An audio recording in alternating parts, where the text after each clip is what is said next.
Alright. It says I am live right now. I almost forgot something. Almost forgot to... Oh yeah, that's right. Shit. I need to go in here. Then I have to go to... Where am I going? I have to add the chat into OBS so I can read everything. So, hello everyone, this is my first time testing out my Elgato with my PS5. I don't have any room in my bedroom, so I just took the TV tray that my laptop is on and just pushed it out here to the living room, and got a pretty crazy setup that reminds me of the Beatles Get Back with a bunch of cables everywhere, but of course with 100% less talent, because I love the Beatles and would love to have even an ounce amount of talent that they have, but I'm sure that's what every person that plays an instrument thinks. Alright, go back to the browser here, paste the URL, whoops, paste the URL in here so I can see the chat messages. There we go. Okay, Shrunken Oak says PS5 era begins. That's right, that's right. So I still don't have 2K24, but I found out that when I got the PS4 version of 2K22, it came with a free download of the PS5 version of the game, and I remember doing that before at Keanu's place on his PS5, and I just forgot that I had it ready to install here on my PS5. So yes, it is not up to date, but it is a lot closer than what it used to be. So I had to move my webcam, and I have it set up here at the top of my TV on my living room, and I had to change a bunch of settings because because the Elgato capture card I'm using is the one, it was called the Game Capture HD. I remember using, this is the same capture card that I had with my PS3. So this thing has been around for a long time and has been through a lot of life with me. Now, I had to go into the audio settings because I remember there's like a big giant input delay, so I had to add, I believe it's 650 milliseconds is the amount of delay time. So in order to sync everything up with my webcam and my microphone and with the Elgato, I had to put everything on a 650 millisecond delay. I don't know if 650 is the correct settings or not, but I figured why not. We'll try that out, and if things start to look out of sync, I'll make some adjustments there, and that's where, of course, all of you guys in the chat will come in and tell me if there's things that need to be changed. But anyway, I'm just doing this for now. And also, for a while, another thing that I was going through was I could not, for the life of me, figure out how to actually hear the audio from the PS5, because once you connect the HDMI from the PS5 to the Elgato, then go from the Elgato into my laptop, there is no splitting the audio. But then I remembered exactly what I did before when I was recording the PS3 and the PS4 back in my mom's house. I remember I was using a monitor with HDMI, but it also had a headphone jack, so all I had to do to hear stuff was just plug in the headphones in the headphone jack, and then it worked. But then this is kind of awkward because I have to bring my headphones and use the pretty short cable, connect them to the headphone jack to the TV so I could actually hear the PS5. So these are all the things that I had to go through, and I'm remembering how to do them step by step. So anyways, I'm going to start playing, because I noticed I played some games as the Lakers. don't play as the Celtics because I'm not one of those guys that has that, unless you're Keanu, my best friend, because he loves the Lakers and he fucking hates the Celtics. But for me, I enjoy watching both teams, and I'm doing this as proof. And of course, the first thing that I made sure to remember was to turn off all the music in the game. Alright, so I'm going to start playing as... I'm just going to start up the game.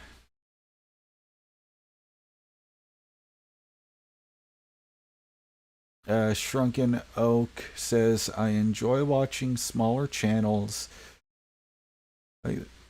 There's a level of authenticity and realness that's so relatable. Glad you're enjoying yourself on these streams, Jaren. Oh, thanks. And I appreciate you for all coming back, being a regular viewer. It's really cool to have people to come back and keep watching. So anyways, let's see. You know what? I always go with the old school uniforms just for now, just for the first time. Let's just run with the regular jerseys. Okay, I'm sure somehow they're gonna find a way to get the copyright claim on that. But I love how awkward it is when you're playing this on because they're supposed to be playing music, but right now you can't hear jack shit because I turned the music off. It's really funny seeing how everything's supposed to be like this badass like mixtape music video and there's no music. Reminds me of the old Three Stooges days. Hello, and here we go. It's Thursday night in the NBA on 2K Sports. Joined by Chris Webber and Grant Hill. Allie, take it away. Thanks, BA. Well, the NBA's play-in tournament is exciting. It's a way to keep teams in the mix, but it's had its share of critics. Luka Doncic said, quote, I don't understand it. You play all season to get into the playoffs. Then maybe you lose 2 in a row and you're out? I don't see the point. Guys? Yeah, Allie, team's definitely motivated to stay in the top 6. Good stuff there. Thank you. So, the opening lineup for the Timberwolves. McDaniels is power forward with Towns at center. Russell the 1, Beasley the 2, and it's Edwards in at the 3. And for Boston, let me know the core of this if I team, need Brown to, and Tatum, like, they're the lower forwards. the game Marcus audio, Smart out or there if with I'm Dennis too Schroeder, quiet, and it's Horford in at center. But I can tell you already, this immediately feels a million times better already with the presentation.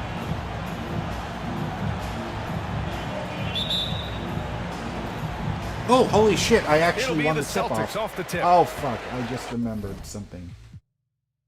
Because it's always hard to see. There we go. Make sure we leave it on this 2K camera. Who's got Jason?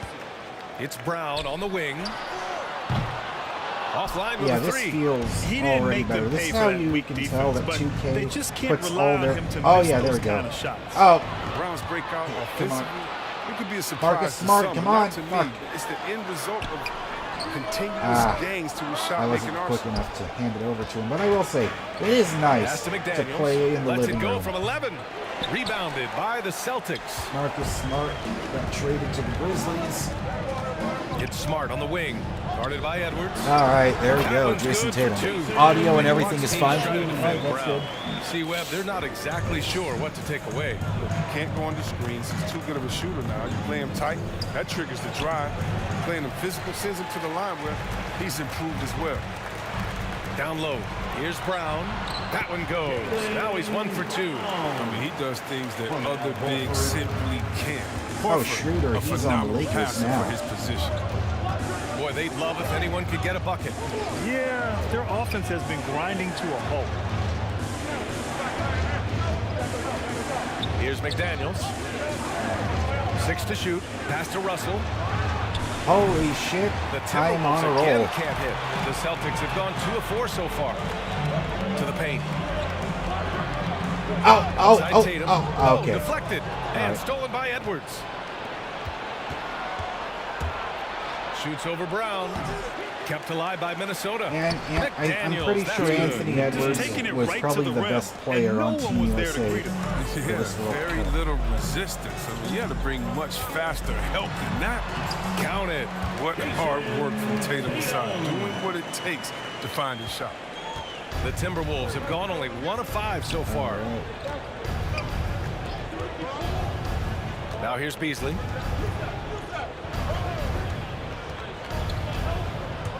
Russell from outside. Get the ball. Oh, come on. That could have been an easy rebound for me. That three's off the mark. Schroeder. The Celtics have gone 3 of 5 so son of a bitch. And out of bounds, Minnesota will have it.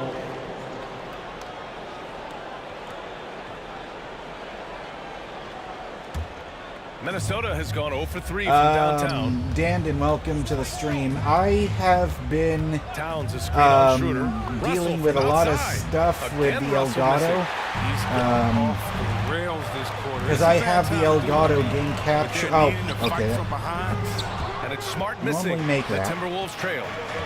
But already, just playing this PS5 version, so this is 2K22, but playing this PC version of the game, I'm sorry, PS5 version, already feels a million times better.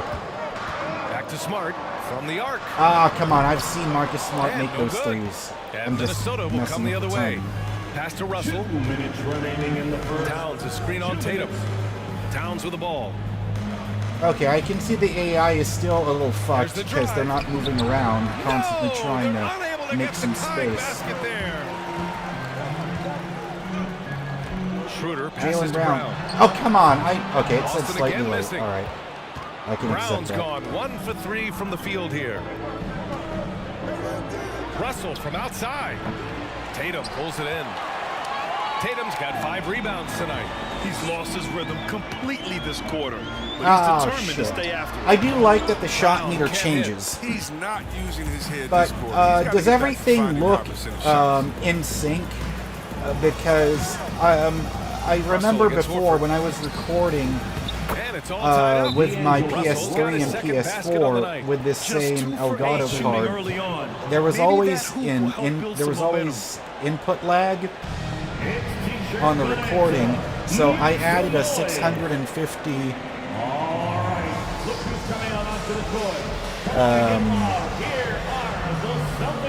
oh, okay, I see. Yeah, Dandon, you were talking about that down payment. Yeah, the dealership that I've been talking to, they said because of my credit, yeah, it's a $3,000 down payment they would need.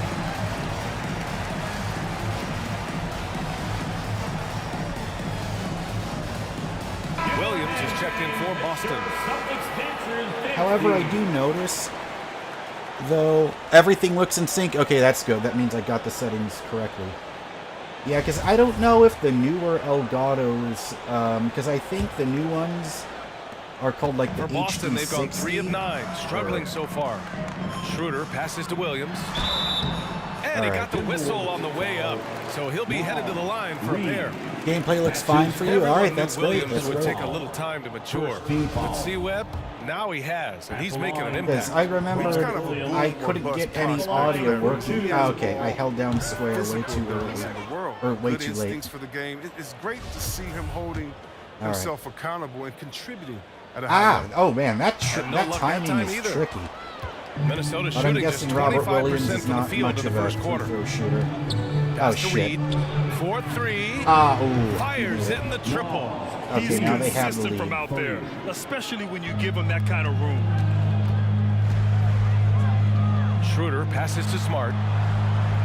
Tatum from long range. Yes, there we go. Buries it from 3. Tatum's got 7. What a gamer this kid is. Tatum wants to deliver the payback blow. Now that's leadership. Reed sets a screen. Beasley pass to Reed. And here's Russell. Yeah, I'm Here's gonna Vanderbilt. try to dunk. Pass to I know Beasley. Jason Tatum was the guy that main dunker on the Celtics. Back to Vanderbilt. Just 4 to shoot. Russell from deep three-point land.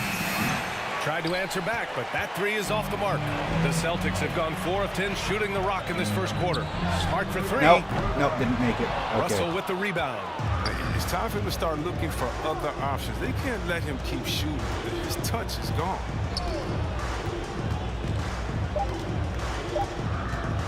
From deep. There we go. Okay. Tied. But it's no good. Tie game in Boston.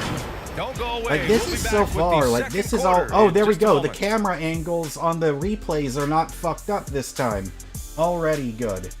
And see, and I get to sit down in the living room. Like, it's already a lot more comfortable this way. Just having the webcam up on my TV. And getting it going again here in the second quarter. Fairly close game so far. And for the Celtics there we go. Here, It actually guys, what gives jumps you out the to you energy stat-wise? of each player. It's simple. The main takeaway we don't from the need to first sub anyone quarter out is right they're now. winning this game with defense. Yeah, they really got after it. I mean, they made life extremely difficult for the shooters, which is why they hold this lead. Tatum at 4, while Williams patrols the middle. Filling out the wings, it's Smart and Brown, and it's Schroeder in at point. That's the Boston 5. Yeah, Anthony Edwards is Edwards one of my pass to Reed. favorite players to watch. Over Williams. But right Reed now I'm can't going to hit. Turns say an if I can easy beat his jump team. shot into a tough one by going to the fadeaway. Look what happened. Let's check in with our reporter, Oh, Allie okay. LaForce. BA, the Boston Celtics last year had the team's Yeah, worst this win game percentage definitely the last has a 6 different seasons. rhythm to it. The front office admitted, as constituted, they were not a championship caliber team. Now, for this proud franchise, accustomed to competing deep into the playoffs, the question becomes, There we how go. do they get back on top? Now Jason That's Tatum a is big one. starting Good to stuff act there, more Allie. like Thanks. his And Graham, real back life when you counterpart. played, were there certain types of teams that gave you more trouble? Okay, Whether that it was my fault. size or athleticism or maybe shooting? Well, back in my day, I mean, The big, dancers, strong yeah, teams had yeah, a it huge still doesn't advantage. look They could right. really beat you up and plant Fuck big guys me. inside, which really made it Yes! difficult getting Got to one dunk. And Williams Okay, I was not punches expecting home. it to be Robert Williams. Oh, nothing soft about that. Was not going to be denied. Just took the dunk. That It's was so right funny. from I him. almost like Yeah, did guys, a but where was the roar box out? similar to what Just a letting lot the of roll the man freely on the players glass. do when they come off with a good dunk. Russell against Schroeder. Pass to Prince.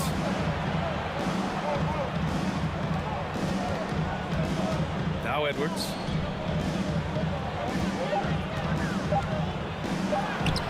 The shot, no good. Some solid defense from Williams. Here's Smart. Ah, I Edwards. need to remember, use it's the Smart stick, missing. not the square He button. did everything right there except hit the shot. Inside, outside for All right. Russell.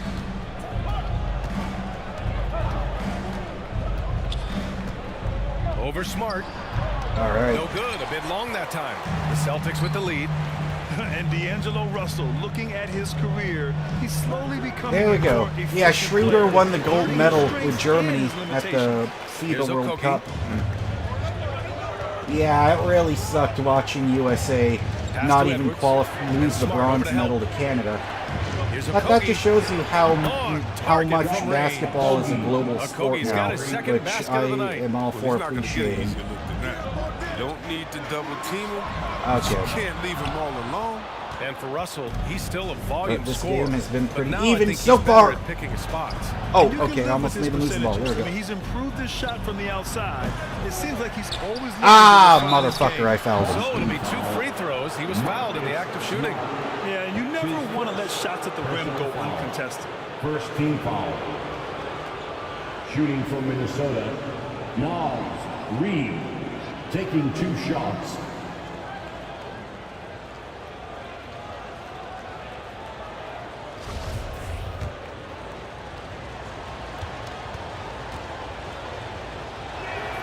First one falls for him. Some changes for Minnesota. Culver, he's checked in for Okogie. Actually, I should be checking that myself. Let's see. Like, even just seeing how different the menus are, this really does remind me of the old. This reminds me of the best example I can provide. On the Xbox and then the Xbox 360 version of Splinter Cell Double Agent, those games were 2 completely different games on both generations. And this really reminds me of that. Okay. We need a shooting guard.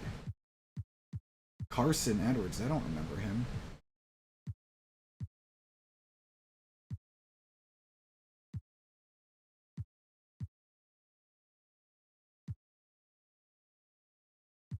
Okay, Peyton Pritchard. I remember him in the playoffs. Okay, we're gonna let Marcus Smart rest. What about everyone else?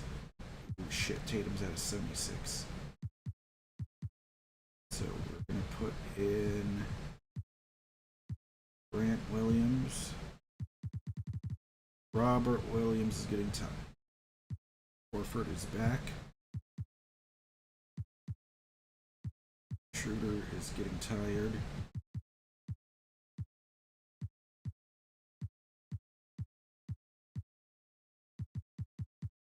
Alright. Confirm. Yes. Beasley has subbed in for Russell.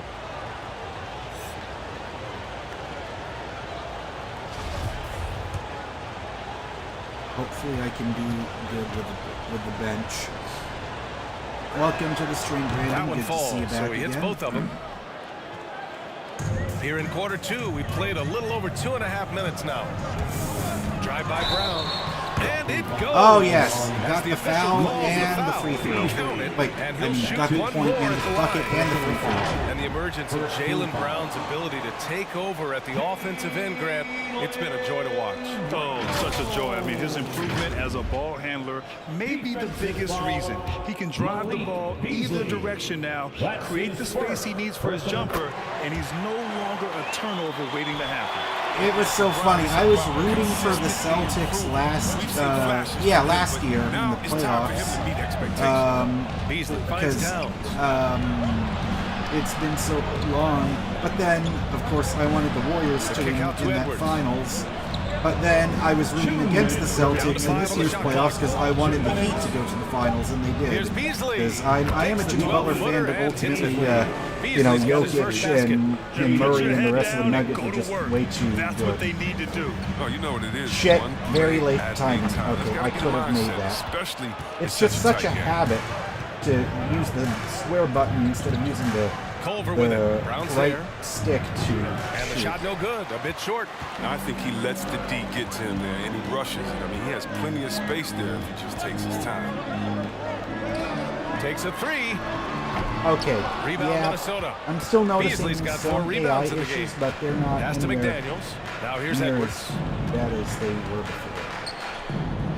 Here's Beasley. Culver on the wing. Oh, man. And the foul is called. He missed it, so he's got a couple of free throws coming his way.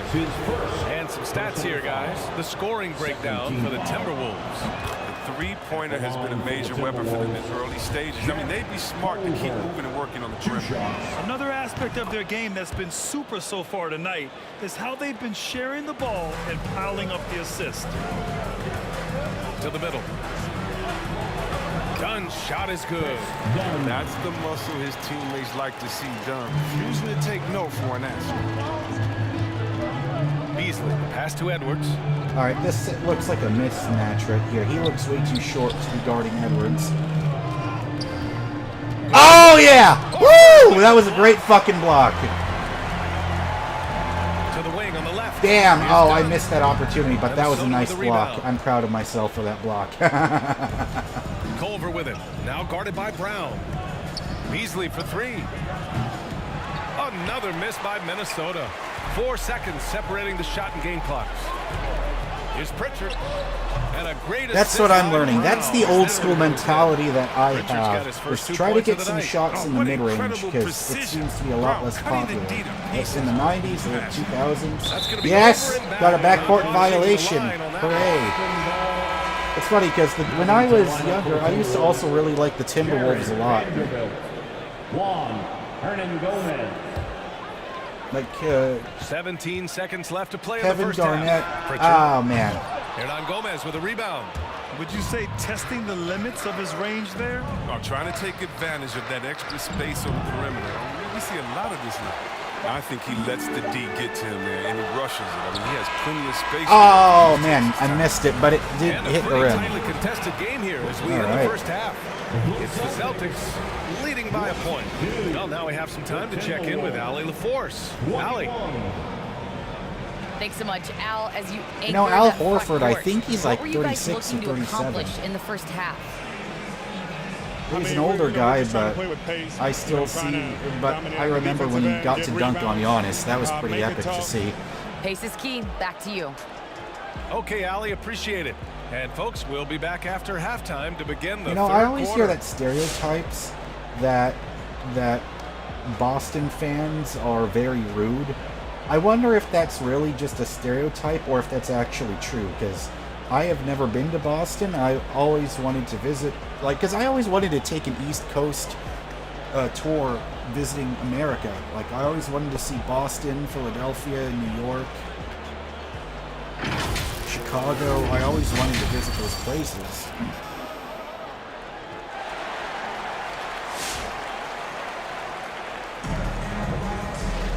Okay, that's interesting. So I guess because this is not current, so far. You know what? That is a nice touch, though. Seeing like the You just love his patience offensively in the first half. We need Tatum. Waited until he got the looks he wanted. What the fuck are you? Yeah, working the ball, getting clean, quality looks. I mean, just efficient basketball through and through. Oh god. Okay, I did not finish the substitutions in time. Okay.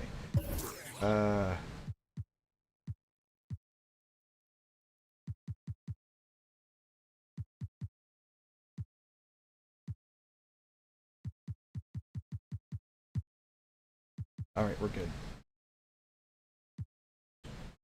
And after a fairly even first couple of quarters, this second half could turn out to be a great one, as both teams trying to gain an edge. On the court for the Timberwolves, filling out the wings, Beasley and Edwards. McDaniels at power forward with Towns at center. And it's Russell in at the point. And over his career, Grant, Al Horford has continued to improve his outside shot. I mean, he really has. He came into the league as a low block bruiser. 8 years in, he adjusted and added a three-point shot. And he has been a reliable player from outside since then. The baseline J is on the way. Man. And it's Smart missing. The Timberwolves so rebounding definitely feels different in this game. Or maybe it's because I got too used to the Suns and I was just overly reliant on DeAndre Ayton. I don't know. That could actually be a... son of a bitch! Clear foul there on the At least now when you're looking at fouls, it is way more clear. First team foul. Shooting from Minnesota, Jaden McDaniels at the line for two.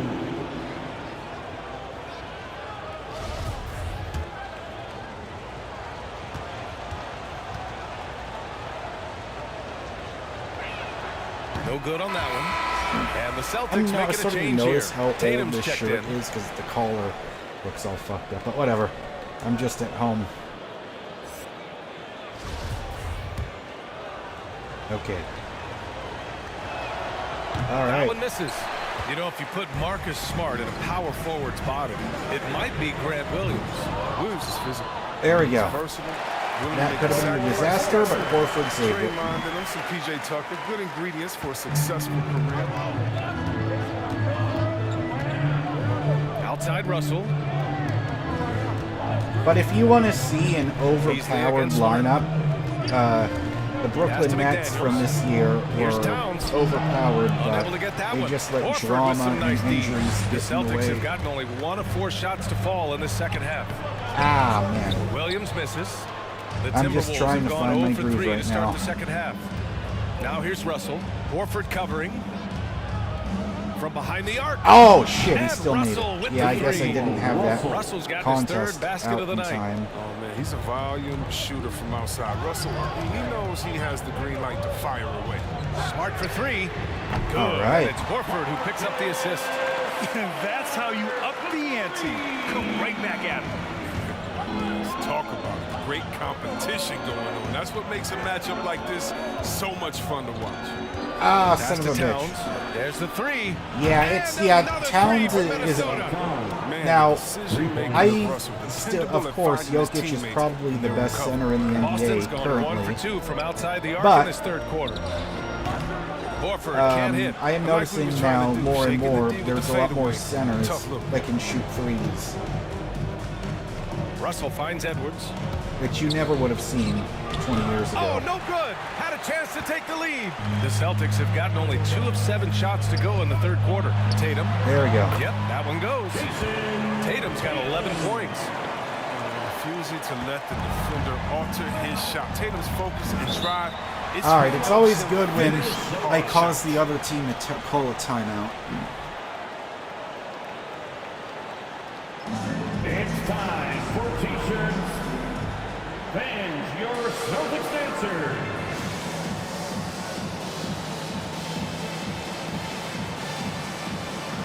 All right, let's see. Ooh, yeah. Horford needs some rest. Williams needs some rest.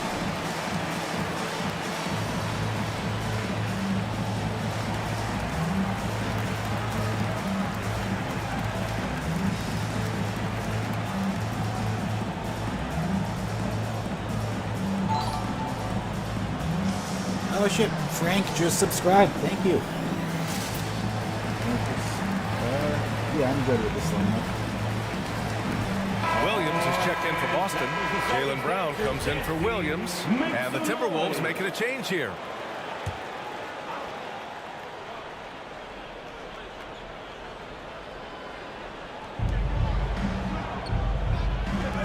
Outside Russell. Third quarter here. Okay, I'm just glad I didn't foul him. And plays like that one can make the difference in a close game. And it definitely got the bench on their feet, too. And rightfully so. Also, how lackluster was the defense right there with the score this tight? Ah, man. Tatum can't hit. Minnesota has gone 2 of 3 from outside good enough. so far Fuck in the me. third quarter. Oh. The shot by Russell, no good. It's tough to get open in this league, and when you do, it hurts not to capitalize. Ah, okay, I'm starting to remember. And it's Culver Just with a because rebound I see lots of They've gotten people in just the 3 of 8 NBA do shots that to go in real life the third doesn't quarter. mean I know how to do it properly in this game. To the inside.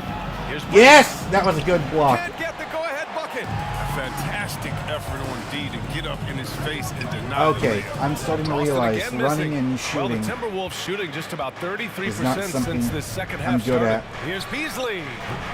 And it's off the back of the rim. No good. Boston's gone only 1 of 4 from three-point land in the third quarter. Pass to Schroeder. Tatum with it. And here's Smart. The 3 is up. Okay. Prince grabs the miss. I gotta Prince has stop got his fucking 4th around. rebound Just in start this one. playing old school. Only go for 2-point shots. Beasley. Pass to Russell.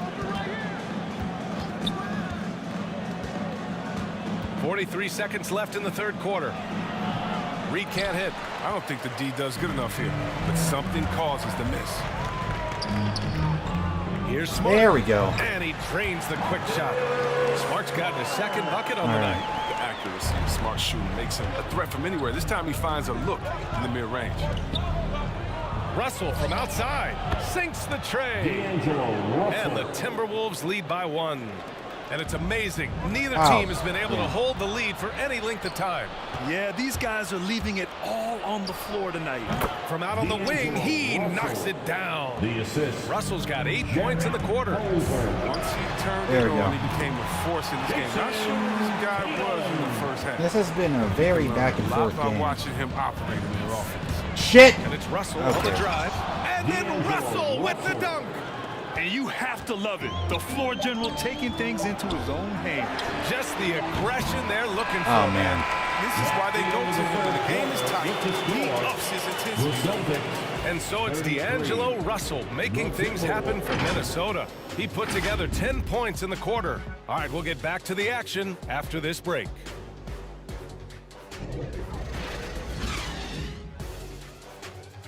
Fans, your Celtics answer. And a moment now as we take a look at our State Farm assist of the game. You have to love his unselfishness and ability to make those around him better. Great vision.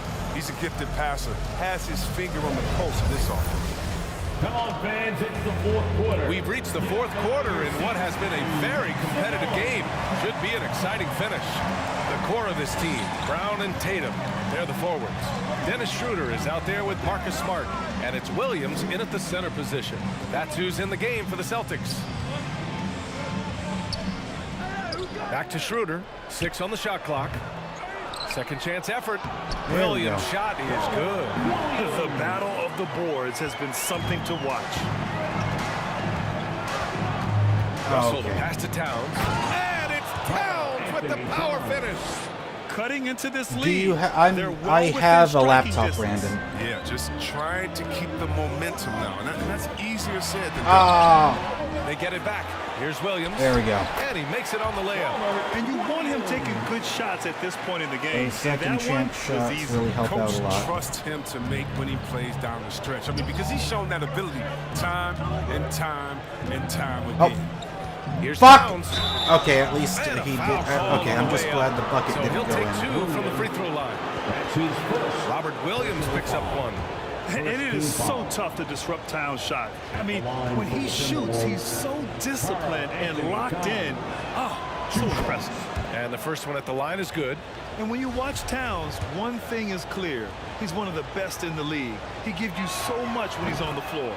He's perfect from the line this time. And you know, Grant, with Towns, he's arguably one of the top dozen big men in the league. And you forget how young he is, B.A. I mean, a few There years we from go. now, he might be top 5. He has all the tools necessary to be a superstar. And this is just typical of him, always making an impact at crucial moments in the game. This is why they go to him in these spots. Oh. I mean, they trust his judgment and ability to score down the stretch. Fighting for the rebound, making sure they take back possession. Tatum, Man, long I range. cannot get a three with Minnesota Tatum. the rebound. Towns has got his 6 rebounds I've on the seen night. him do it. He's done almost no damage from three-point range in this game. No threes in this half. Oh, yeah. Oh, that was Williams nice. grabs the board. Boston trailing. Here's Tatum. Oh, really? Chance there Okay, to my take the timing lead, was but a late. miss. Got to move past that one. I mean, they'd want him to take that again. You're exactly right. I mean, that's the kind of shot you're trying Okay. to work for at the offensive end. The Celtics have gotten 3 of 7 attempts in this fourth quarter to fall. And here's Brown for 3. Smart for 3. Man. And he can't get Still. that one. And it's the Timberwolves taking it the other way. Hernan Gomez up top. Williams defending. Ooh, and once again, off the mark by Minnesota. Tatum drives in. And a great assist. For some by reason, Grimes. That one it's goes in. harder for me to And the dunk in Celtics this lead by game. 1. But don't you worry, I'm gonna figure that out. Tatum remains focused in big moments. All right, look who's coming on onto the court. Come on and get loud. Here are the Celtics dancers.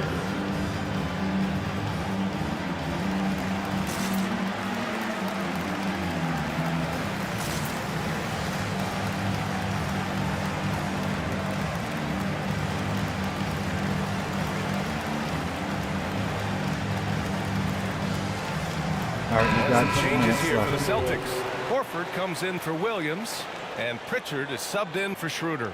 McDaniels is checked in for the Timberwolves. And keeping us updated from the sideline, Allie LaForce. I was able to listen in on what Chris Finch was going over with his team. He said in the huddle, quote, Damn. "We are in this game. Keep fighting. We win this one if we all play with 100% effort." Imploring his troops to stay aggressive. Guys. And Allie, thanks. On the AT&T 5G Slam Cam, good looks by our terrific camera crew. Lets it go from 11. Shit. Vanderbilt pulls it in.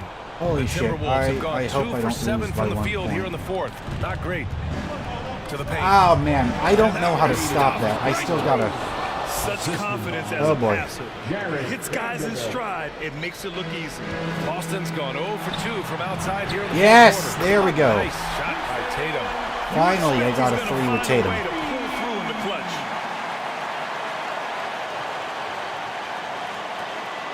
.156 left to play in the fourth quarter. And here's Russell. Fires the 3. Oh, my God, Towns. Great Why? positioning on the putback. And the Timberwolves lead by 2. And just crashes the glass with effort and intensity. Oh, really? Come on, man. I thought I was gonna get a foul for The that. Timberwolves have gone 4 for 10 in the fourth. Here's Vanderbilt. Got a hand on There we it. go. Don't fuck it up, Jaren. Come on. Come on. Tatum against Edwards. The 11-footer. All right. And Tatum, the bucket on the assist by Brown. Brown's got 4 assists now tonight. All right, the crowd is cheering. I can feel their energy coursing through my veins. Come on, come on, Russell come up on. top. Pass to McDaniels. Yes! Ooh, Oh shit, I thought I was going to lose again. Can't be careless around here. If you throw up a weak shot around him, he'll send it back. Smart. Oh, man. Now Edwards. Oh, no, Russell. From outside. Horford, there you go. His effort level is there. You can't blame him on that. He's working to get good shots. It's just not connected. Goes up on the wing. Okay, I got a shot. I was trying to go for a 3, but I'm fine with that. Stepping up in a big way. That's why they put the ball in his hand. Yeah, because I saw they gave Jaylen Brown a giant extension. Here's Russell. Ooh, once again, off the mark by Minnesota. They can't afford to waste this shot. Moments like this are what it's all about. Here's Tatum. Horford, yeah! They just continue to attack, even late in the game, while they're up big. All right. Holy shit, am I actually going to win my first game playing 2K on the PS5? Let's see who gets the longest and who wants a t-shirt. And your Celtics dancer.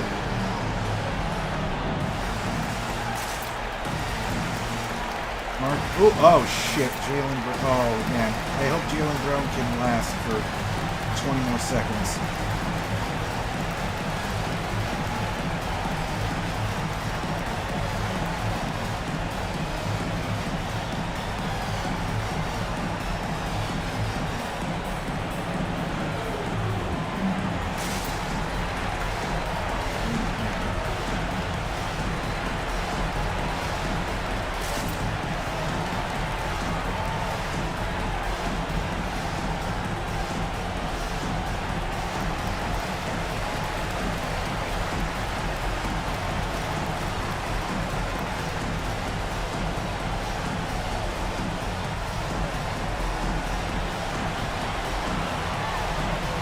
No threes, yeah, definitely won't do that.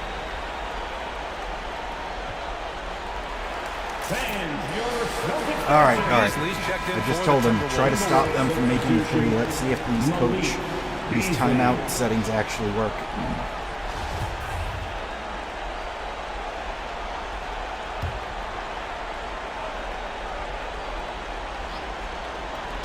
23 seconds left in the fourth quarter here.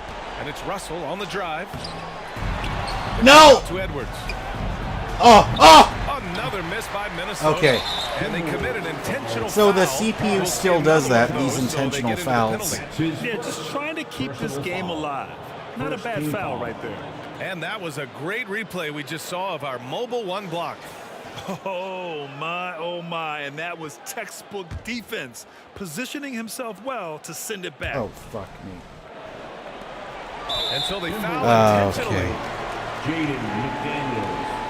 That's his first personal foul. Second team foul. At the line for the Celtics, Peyton Pritchard. At the line for two Alright, shots. let's not fuck this up. Alright. So the first one drops, and that puts him up 5. Okay. And so both free throws good, and it's a 6-point Alright. ball game. With a chance to ice the game, he's got perfect focus at the line. Now you could put this one in the books. Edwards can't hit. And he's doing things on the glass tonight that we don't often see. Great instinct. Alright. Seems like Won he's my getting very every first miss. game. And so it's Boston with the W. Boy, they didn't make it easy on their fans or themselves, but at the end of the day, everyone on their side is happy. Yeah, happy indeed. The momentum shifted away from them a few times, especially early on. But give these guys credit for sticking with the game plan and finishing the job. And now we have Allie LaForce standing with the player of the game. Allie, take it away. Jason, with you guys being such a young team, how do you continue to improve to reach your potential? We got to watch film. I mean, we did a lot of good things today. And There's those a lot of things headphones to are do kind there of hurting better. your ears. And we just got to be focused, composed, Because see, play with I, our boys, and with those we'll be headphones, fine. I was Poise using normally comes earlier. with experience, but because you're so young, you're finding it early. Congrats. All right, Allie, thank you. Well, folks, that's going to do it for now. For Chris Weber, Grant Hill, and Allie LaForce, I'm Brian Anderson, Like the last thanking stream you I for did. watching tonight's game on 2K Sports. And you can see it And here. now we present Like the these New were Balance player starting of the to game, Jason Tatum. crack, and then this part. Oh, actually, that's not. I can't do it. Like they were starting to crack on the right side here, and then it just fell off. But you know, if you could get like 6 years, or no, when did I get them? I got those in 2016, so 17, 18, 19.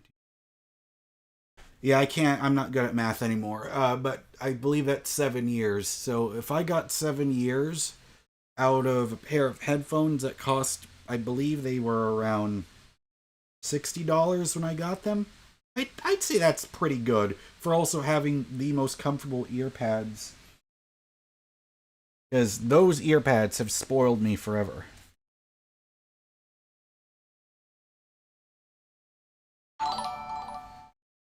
Oh, wow. Zentram Prater just subscribed. Thank you so much.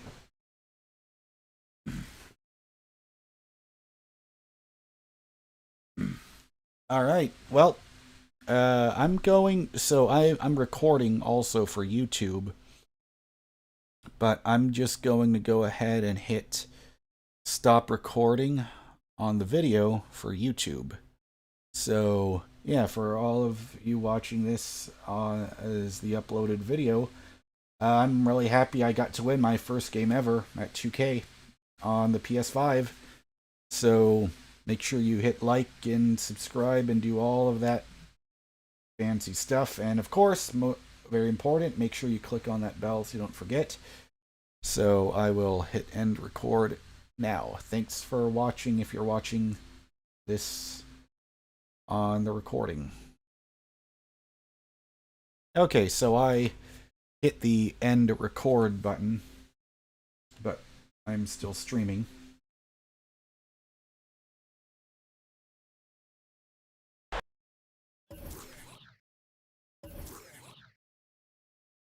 So, now, who do I want to be?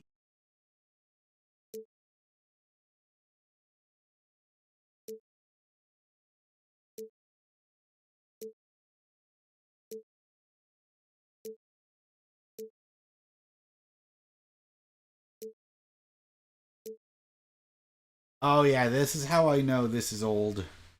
This is when James Harden was still on the Nets. Is his overall rating still gonna be a 94 though in 2K24?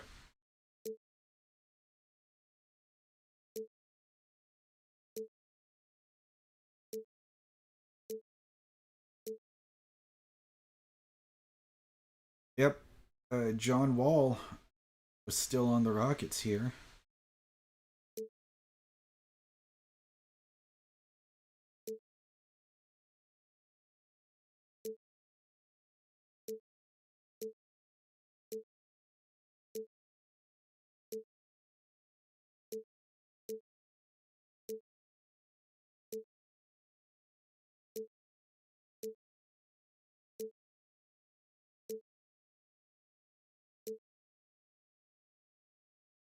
You know what? Let me try playing with the Bulls.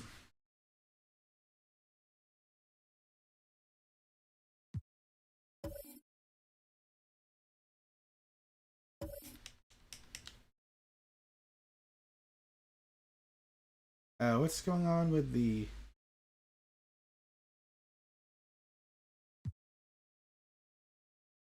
Fucking weird. How do you change the... How the fuck do you change the uniform?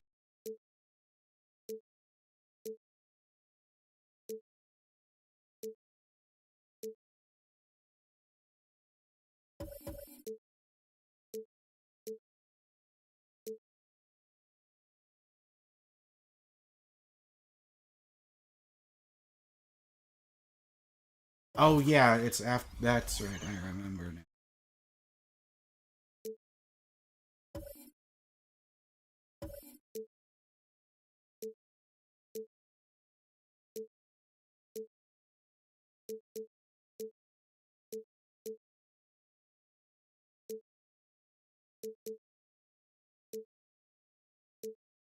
Yeah, let's try a team. We try the Hornets.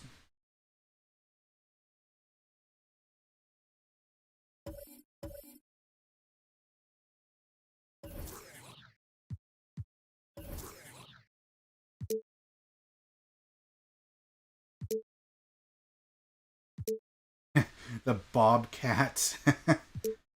Oh my god, that is so funny. The Charlotte Bobcats.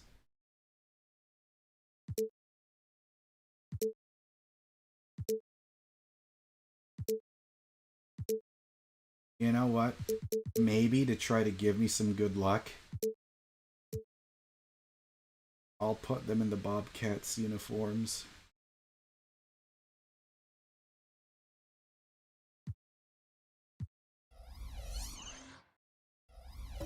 And go here.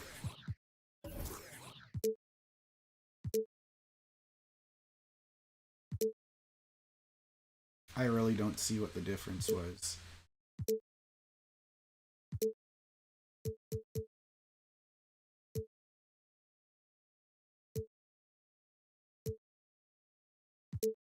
I guess the main difference is you just have the sponsors that are on the modern day jersey.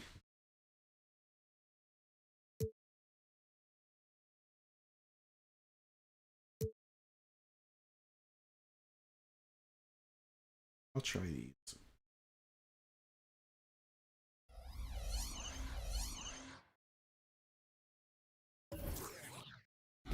All right. Thanks for joining us here on 2K Sports for NBA basketball. This is Kevin Harlan with Clark Kellogg and Greg Anthony.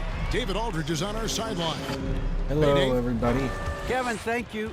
Gordon Hayward is a versatile offensive player, but playing my second game now being in aggressive 2K is playing on downhill. PS5. Usually, if I This can is get things going to the 2K22. rim first, it opens up every other part of my game. And he's still able to collapse defenses, finish, and create for teammates. But I am Guys? the Bulls. Playing David, he against is the total Hornets. package. And a look at the starters But for the Hornets. Out try of the to give lanes for myself them, as much of an Rozier edge and as Hayward. possible. I made the PJ Hornets Washington wear is the out there with Charlotte Plumlee, Bobcats and it's uniforms. Ball in at point guard.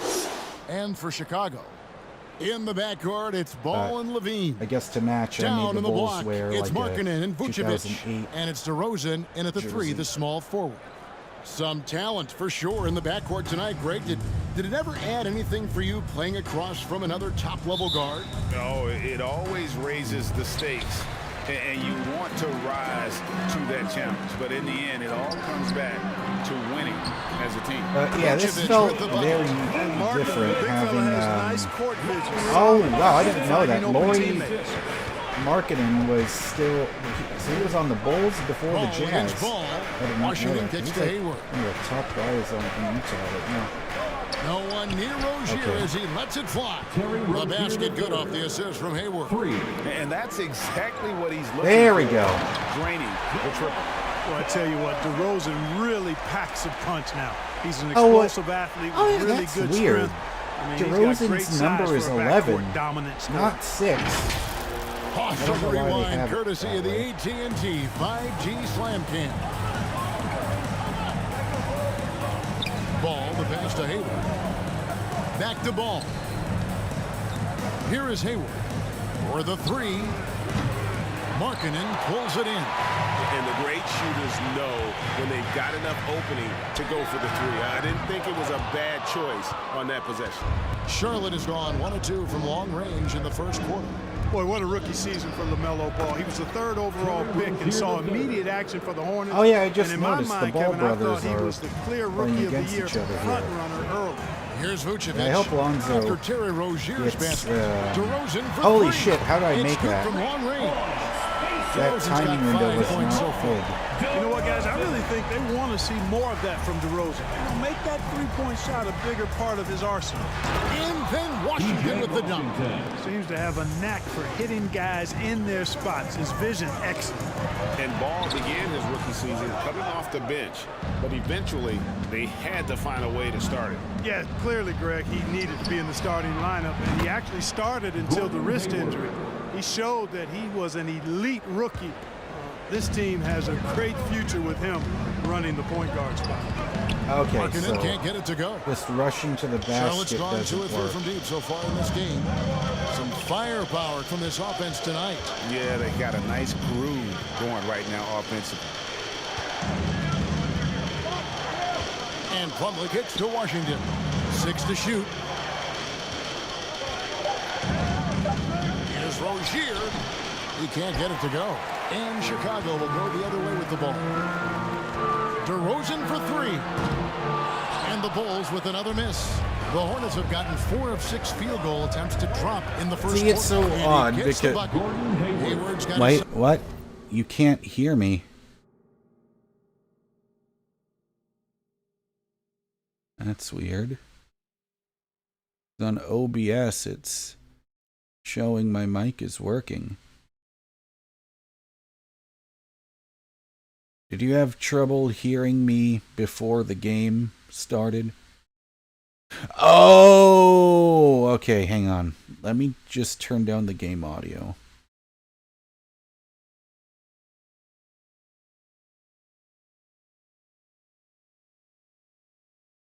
Alright, I put the game audio down to like net minus 10 decibels. Let me see, just let me know if that works better. Second basket of the game. Boy, keeping that ball tight like it's on a string. I love seeing Hayward get a little tricky with his handle and create for himself. Guys, this hasn't been his quarter. I mean, to me, just doesn't look completely comfortable or confident. And there's another one for the Hornets. Oh, great ball movement there. Chicago timeout call. The loudest and craziest fans get a free t-shirt. Let's hear you, fans. All right, look who's coming out of the court. Get up and get loud for the Lookable.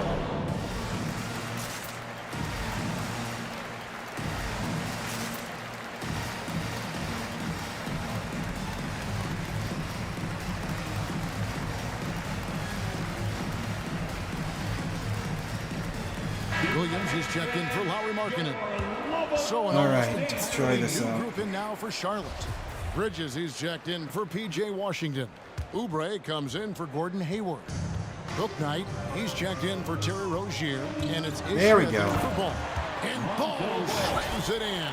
Hey, he's always looking to go downhill, and when he's on the attack, he's going for the dunk. 1:58 left to play here in the first. Pass to Plumlee. He kicks it to Oubre. Back to Plumlee. Tries the spin move, and it's in there. Oh, this is the kind of start they were hoping for.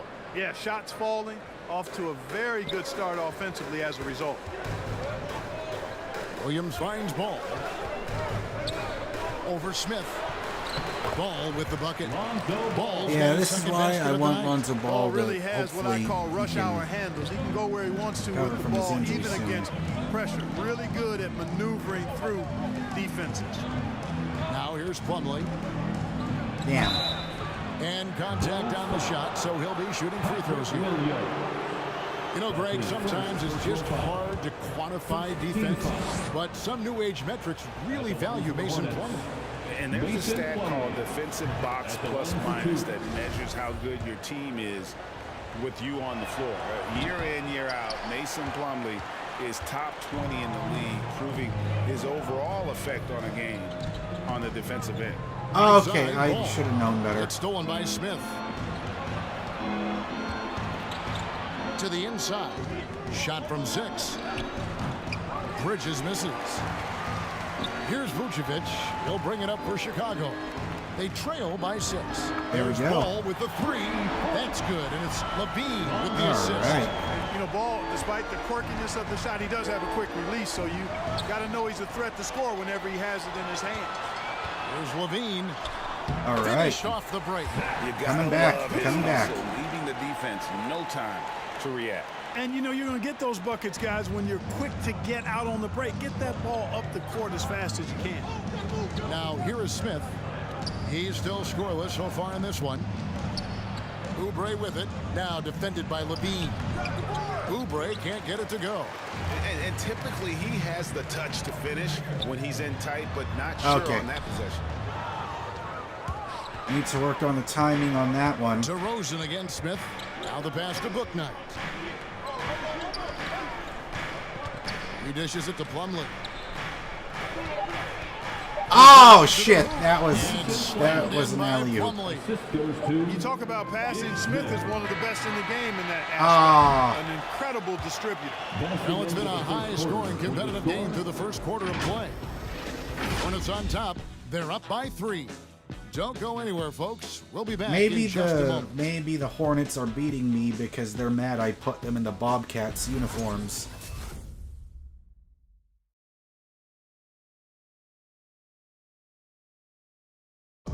And the step back, a shot that's become a staple for the league.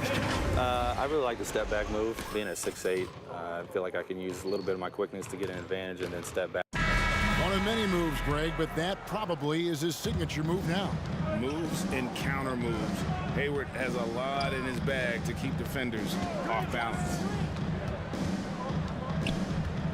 And getting going again here in the second quarter. Fairly close game so far. And when you consider how Charlotte is doing, guys, what do you think? Yeah, in that first period, they look to push in transition at every opportunity. Yeah, I like the way they play. They're looking to get up and down the court every time. Racehorse basketball here tonight. Strap it up. Don't look down. Yeah, rebounding is in a moment now to reset the lineups, courtesy of tougher Gatorade, in this game. all fueled up for the second quarter of basketball. Taking a look at the Bulls. In the backcourt, it's Ball and Levine. Vucevic is out. Oh, wow. The two brothers guarding. And at the small forward spot. Here's Just realized. After the made shot from Zach Levine. Pass to Rozier. Over Levine. Hayward outside. Down to 5 on the shot clock. The Hornets need to get a shot off here. And then Washington with the dunk. The assist. Boy, we're going to see lots of those. Washington can really get up. He's got a little main streak in him, too, which I like. Williams can't hit. And the rebound battle split evenly thus far. Yeah, tit for tat on the glass. Just one more aspect of what's been a very closely contested ball game here. Oh, my God. Oh, and it's sent back by Washington. What a nice Wow. job getting up to deny that shot. Washington showing you terrific anticipation on that rejection. Nice work to get it inside and draw the contact. LZ the Great. I know you don't know me, but I've been watching your videos for well over 12 years. Happy to see your success in the channel and hoping you continue to grow. Oh, thank you so much. I think I do remember seeing your comments on videos of mine before, but I'm glad that you know you're back and you're still watching me. So it's good to see you back in here again. So young, you feel like he's been this is my first time getting my PS5 back. I had a very unexpected and generous donation from he's grown from Noah since that rookie year. Yesterday. He gave me he gave $300, which is what I needed to get this PS5 out of the pawn shop, and so I'm very thankful for that. So he is definitely the MVP Levine, such an outstanding scorer, athletic, strong, so far for and helping me out. That was such a huge, to tough finishes. Yeah, but amazing maybe thing. Could have tried for a more memorable dunk than that one. And we know he's capable of those memorable ones. Hey, they've got a nice, comfortable lead here, fellas. Might as well keep it simple. Do it a plain, simple one-hander, just like pound cake. And that one drops for him. The plan of attack is obvious. Get the ball inside and go strong to the rim. You know, the defense has been very slow to adapt. I mean, that's 10 straight points now inside. his scoring efficiency has been low, and it's not helping them on the scoreboard. Rozier the pass to Hayward. That's good, and it's Rozier with the assist. Rozier's got 3 assists tonight. Well, you just can't let Hayward get set off the pass. He's a knockdown shooter. Okay, well, let's check in with David Aldridge, who's reporting from the sideline. Well, the league remains in love with three-pointers, but DeMar DeRozan remains true to his game. He says, if I see 100 people walking left, that doesn't mean I'm going to do the same. I see this clear path and want to stay right. Shooting threes, I feel like I'm settling. Whereas I think anytime I drive, I'm going to score or get fouled. No, Noah was a guy in the chat room, and he gave a $300 donation, which it just blew me away, because he said, because at first he was saying, I'll help you get your PlayStations, and he said, do you have the donation link? And that's, I have it up in the corner there, and he just said, and then before I knew it, it said $300 donation, and his message said, go get your PlayStation back, so that blew me away. And it's a lost art for most other players. All right, look who's coming out of the court. Get up and get loud for the lovable.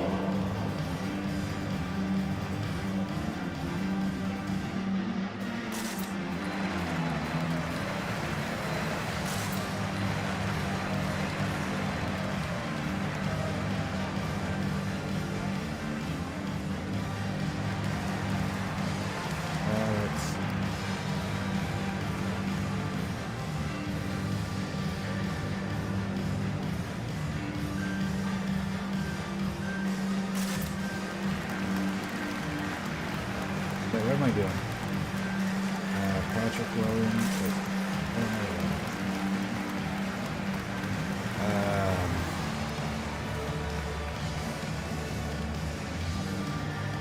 There we go. So Chicago going with an almost entirely new group. Tony Bradley's checked in for Vucevic. Markkanen comes in for Williams. Troy Brown's checked in for DeMar DeRozan. And it's Alex Caruso in for Ball. So an almost entirely new group in now for Charlotte. Okay. He's checked in for PJ I'm starting to realize I'm a lot less in sync and Smith subbed in for Ball. when I'm playing. Here's Caruso. And Trying to, on the shot. I don't know, it feels weird. Trying to play games and having the chat room open What a gritty player. Does all the little things that make such a difference in the game. Kevin, I'm actually surprised at how well he's done as an NBA player. I covered him in college, and I loved him. Liked his my work brain's ethic, all his over the place size, trying to but I didn't see focus him on becoming this what he's and become. that. And it's a credit to his work Because I'm so ethic used to doing and it to there his in the basketball bedroom. instincts. So this is a different feeling doing it here in the living room. And he makes the first.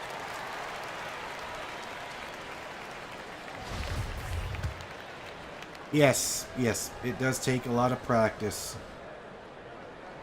That one falls, so he hits both of them. It freaks me out how I'm guessing this is before like they stopped updating the game and it reverted back to how 2K22 was before they like added the online features, because DeRozan his numbers are wrong, because right now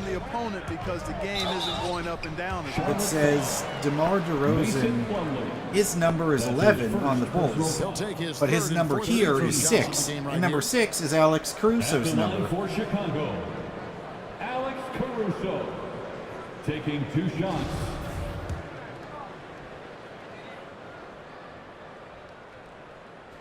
Oh, fuck. No good on the free throw.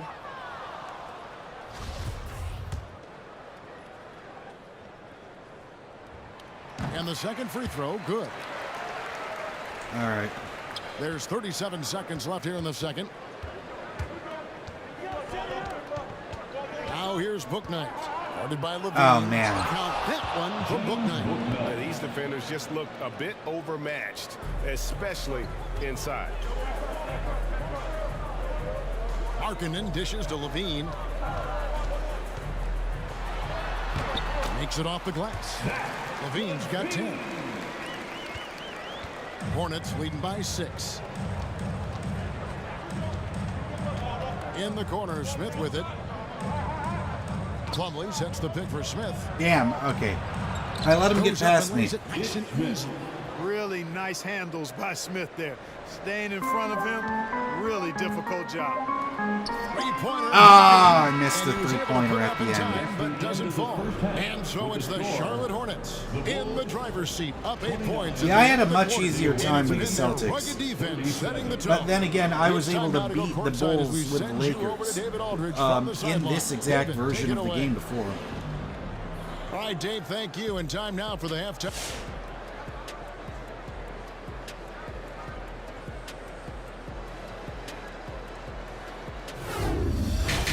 Yeah, see, Shaq and Ernie and Kenny aren't in here. It's odd. And happy you could join us. We've got 2 quarters left to go in regulation. You look at Zach LaVine, he's really been playing well. Nope. All right.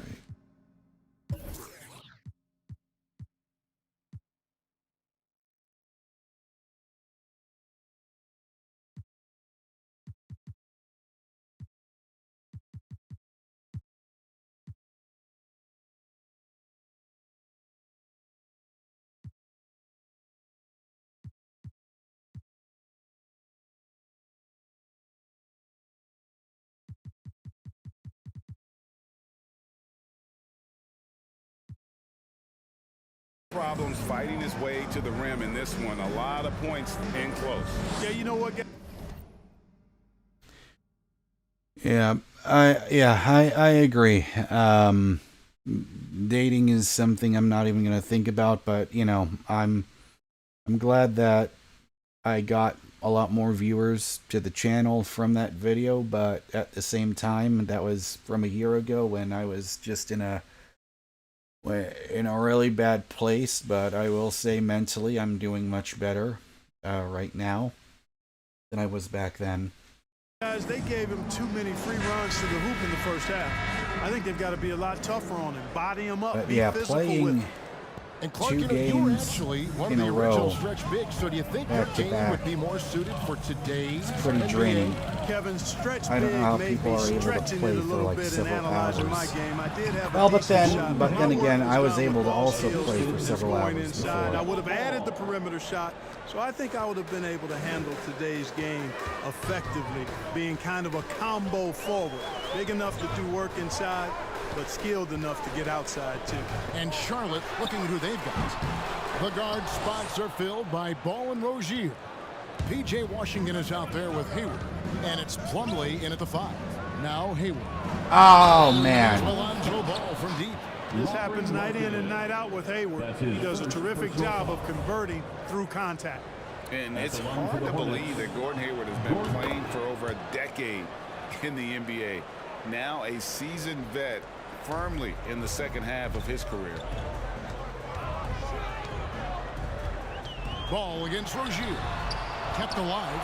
Solid rebound there, and with the score like it is, that's an area where they can't afford There we to go. get lazy. Finally got another something going. column in the stat sheet that hasn't gone in their favor. To climb back. Okay, I don't got to put know forth why more effort. he didn't just start Hayward running. has had a bit of a career renaissance lately, looking more and more like his old self. And Kevin, it's just great to see him playing at this level again. I think it's testament to how much he loves the game of basketball, as well as how badly this guy wants a chance to win a championship. Just rubbing it in their faces with that number.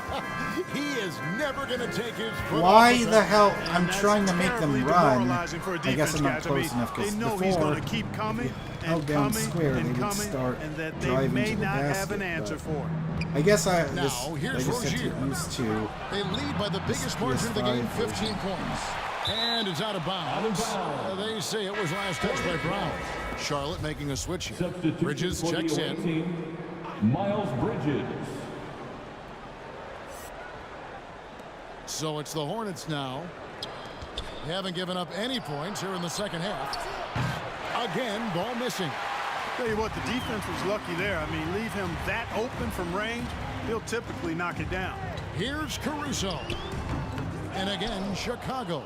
No good. And so it's Hayward with it. He'll bring it up for the Hornets. A chance here to get a quick injury report.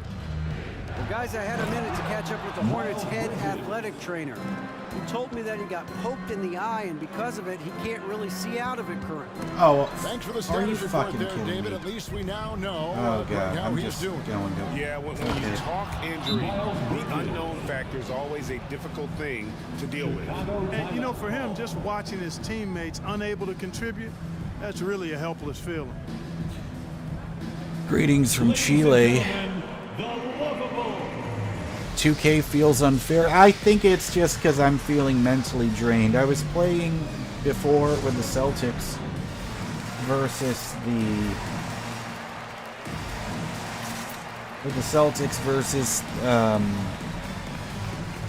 and I can't remember what team I played against last time.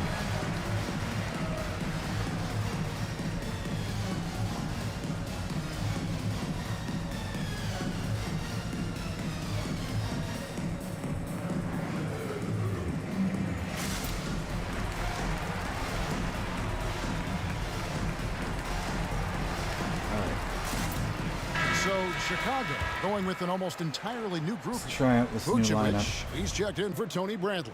Williams comes in for Lauri Markkanen. DeMar DeRozan, he's checked in for Troy Brown. And Levine subbed in for Alex Caruso. And a switch here also for Charlotte. Kelly Oubre's checked in for There we go. Hayward. And let's catch up with our sideline reporter, David Aldridge. Good evening, Kevin. Now, the NBA does get high marks for its diversity, but there is some frustration on that front when you look at head coaches and front office positions. All-star Karl Anthony Towns said, men of color deserve a chance to lead a team, run an organization, and make their mark. Not just with a jersey on, but with a suit on. Guys? Thank you, David. Here's Levine, following the basket by LaMelo Ball. Oh, shit. Oh, brother versus brother. Come on. Ah, fuck. Okay. Yeah, there's still things I'm just not used to here. I really think he excels more in the open court than he does in the half fuck. court. Okay, now I'm just not paying LaMelo, enough Clark, you can't ignore the fucking size he attention. has in Okay. his position. You know, he's 6'7", Kevin, so that's big for a point guard, and it allows him to see over defenses, and I also think it helps him as a rebounder. First trip to the line for him here. And he was dialed in at the line a season ago, 87% from the line. You know, he really did excel at the stripe. I mean, they couldn't have asked for too much more from him when it came to knocking down free throws. Book night, he's checked in for Terry Rozier. Both good from the line that time. Well, it's so good to see players like Bridges improving season to season. You can tell he's putting the time and work in. There we go. Nice one there from Levine. Levine's got 12. I don't that have tells the need for tale speed. here today, guys. Throughout this game, they've been able to get the ball in tight and finish. Bridges a screen on Ball. Bouknight passes the ball. 6 on the shot clock. Ah, fuck, Here's I left him Bridges. open. Lays it Okay. out off the glass. He's got 10. They should continue to get the ball inside. The defense struggling to contain them. And when you make 5 in a row in close like that, it Oh, also takes oh, pressure come on. off your perimeter guys, too. Here are the Hornets with the ball. They're on a 19-4 run. All right. Basket good. And defensively, guys, they've been unable to shut down the middle. Yeah, and they're really getting pummeled on points in the paint here. DeRozan, the shot's good. I don't know why the fuck the crowd is clapping, because I'm clearly going to Control lose. from DeRozan there, guys. I mean, clearly there's contact, but it's almost impossible to affect his shot. Ball no good. The Bulls shooting has been a little ragged, just 38% from the field. Launches it. Okay. Ball no good. He's lost it in this quarter, no doubt about it. Nothing seems to be going for him. Oubre on the wing. Just 2 seconds between shot clock and game clock. Now Levine. Shoots it. They get it back. And All right. Vucevic throws it down. Oh, it's so smart and relentless on the offensive glass. Seems to me that Vucevic has that extra sense of tracking down missed shots. Seems to just have Okay, a I nose would for have the been ball. mad if they And so it's Charlotte put in a sitting buzzer on a beater right there. 21-point lead to end the quarter. The scoring has been tremendous, and they are shooting lights out with very high accuracy. And it's time to bring up the State Farm assist of the game. And I'm glad this was the pick because I love this pass. Such a great dish. That's what I call court vision. Yeah, and with the accuracy to go Yeah, along it feels with like that all vision, my I mean, he put energy the was ball in the drained absolute after winning perfect that game spot. versus That's the how you Celtics. orchestrate. There we go. I'm glad I got to dunk at And Zach as we head Levine into because the he is a fourth, good we'll see if dunker. there's a comeback in the works or if it's more of the same from the first 3 quarters. We've got Williams all out there with Zach Levine. And it's Vucevic and it's DeRozan in at the 3 spot. So that's the 5 in the game for Chicago. Hayward. All right, there we go. Rebound by Williams. Bulls trail by 19. And DeRozan kicks to Levine. All right. Good. And it's DeRozan picking up the assist. Boy, how about Levine cooking these defenders? He's a lot of fun to watch. Rozier looking around. Goes up on the high post. And the shot goes down. And the Hornets lead by 19. And even with the big lead, he remains focused on the task at hand. Yeah, and you know, that is some shaky and shoddy defensive work. They got to tighten it up. Oubre with it. Ah, damn it, I hit him in the face. On the shot that sends him to the line. Trying to block. And Kelly Oubre, the new face on the Hornets, was hoping to get a bigger deal in free agency. The market, though, just JP33 is asking, what do you think of the new mid-season tournament? I mean, I'm interested to see what it's going to look like, because it's the first time they're doing it, so we'll see if it works or not. But and both free throws good for the play-in has been going on for a few years here in the fourth quarter. For getting entry into the playoffs, but a good look there. We'll see. Second 3. And I'm really curious to see how it's going to play out. And Zach Levine gets the whistle that time. That is his first foul of the game. Yeah, clearly. But I think it might be good because having that mid-season tournament, helping teams try to stay more competitive during the regular season. I think that would be pretty good. Been a block, and it was. Charlotte moving it around. Hayward goes in. You know, Vucevic may not be the shot blocker that other big guys are, but I think he's a very disciplined defender. He'll be in good position and change a lot of shots as a result. Just a positive force right now for these guys. I just don't want to go down like a chump in this game. Not because of him. Plumlee, the pass to Bridges. Because I know I'm not going to win this game, but as long as I can get the lead to there we go. And finished off by Williams. You know, Zach Levine is not just a scorer. He's really good at setting up his teammates, too. Oh, Smith fuck. kicks to Bridges. Yes, and it's Smith with the assist that time. Bridges got 11 in the second half. He's just stretching him out. The defense has got to do a better job of staying attached to him. Yeah, especially with the score being what it is. I mean, you got to tighten it up on D. DeRozan's shot is off. Hornets leading by 17. Oubre dishes to Smith. Plumlee against Williams.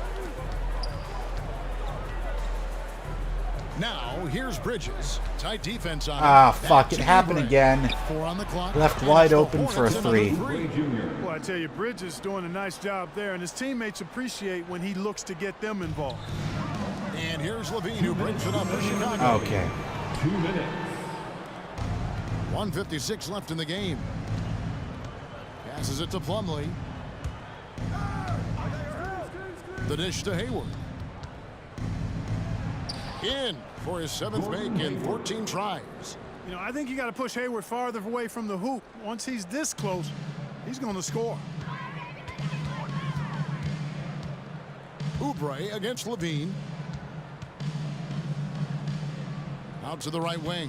Here's Vucevic. No good, unable to end this run. Boy, he's got to be disappointed in the result there. I mean, the defender really didn't make any impact at all. And as we head to the final buzzer here, a crushing blowout. Big-time dominance, and this will go in the record books as a gaudy win for Charlotte. As one-sided as it gets today, you know, there were some dominant moments in about every facet of this game for that team. Yeah, I mean, Kevin, it's hard to think of what didn't go right for them.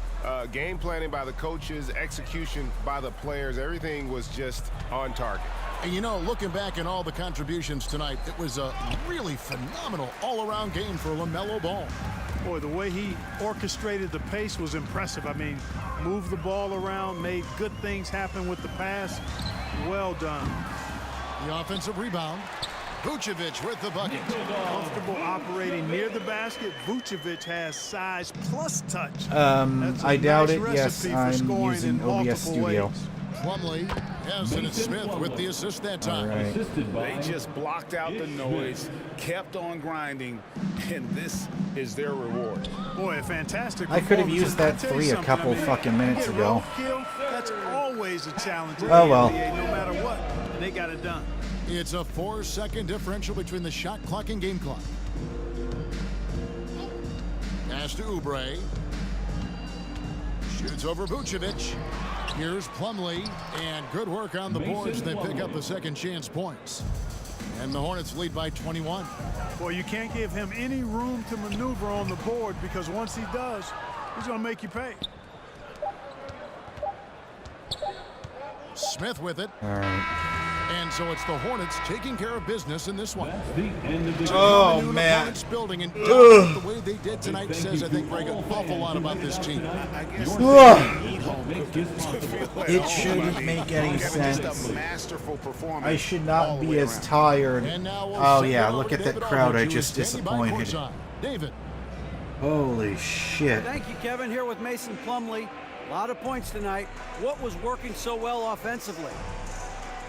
Well, we're sharing the ball so well. It's fun to watch, I'm sure, but we have possessions where his eyes touch the ball almost twice. So when you get movement like that, it's hard to guard.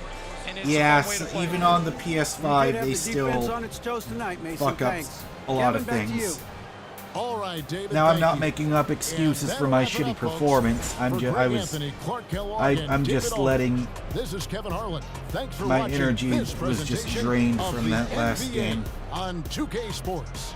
As we leave you with our New Balance. I'm glad that this game does feel a lot better. Even though this is 2K22 and not 2K24. Alright guys,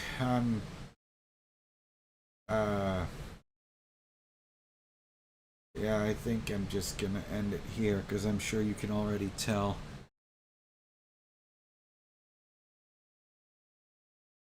You would have lost your shit. You don't know how.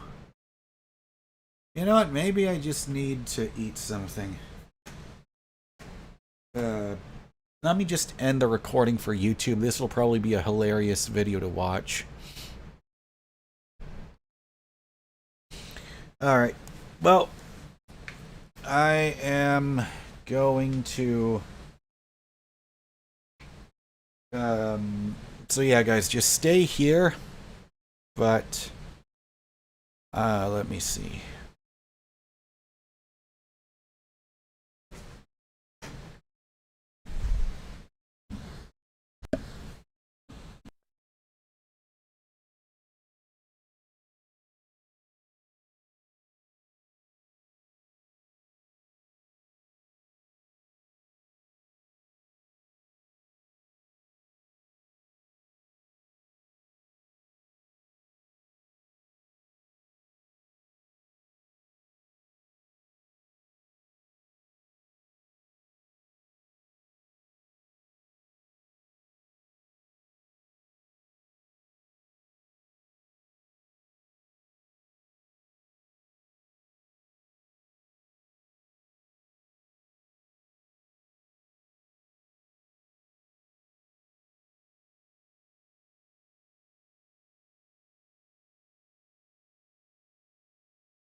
All right. Hello, everyone. I'm back.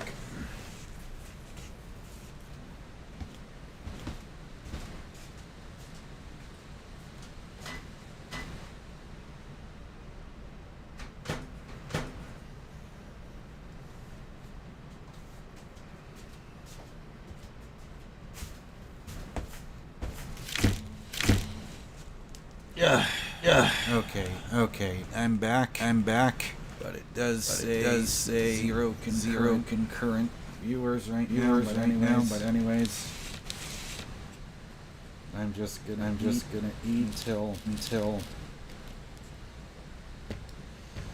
eat for now. I don't know. This is not exactly lunch, but it's not exactly dinner.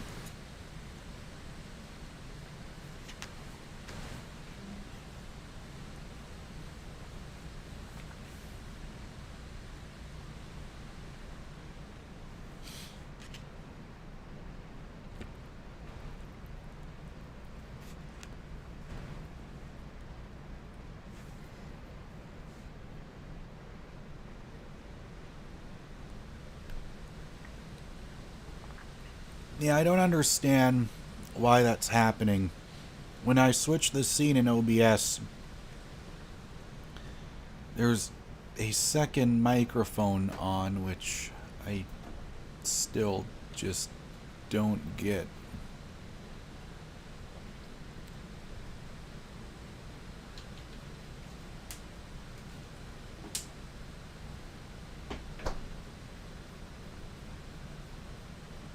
Yeah, there was a second microphone, and I just don't understand why.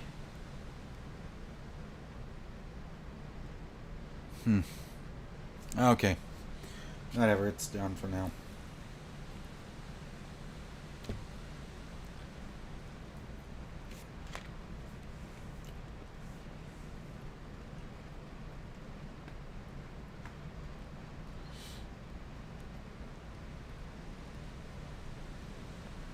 No, I'm just eating hash browns for now. I guess you could call these hash browns.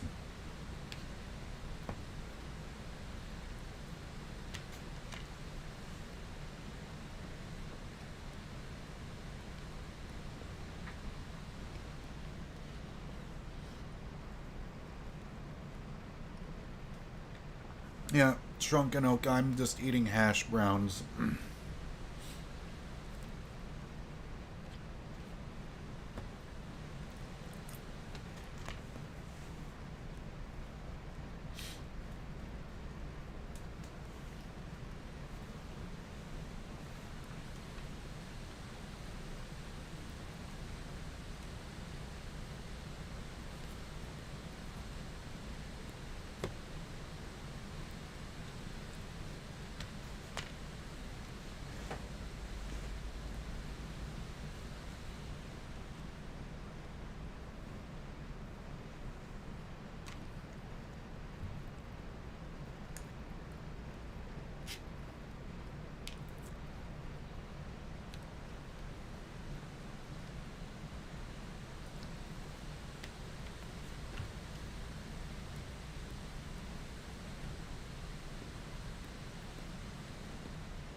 So right now, I am not working currently, but that gives me all this extra time to put some more effort into being more consistent on YouTube.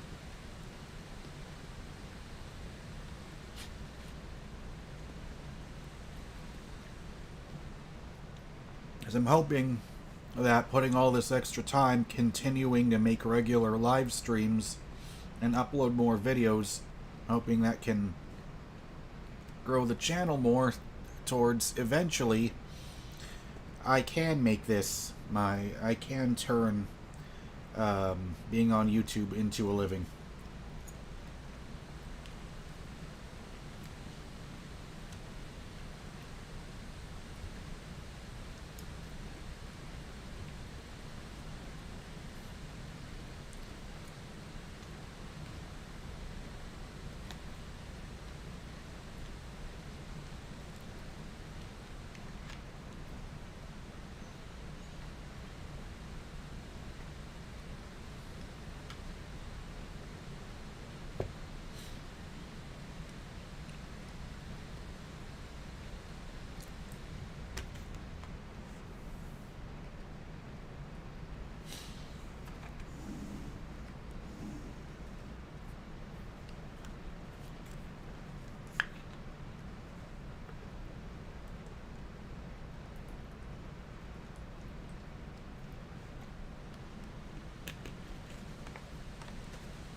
I just gotta move this. There we go.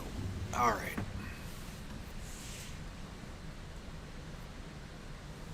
Alright. So...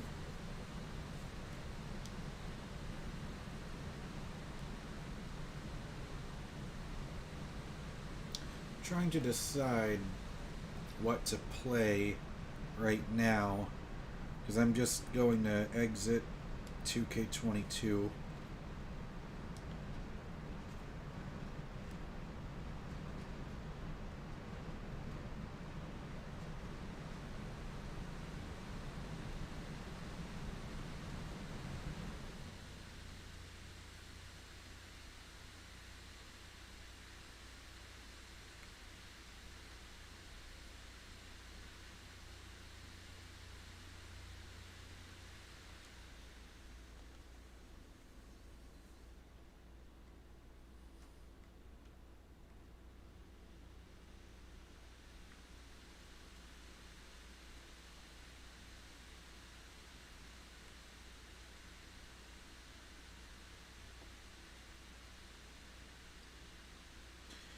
Because there's one game that has my interest, that's Star Wars Jedi Survivor.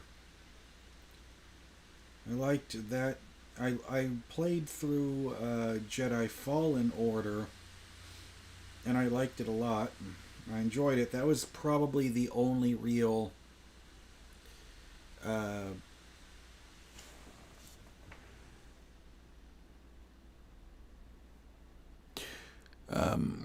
Road Rangdang is asking, when you play a popular guitar song or sing karaoke, do you need copyright permissions? No.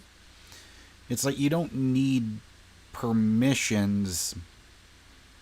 Exactly. And it's just, there's always this gray area, because I see so many people that make reaction videos, and they're able to, get away with it, have hundreds of thousands of subscribers, and they can do that for a living. And then there's some people where whenever they do it, they get shut down or they get copyright claims. So really, it all just depends on the YouTube copyright algorithm. Sometimes you get a copyright claim, sometimes you get a copyright strike. It all just depends on the risk, but it just sucks, because I've seen a lot of people where they're able to be successful on YouTube before, where they're doing exactly what I was doing in the past when I was reacting to music. And yet now it's tough, because whenever I try to do it, I don't know, YouTube historically has always been a pain in the ass to deal with when it comes to this type of stuff.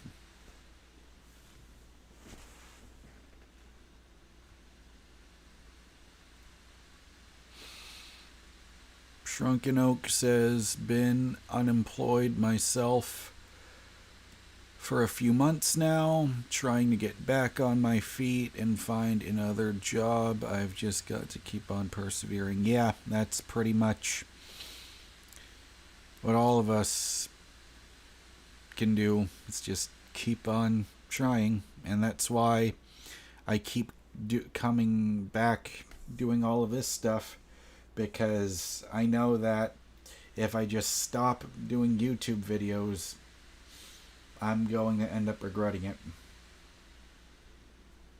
And I definitely don't want to go through that again.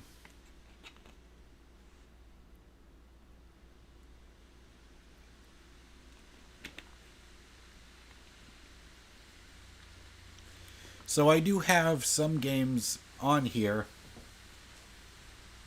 that I guess, are still PS4 games, but they have PS5 updates on them. You're glad I'm still doing YouTube too. Thanks. Yeah, you can tell it means a lot. Yeah, I mean, I've been doing this since I was 14. Like, if you go back to all of my old videos, like, you can see I've been doing this since I was a kid, and, you know, and I still wouldn't be doing this if I didn't love it. Because originally, there was a TV channel in America called... hang on, I gotta read that. Getting a job has become like winning the lottery if you don't know someone. If you can start your own business. Yeah, that definitely seems accurate these days.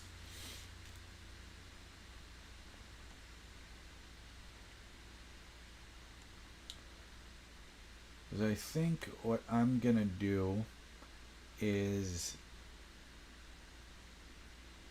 because I enjoy this game,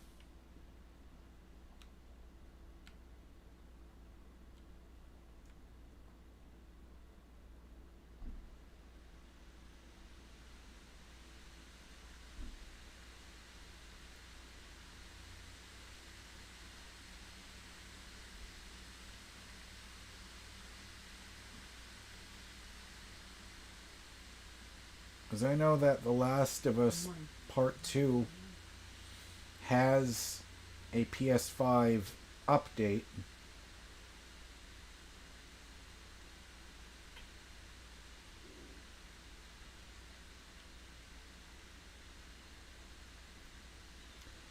So maybe I can try downloading this. And I have the first Last of Us on the but it's the PS4 version. There's a PS5 version.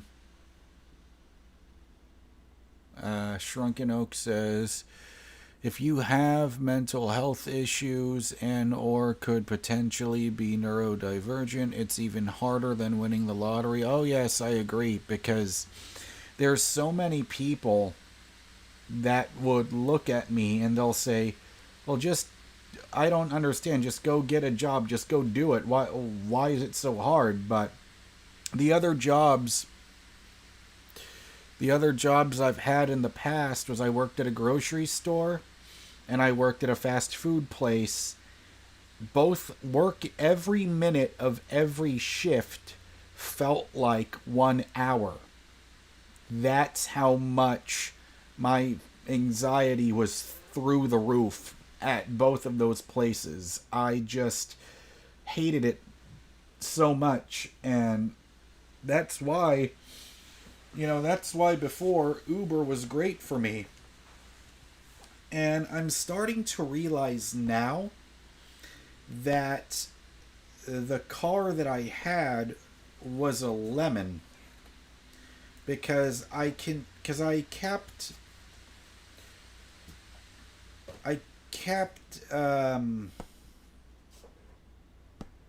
trying to remember. I kept refilling gas all the time, but then I think I'm starting to realize that's why I was having all those issues constantly refilling gas, because I think the fuel economy continued to go down more and more, and then I took it to the dealership and they said don't fix it because it's almost paid off anyway. And I didn't realize it at the time, but I think they probably knew what was going on with that car, and they took advantage of the, yeah, you know what, reflecting back on it, I'm pretty sure that's exactly what fucking happened.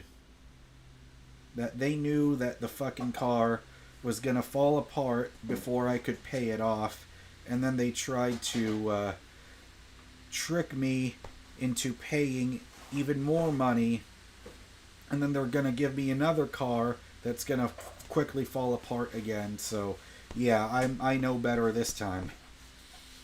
So yeah, I'm learning to avoid that place.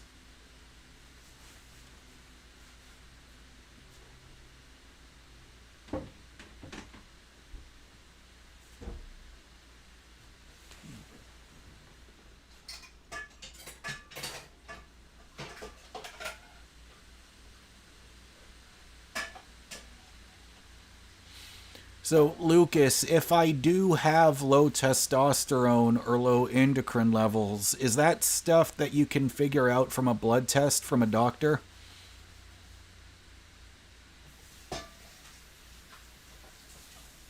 Yes, Shrunken Oak, you were nearly having anxiety attacks every shift. I mean, yeah, that's exactly what I was like. And that's why I enjoyed driving for Uber and Lyft. Because when I was driving for Uber and Lyft, that's the first time I never felt anxiety. It was that fucking $500 every 2 weeks for a base model entry level Chevy Cruze that's worth less than 10 grand on the used market. That's where I'm learning now, that's where the majority of my stress comes from.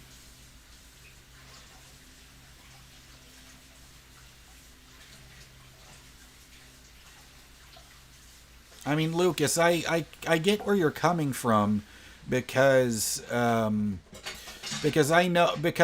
have digestive issues as well, and I know that certain things in your gut and digestion can affect can be a cause of anxiety or depression, because I've seen that a lot, and I believe it, because the days when I would drive out to the park and I would take my basketball and I would practice free throw shooting, you know, I would feel a lot better, and I had the energy to drive all day long, picking up, dropping off passengers. But yeah, you're definitely right. I get it.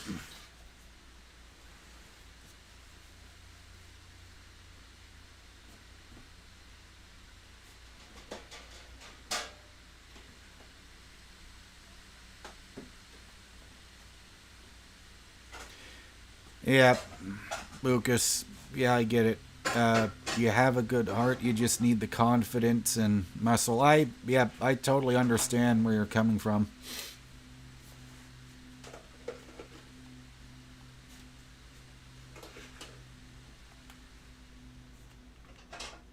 I'm just taking a look at the library here. Actually, I need to find out storage space. Sound. Wait, nope. Storage.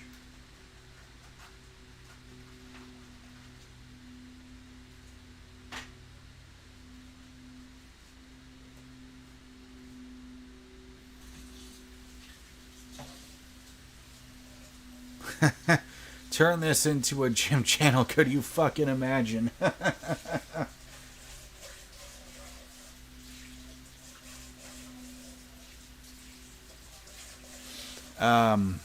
But yes, having confidence and having good people in your life, that is true. Because I've noticed that a lot of the social skills I did have, because I noticed I was way more confident. I was way more confident when I was in school, because I would see the same people every day. I would talk to them. They would talk to me. We would have good conversations, but then once all that is gone and out the window and you're left to figure out the world on your own, that's when all the tough shit starts happening in life. At least that's what happened for me.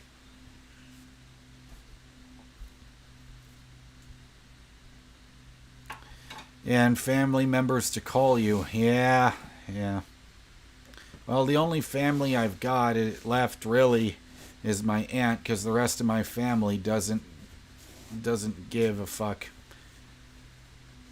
Or at least that's what it appears, because they're not really making a ton of effort to reach out to me.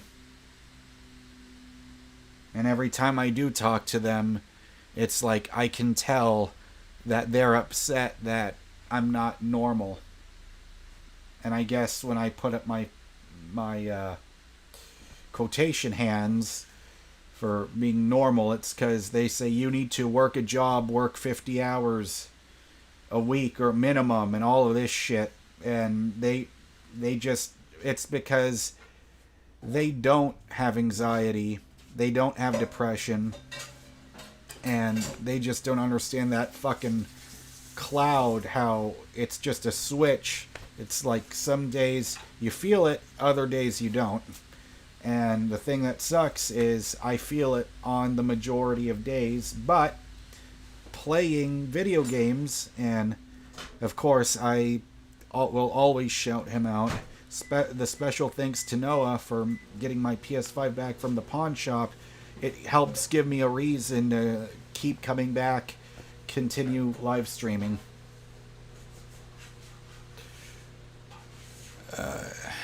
A lot of them are miserable themselves. Yeah, I get it.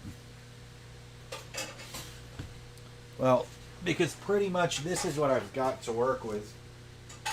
I don't know how far the cable on this webcam will work, but you see, that's the front door, and then that's my bedroom, and that empty space in the wall over there, that is where this table, or where this tray with my laptop is. And then, yeah, so that's the one end of the wall. And then you look here, and this is the entire width of my mobile home right here. So when some people might not believe me when I say this place is cramped, that's what happens, because this is my TV right here.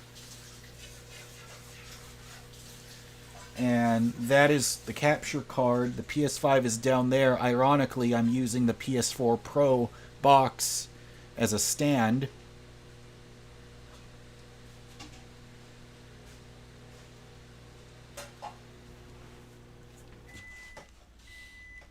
But, oh, whoops, hang on.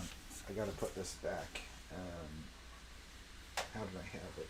I believe it was just...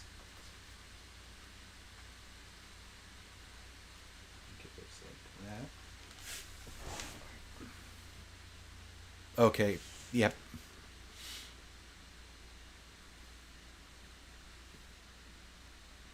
Let's see. Simple Life in Japan says...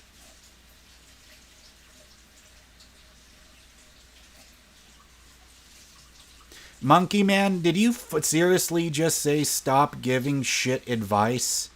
Are you fucking kidding me?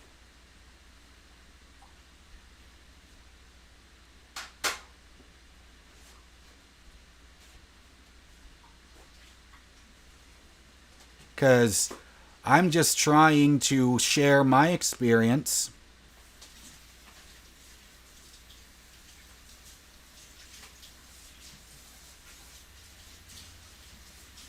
You know, you say you absolutely need muscle. Yes, I get that part. But saying stop giving shit advice, I mean, you're pretty much insulting everyone here where we're just trying to have a conversation with each other.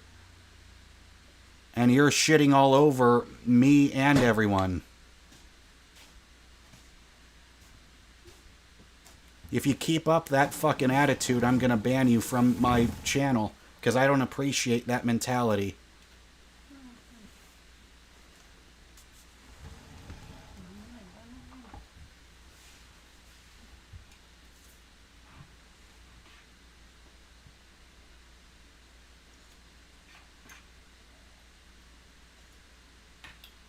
Yeah, Gonsvek says, nah, don't listen to that guy. You are 100% correct. And because he's been saying a bunch of shit too in the past that was, you know, ruining my positive energy. So I'm just going to go ahead and click hide user on this channel. There we go. Problem solved. See, it's so funny. This is how I know that I'm doing something correctly. Because there was a guy in the past that said...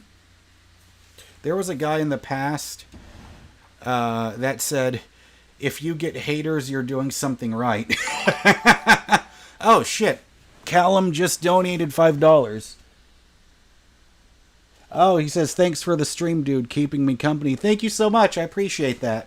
Thank you. I appreciate it, man.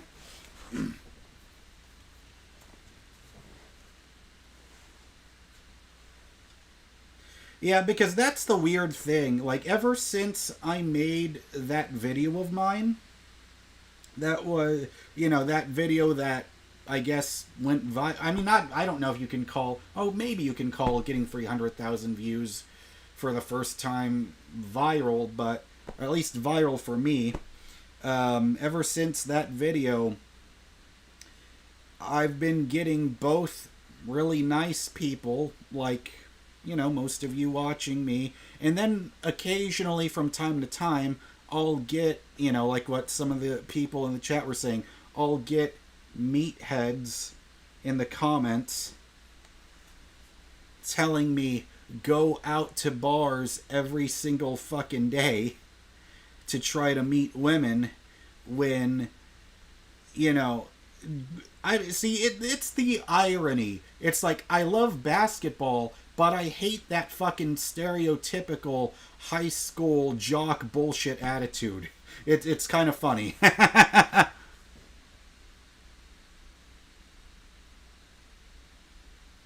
Yeah, I get what you're saying, Shrunken Oak. The whole lack of testosterone stuff. It's like, the only way I'll know it's a real lack of testosterone is if my fucking doctor says it, not some fucking jock on my fucking...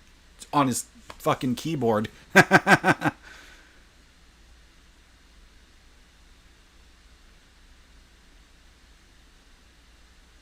Yeah. Oh, that's interesting. Simple life in Japan.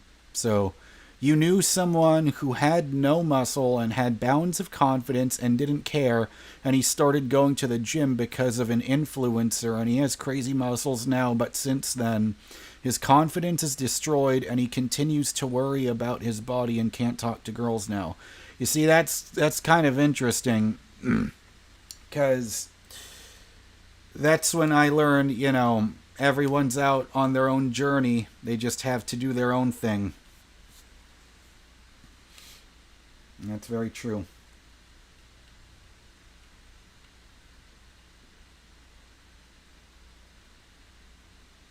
Because that's a thing that I'm still working on.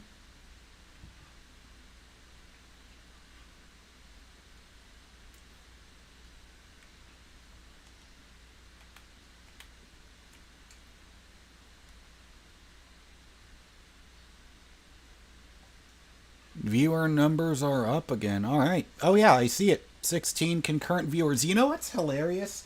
It's like, when it's just me talking, there's more views doing this than there are when I'm just, when I'm trying to play a game and talk at the same time. That's kind of funny. Because, that's what I am. That's why I called my channel MrGamingGuitarist, because my entire life I love video games and I love music, but I also love about sharing my experience and both the positive and negative things that I go through, and that's what I try to do with this entire channel. I talk about my experience with anxiety and depression, but I also love music and I love video games. That's pretty much what I've always been doing.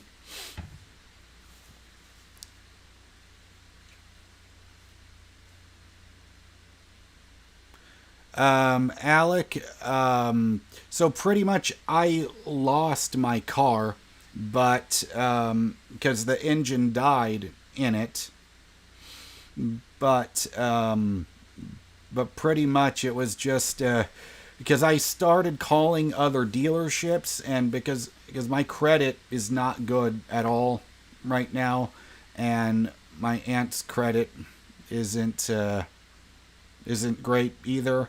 So I know it's like I called up the dealership, and oh wow, Kevin donated $10. What message does he say? He said, "Love you, pal. I also have depression/anxiety, and it helps to hear. Keep it up." Oh, thanks. Thank you so much. Yeah, because pretty much they told me I would need a $3,000 down payment, so that's pretty much what I'm waiting to save up for. But, you know, the viewership on YouTube is going up, and I'm actually going to be earning a paycheck, I believe, next month from YouTube views. Like, it's not a ton of money, but it's a lot better than zero that I used to have.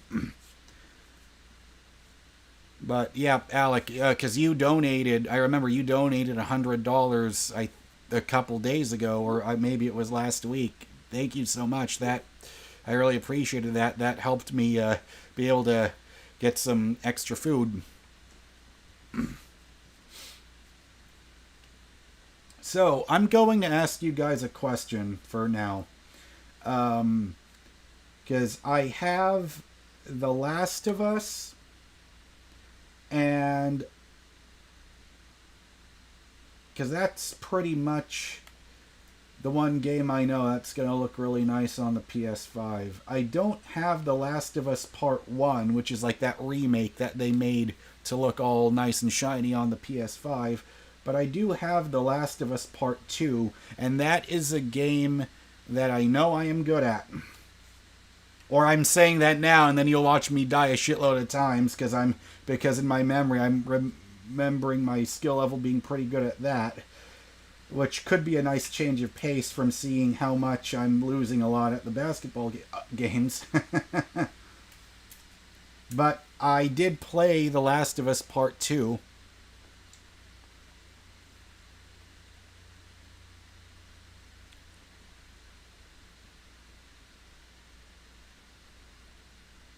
Have I ever played Earth Defense Force? I have not. Is that or is that EDF? Is that what EDF is? Earth Defense Force? I've heard of that, but I've never played it myself. Shrunken Oak says, "Man, shit like this gets to me emotionally. You know, in a way, it's just nice to see people just donating honest super chats."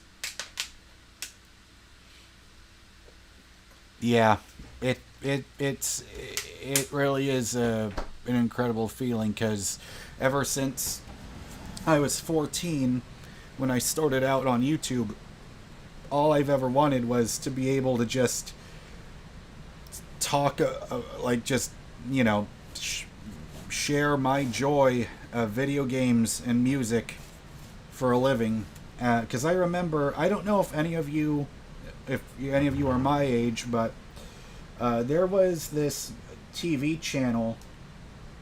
It was called G4, and it was really ahead of its time. It was a lot like, pretty much like YouTube gaming channels, but it was on cable television. So I just decided to go ahead and... Ooh, Shrunken Oak, you've never played either of the Last of Us games. Okay. I've got part 2. Because I got that as a download on my PS4. And I can install that.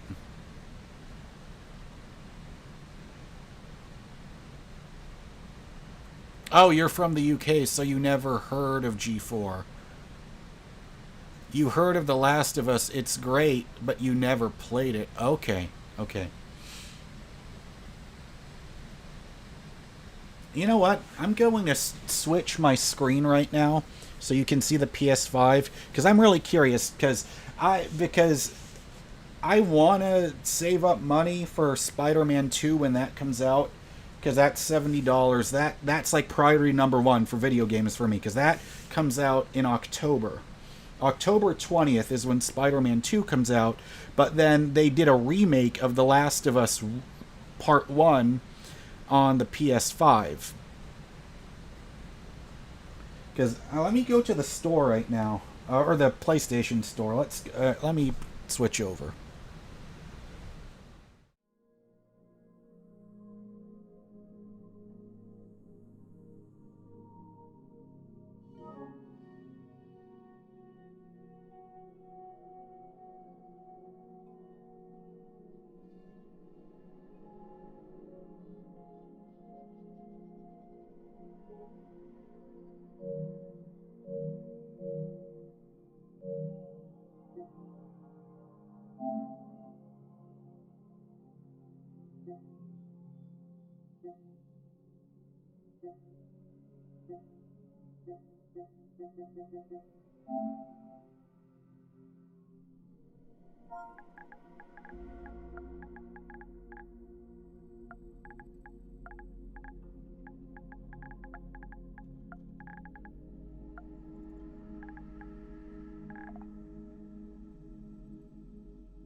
Thanks. Thanks for letting me know, guys. It's weird when you switch over on OBS Studio. Yeah, when you switch over, you're always yeah, it's weird. It like puts the mics on mute for whatever reason.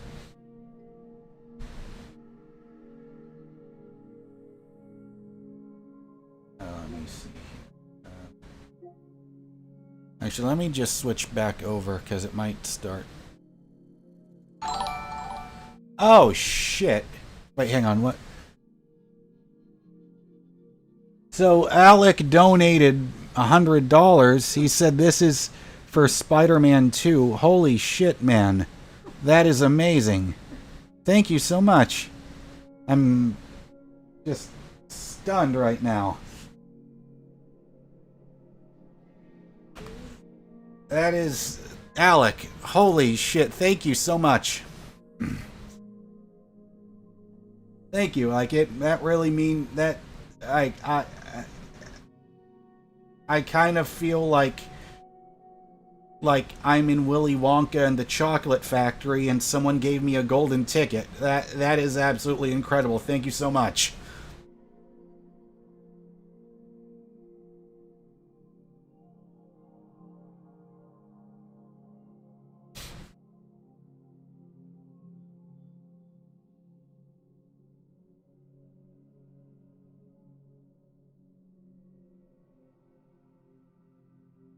Now, Alex says you deserve it. Oh, thank you so much. Thank you. Because now it's like now the money that me and my aunt have left over now we can just focus on ordering food. Yeah, Simple Life in Japan says, "Seaman, you've got great supporters here. So keep strong. Live streams bring out your true fans who care." Yeah. I'm grateful for you guys. Man, all you guys that keep coming back to watch me stream every time I stream. You guys are, like, I wouldn't be doing this without you guys, so thank you so much.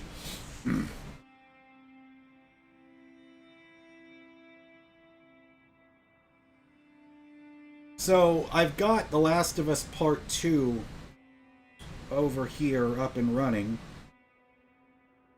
But I think what I'm gonna do, because now, let me think. I'm trying to think, because a lot of you guys in the chat did not actually. You know what? Let me cancel this right now, or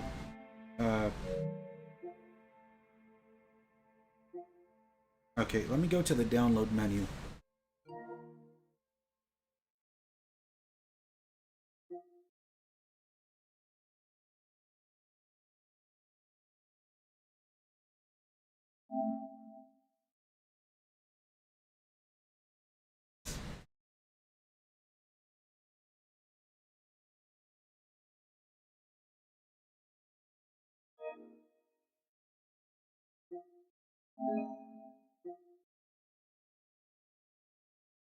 Actually, let me check. How much space does this take up?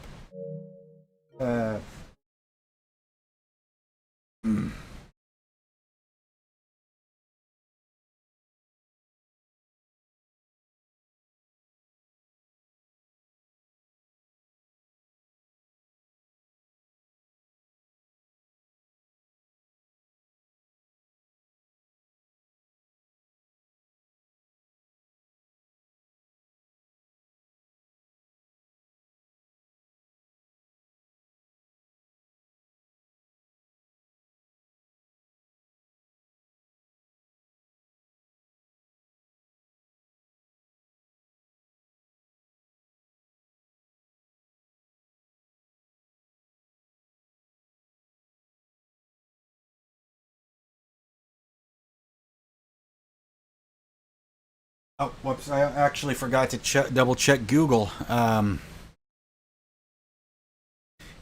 Yeah, I agree with what Shrunken Oak said. I just don't want to discuss anything controversial.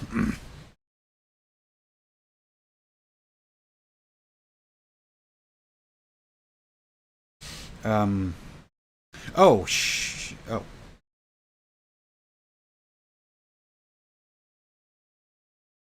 Oh, this is taking up 79 gigabytes. Yeah, I'd rather just, I'd rather go here. Nope, let's go to settings and hang on. Give me 1 second, guys. I'm gonna switch over here.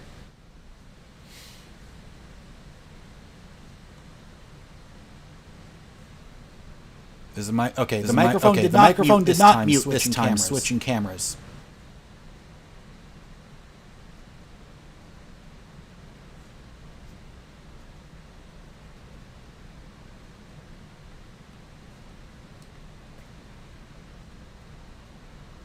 Oh yeah, that's right. Yeah, that's right. That's what it was. You go here, and oh yeah, that's. I'm still trying to get used to the menu again. You go down to your downloads, and we're going here, and we're gonna press cancel and delete. Yes. Okay, there we go.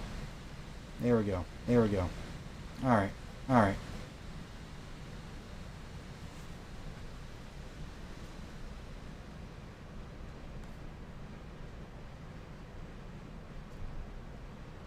Son of a bitch, they did it. See, I don't know why OBS doubles the microphone. It's a thing. It's a thing. I'm trying to. Yeah. You know what I noticed? I don't know if any of you are my age or if you're going to remember this, but this really does remind me when the... Yeah, Shrunken Oak, I'm not discussing that topic.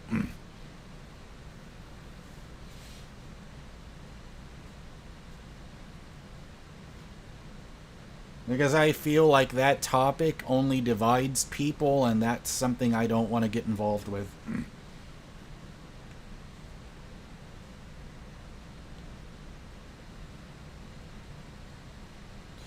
Yeah, and I know that, yeah, I know that,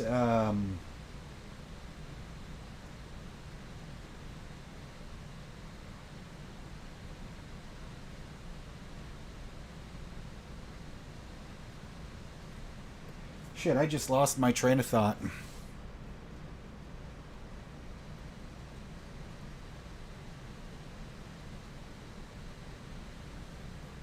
I'm trying to remember what that sentence I was saying was gonna how it was gonna finish.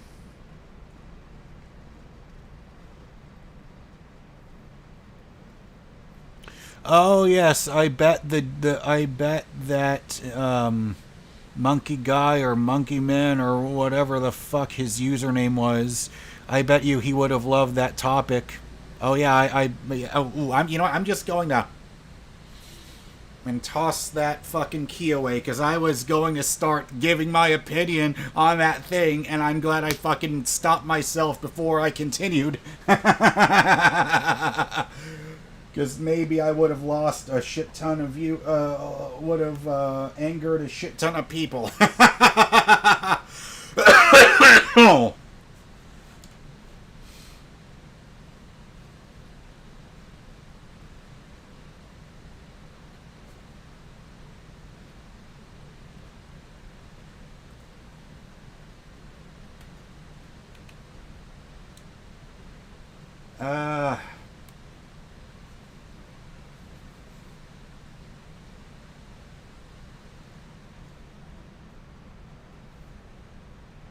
Do you want to order something for dinner later?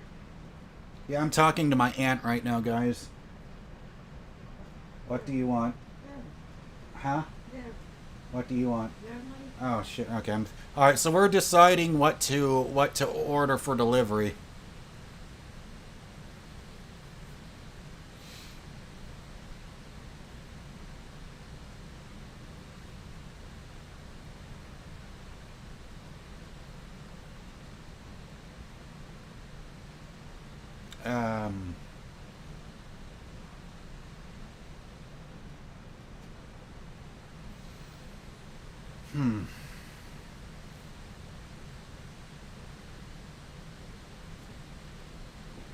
You know, I'm gonna check and see what coupons are available on Uber Eats right now, because I've got that discount. I have that Uber One membership with them. Shrunken Oak just said order some testosterone. That's a good one.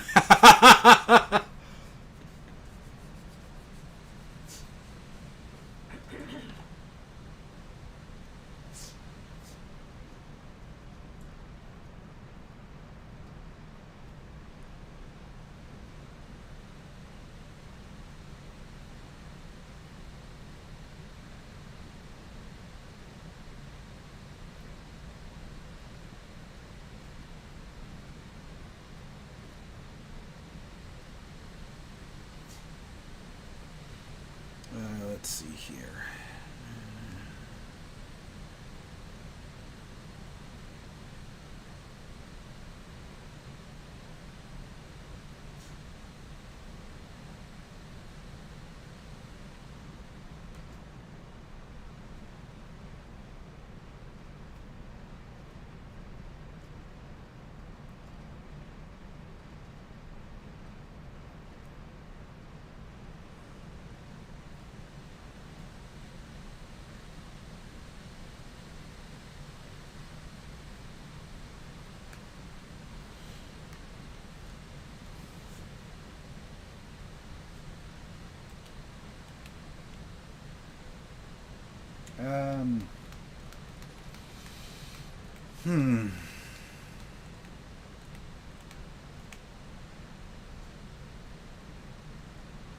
So, Simple Life in Japan, I really don't play online games a lot. I mostly just stick to single-player games.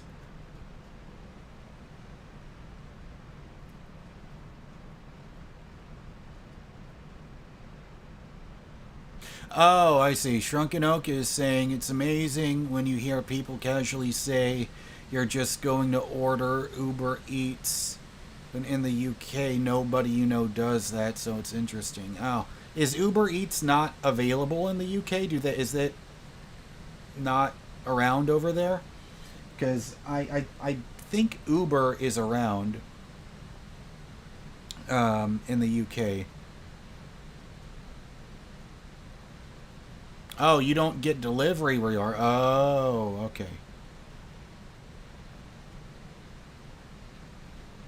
And this is the one thing that's good about technology, is when you don't have a car, now because of Uber Eats, now you can just order from whichever places are around you.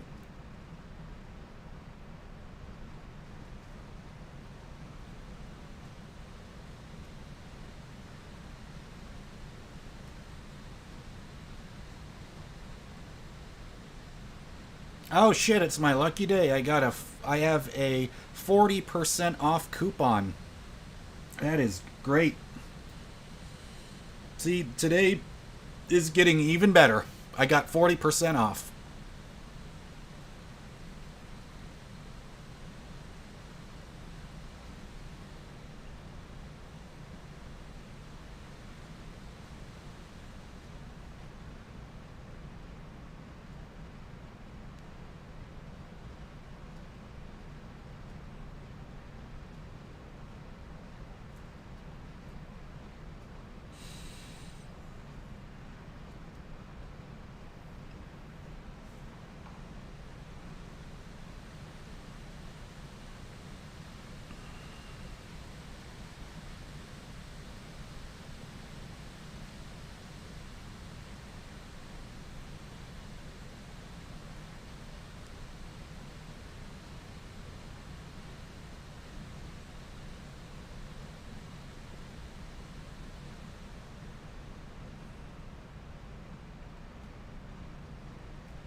Do you want to get wings? Buffalo Wild Wings? Huh? Okay.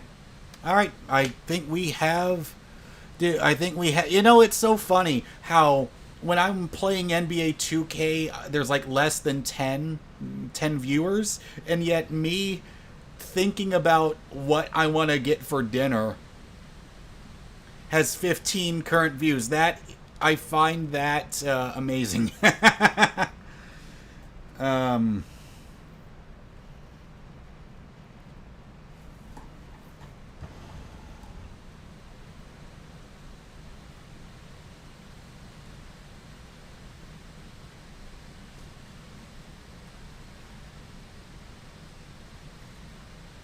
So they have 3 different sauces. Which one do you want to get?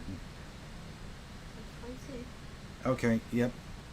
Yeah, my aunt likes hot wings. So, yeah, I'm deciding Buffalo Wild Wings. Yeah, sports games aren't too involving for the viewers. Finding a good stream game can be a challenge. But I noticed, though, whenever I was playing the more single-player game, like games that I usually play, I get a lot more viewers doing that. So that could be definitely something to think about.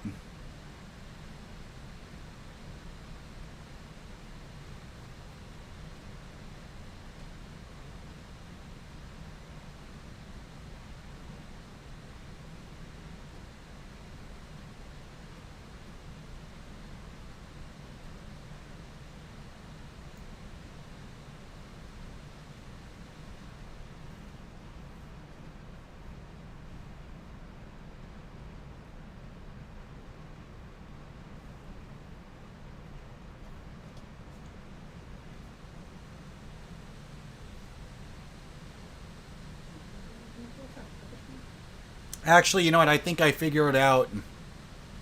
I think I just figured out.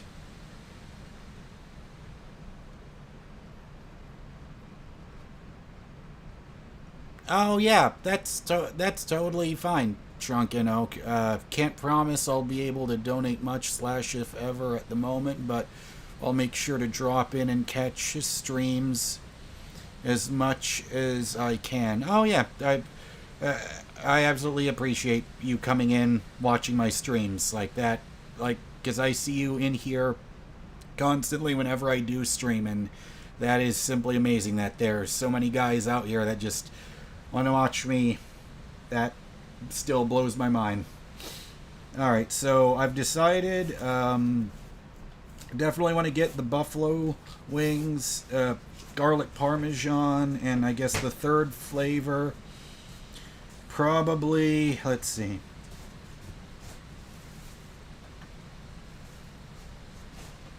What's the third flavor? This is tough.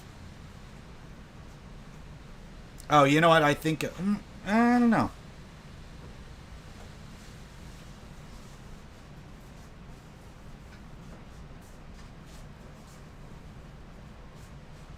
Yeah, and you guys are all becoming pals there. That's great. That's amazing to see.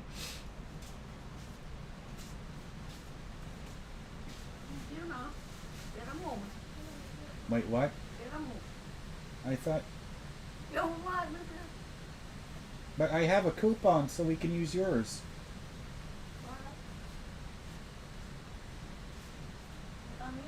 Hang on, I'm not done yet.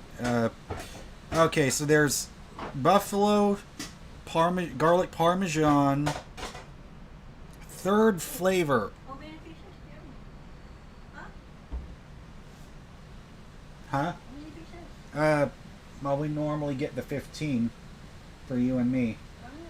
I'm still, because I haven't added the coupon at checkout yet. I'm still deciding on the third flavor.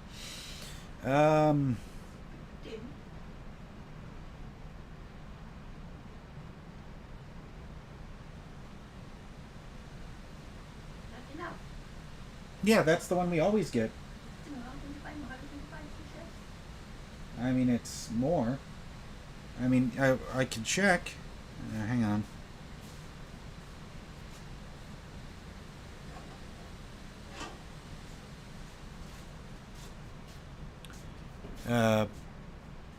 Let's see. I gotta mute the mic for just once. See, this time I gotta do it on purpose.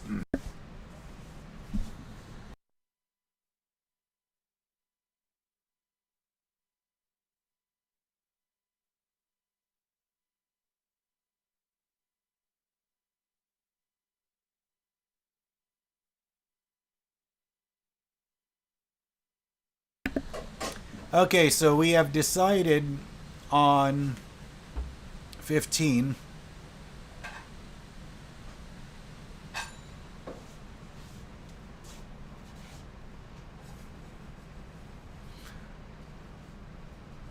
Well, Victor,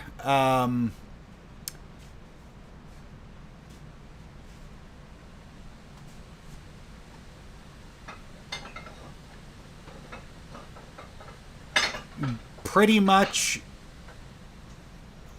is testosterone your favorite word or something? Because that's what I see you talking about the majority of the time, typing the words testosterone.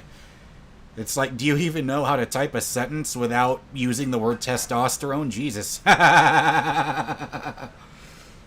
Goddamn, that laugh sounded a lot like Elmer Fudd.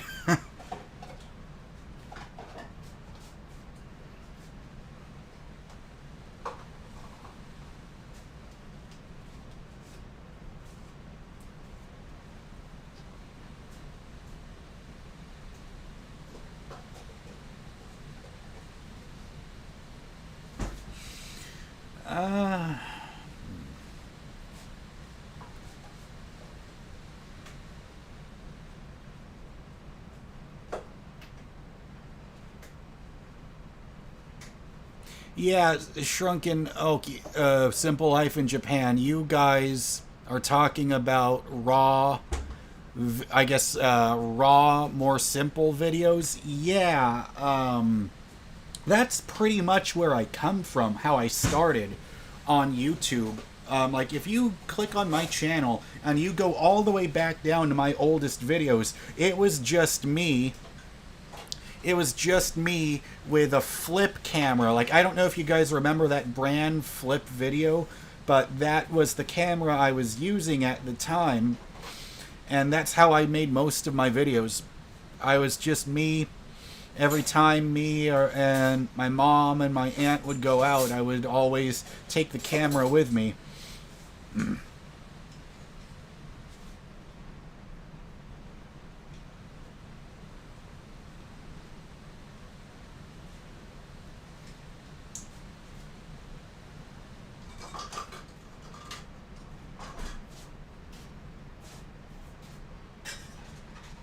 Okay, so I decided the wing flavors I want to get will be buffalo, garlic parmesan, and lemon pepper. Just keeping it classic for now.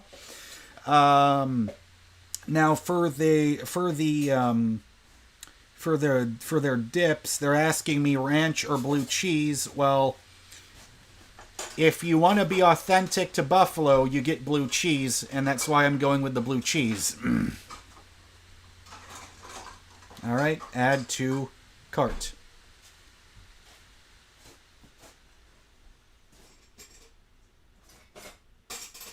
View cart. Go to checkout. Oh, fuck yeah! This is why I enjoy getting coupons. So, let's see. The total would have been...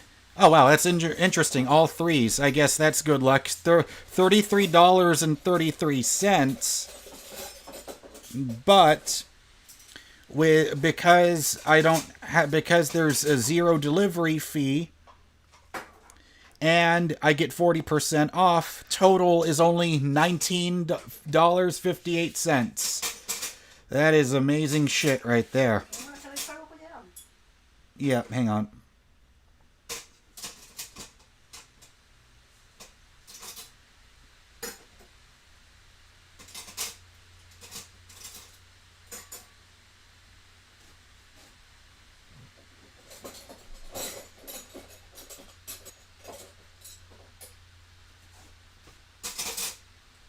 Okay, so some guy is saying those mukbang people... You know what's so fucking hilarious?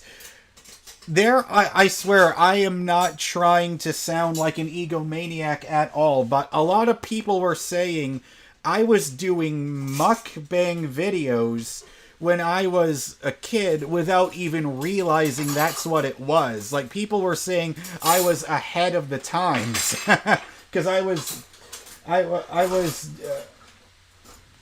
was doing that in like 2010, 2011, during those times where I would just turn the camera on and I would record myself eating, and without even thinking twice about it, because I thought it was hilarious, because I used to think, who would record themselves eating and put it on YouTube? That's fucking hilarious. So that's why I started doing that when I was a kid, but then I realized that's an entire genre or subcategory of YouTube now.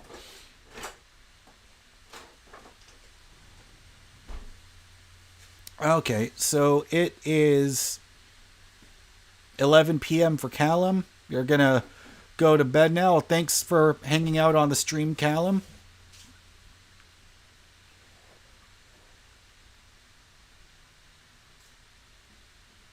Alright, so I can order it now? Yep, okay. Yep.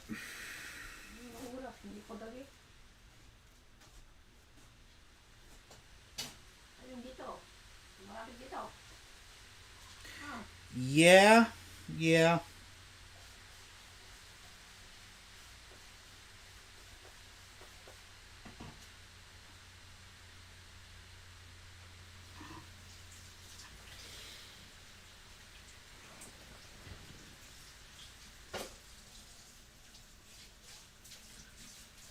Yeah, I don't understand those mukbang videos, but my aunt loves watching them.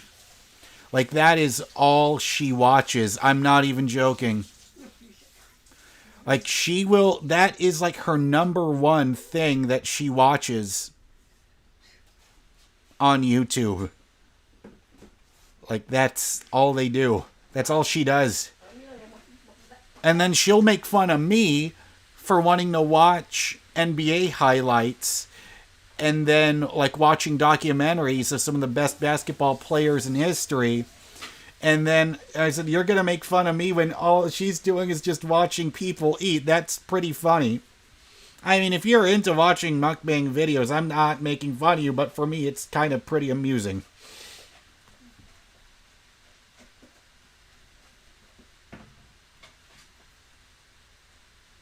Because, like, when I will put on a movie, or I'll start playing a game, and then she'll just start watching those same mukbang videos on her phone.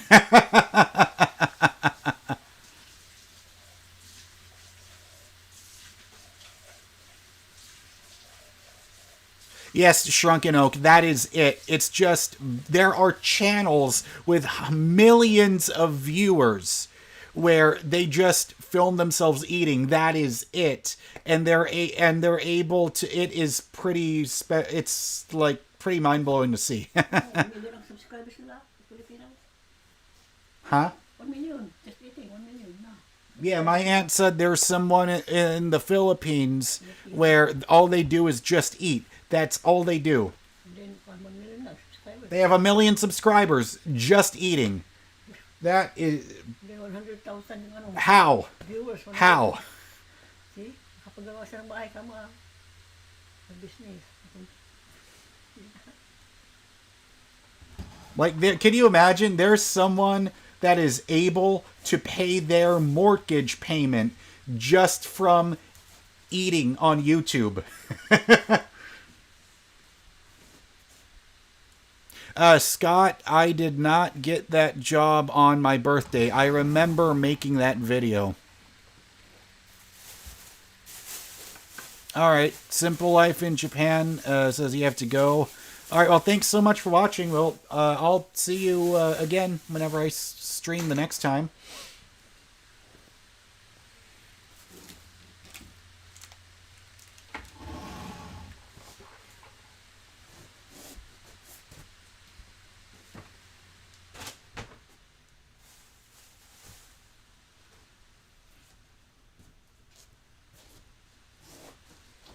All right. Oh, yeah, I forgot to press order on the wings. Jesus. Not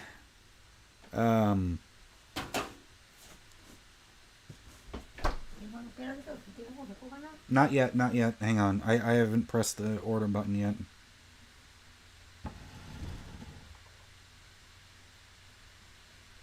Okay. $1. Place order. Okay. Alright, well, I have to go use the restroom, or bathroom. I don't know why I'm saying restroom. I'll be right back.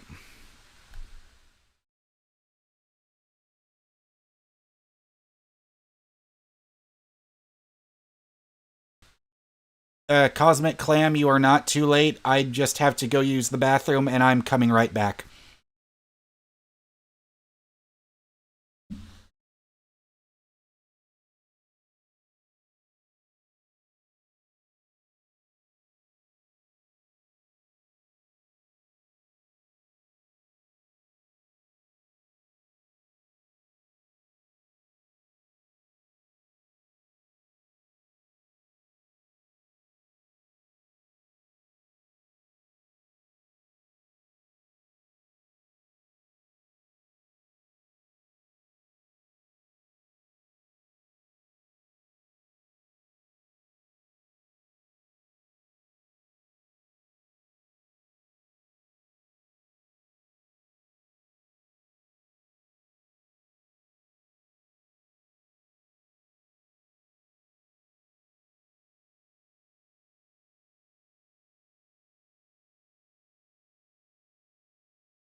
Alright, I am back.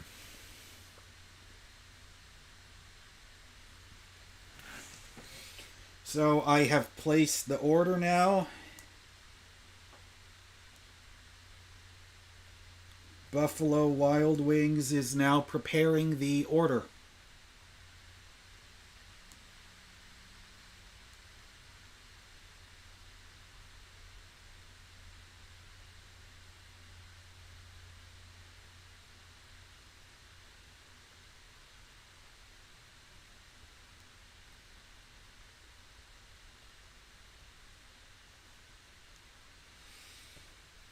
All right.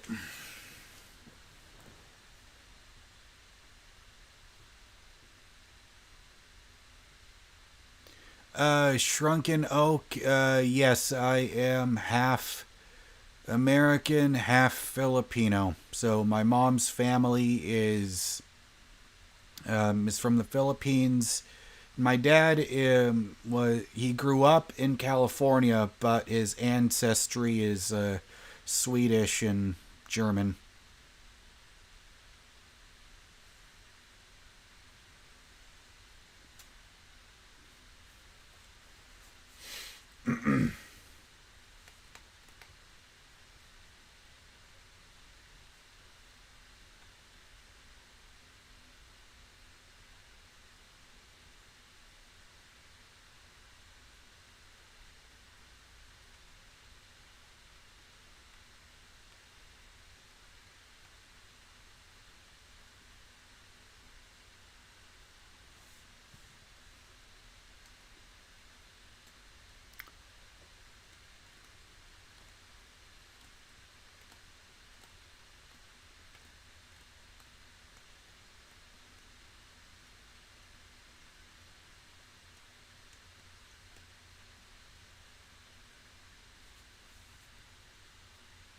All right. Now, I just wanted to double check how much free space I've got. Okay, 195 gigabytes.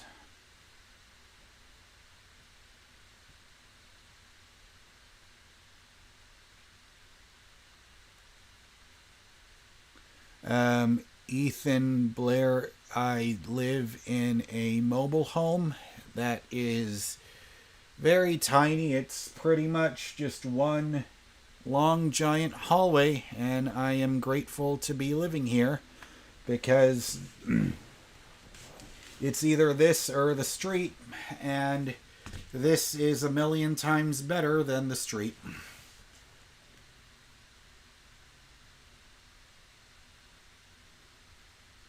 Oh, some guy. So it was 15 wings. Me and my aunt are gonna share. 15, 1-5. That's 15. Because without that 40% off coupon, it was going to be $33, but, you know, that's why when you see those coupons, take advantage of them while you see them. What? What? No, that's too much. No, that's...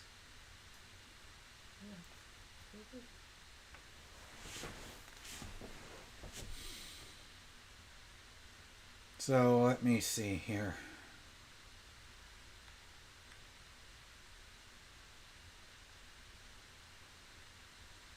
Ethan, my game with women is non-existent because I'm not focusing on that because I don't have a car, and I'm just putting all my efforts on this YouTube channel.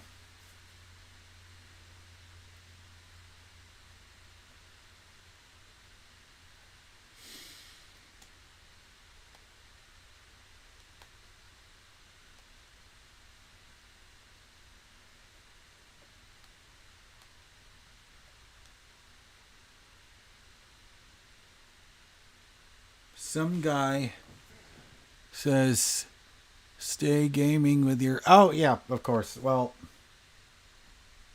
trying to decide... See, and I'm starting to think that these days I'm starting to suffer from, or not suffer, that's too strong of a word, but I've noticed it's always hard for me to decide stuff, like especially like when you saw stuff on a menu, or even when it comes to regular stuff, like if you're just trying to decide on whatever movie you're going to watch. All of that stuff is like I'll spend a really like an absurdly long amount of time just trying to pick something. And that is another thing about my brain that I'm trying to improve on.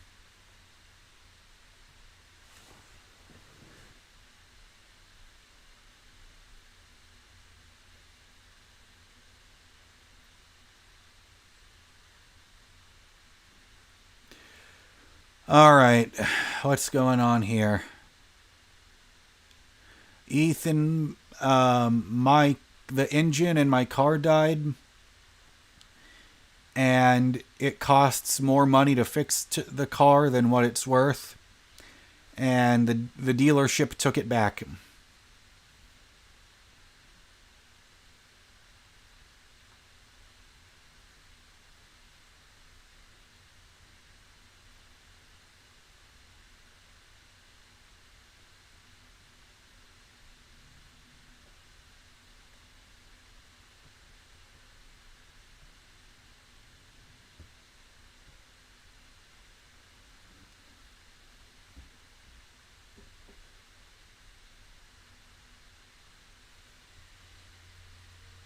But I think I'm pretty sure I've already said this before during previous live streams that I've done. But women should not be seen as a goal or a priority. It's just something that happens along the way. Which, you know, I've had chances and they didn't work, but I'm not gonna sit around here constantly feeling upset or angry or getting depressed because I felt attracted to a girl and she didn't feel the same way about me. I'm not going to waste my energy on that, you know? I'm just not in that phase of my life right now.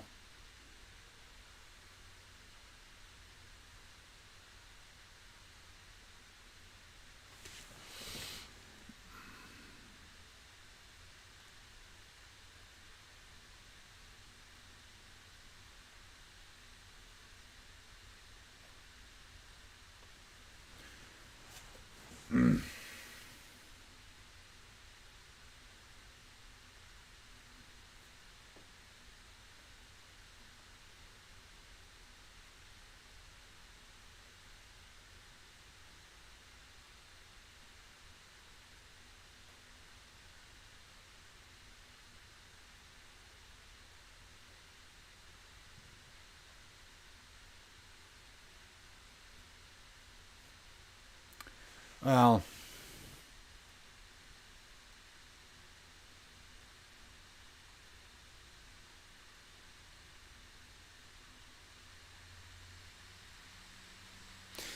yep, I get what you're talking about, Ethan. It's like, I guess, what's the best way to put it? Like, you enjoy your time being alone. I mean, so do I, because I'm learning that I'm an extroverted introvert, where I like times being by myself, but that there's also times when I want to be social, and it sucks when you want to be social, but you can't. That's when it really hurts.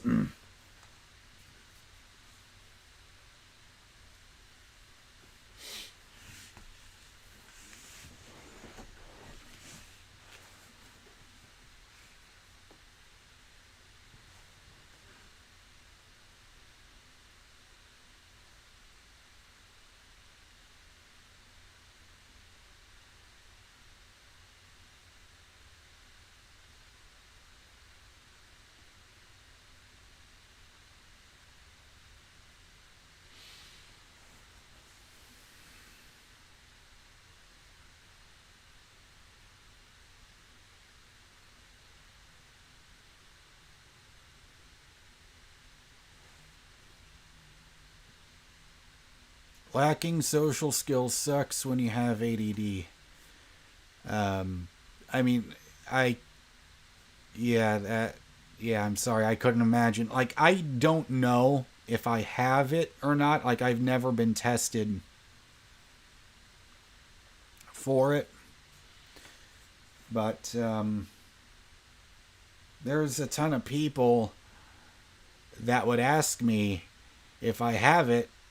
Like, it doesn't happen often, but there's been times when I would go out, talk to some people, and I would tell them, no, I've never been tested for it. Then again, I can't afford to go to a fucking doctor to get a test for that shit anyway.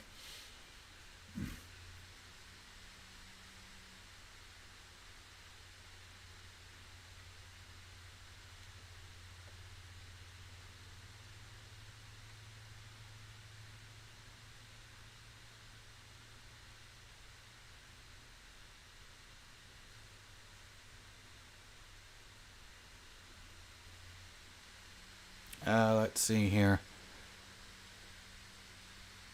Yes, so what Jared just said is the exact right approach. He says, my wife of 8 years left in March without even telling me she was going to leave. I've used my time alone to learn new things like cooking, losing weight with exercise, bettering myself in every way. I'm sad that she's gone, but I'm happy and excited for the future. It's important to keep that perspective. 100% I agree with that completely, because that's the thing, is that you're not thinking about the past, you're just focused on the present moment, and that is still something that I need to work on. But I've noticed times, like especially right now, whenever I'm feeling this way, like I'm focusing on the present moment, like I'm reading the chat, I'm responding to chat. Those are the only things going through my head right now. That is, of course, unless I decide, once I finally make up my fucking mind and come up with a game I want to play, then I'll do that. And then, when the wings are here, I'm going to enjoy some of those. So, yeah. Man, I am so glad I decided to start live streaming, because I used to do it before. Like, whenever I would record myself playing,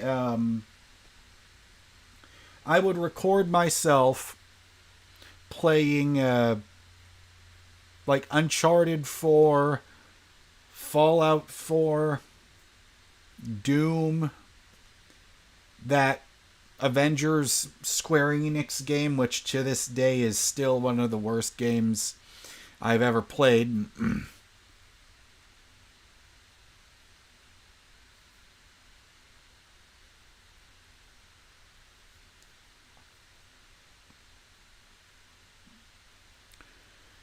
Yeah, I'm pretty much, like, I'm just trying to focus on doing this full time so that I can, do this for my living, because this is great. I mean, I love being on YouTube, and now, especially now, because I had that video of mine get to more than 300,000 views, now I'm getting consistent views, and that is, I've waited for so long to be able to get to that step with my YouTube channel, and now that we're finally here at this next step in my whole YouTube journey, I'm not going to waste that opportunity. I just have to keep going up and up.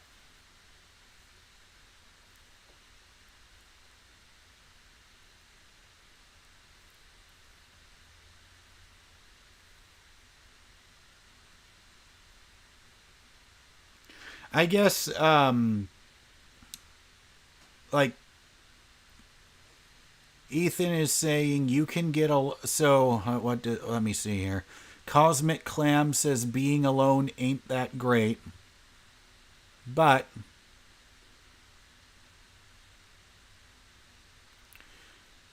then Ethan says you can get a lot of things on your own with no interruptions or distractions. Cosmic Clam says, but I can be in a relationship and also have hobbies on the side. I mean, yeah. I mean, that's the thing. Like, as long as like, if you meet, yes. The whole being alone versus not being alone is 1,000,000% subjective. That is absolutely correct. Shrunken Oak, yes, I agree with that.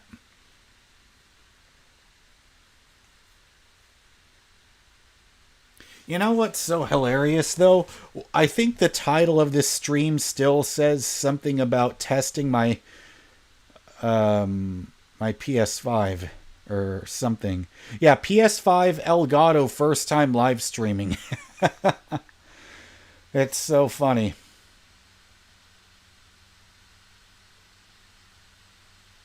Yes, most humans do need a certain level of daily human interaction to function. And it's at the point where if you feel like you can't get that human interaction, that's at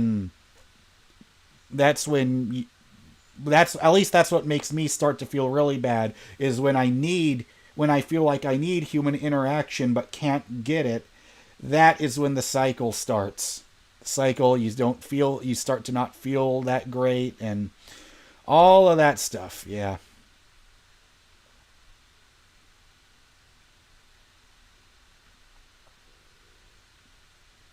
Because pretty much what I'm learning, at least in this phase of my life, a lot of it is just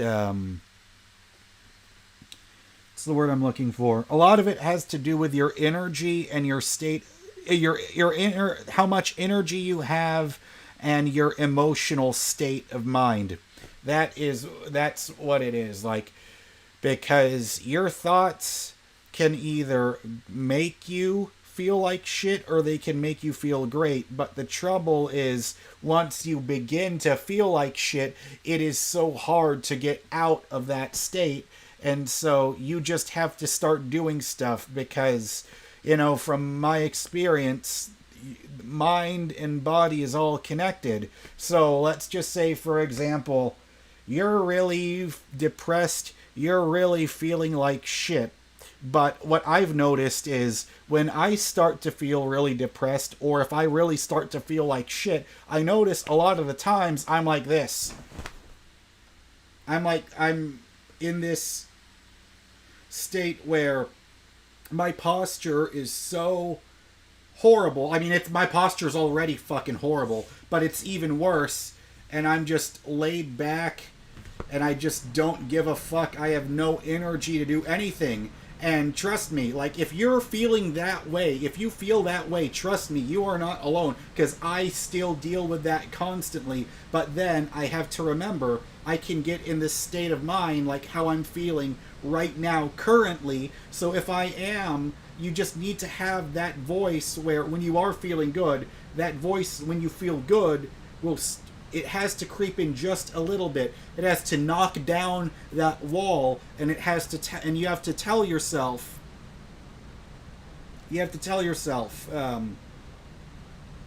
just move just a little bit, okay? Just start moving just a little bit. Like, if you're in that depressed mood, like how I get a lot of the time, if you're like this, just start moving. Very, very, very, very, very slowly. Like, it's like, oh, wow, that's not that bad. It's not that bad at all. Okay. Alright, I did something, and now new thoughts start to enter my head. So then, okay, so I moved this hand. Now I can move this hand. Okay, now let's just try very slowly. Do this. Okay, I was able to make myself sit up. Okay, now what? And now it's like just simply doing that. Oh shit, Adrian's Gaming just subscribed. Thank you so much.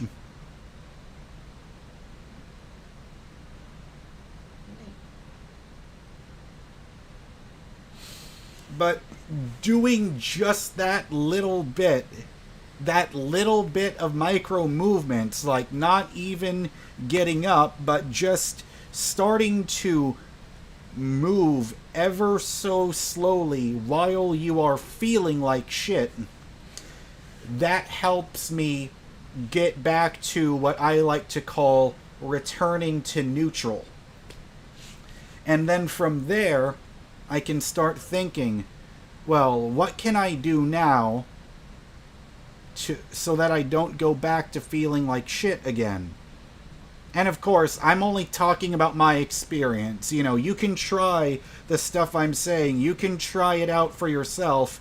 And if it doesn't work, okay, you can try to find another method for getting out of a bad mood. But pretty much when I am in a lethargic, depressed, I'm in a bad mood, those are the things that I tell myself when to help motivate myself to get out of that shitty feeling.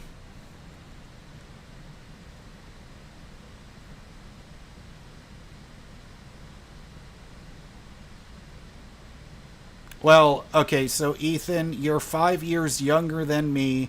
You've never been in a relationship, always been desperate since you were a kid, but planning on no longer searching. Well, I think... Bear with me now, because it kind of sounds like you're going... See, I don't even like to use that. I don't even want to say that word that you just mentioned, because that starts to bring up a whole other fucking wave of toxicity that I do not want to get this channel involved in. But what I will say is, don't feel desperate. Don't feel desperate for wanting to be in a relationship, because that's it. You're reminding me exactly of myself, where if I was outside, any pretty girl that gave me all the attention and that would give me a conversation, I would immediately I would start, and I know this is going to sound awful to some people, but I would start thinking, oh wow, what if she wants to go out with me? And then what if she wants to become my girlfriend? Holy shit, this is so exciting. All within the first few minutes of meeting. Of just me meeting this person where she doesn't know me, I don't know her, and yet that's the feeling I would get. That's the energy that would get in my head, but I'm learning that is wrong, that is wrong, that is wrong. Do not feel like that. You think of it as, she's a person, just talk to her. And that's it. And if the two of you get along, and then you want to exchange phone numbers, go ahead. And then, and then take it from there. It's tiny, it's all very tiny baby steps. And this is coming from a guy who's never been successful at it, but I've learned my whole mindset, my approach around that was just not correct.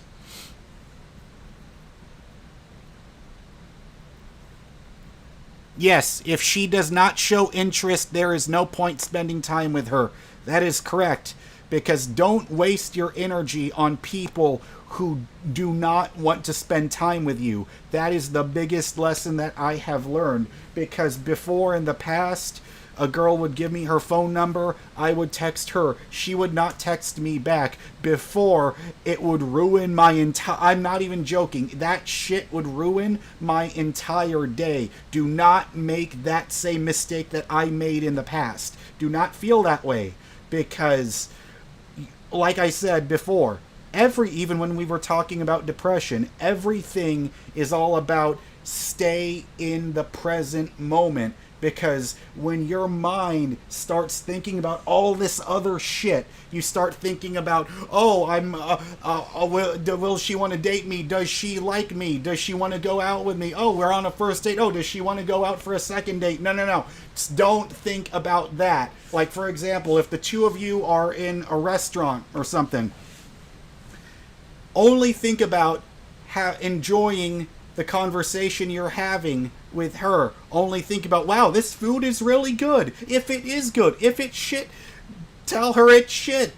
If you don't like the food, maybe she doesn't like the food. You know that, and you know, I know that using TV shows for references are horrible, but I remember when this one episode of Daredevil, like Matt and Karen went out on a date.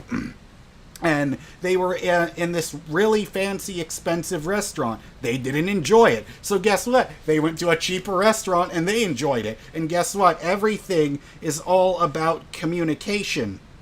That's all it is. Because the problem that I went through is I kept putting women on a pedestal. But the problem is, they can feel that energy coming from you if that is what you're thinking, like the way I used to think. It's almost like you're not thinking about her as a person. It's almost as if your mindset is so in the wrong space that you're only thinking about trying to make sure that she likes you instead of simply enjoying the current present moment if you are going out with her and only thinking about that. Like, I know sometimes it sounds like I'm repeating myself, but I cannot stress that enough. I have learned now, if I meet a girl that likes me as much as I like her, that is the mindset to have, not, oh, I hope she likes me, I hope we go out on a second date, I hope we go on a third date, fourth date, fifth date, sixth date. Do not think about that shit at all. Only think about what you are currently doing. Do not have any other thoughts enter your mind. Sorry if that sounded like a rant, but I just really needed to get that shit off my chest because these are the things that I have learned so far.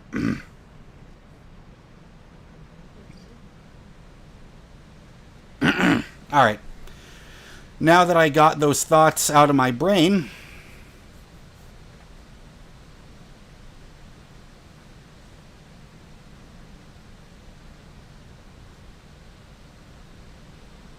yes! Okay, I just read something very interesting. Okay, so Jared Lundy said, the best advice I ever heard about relationships is having a partner is like the icing on the cake. They can't be the cake. That's why confidence is so attractive. That's right, because you are not bothered if they don't like you. If they don't like you, so what? You're still moving on with your day. And that is the key approach to have. And that's the way I'm learning about it now. Because, in the past, like when I was still in high school, I talked to girls, but I never asked them out. But we were just friendly with each other. And I didn't have any of this stuff in my brain about, oh, I want to date you or any of this stuff. I never thought about that at that time. But now I'm thinking that may have been the approach after all. You don't think about it. Or it's like you start to have all these preconceived notions.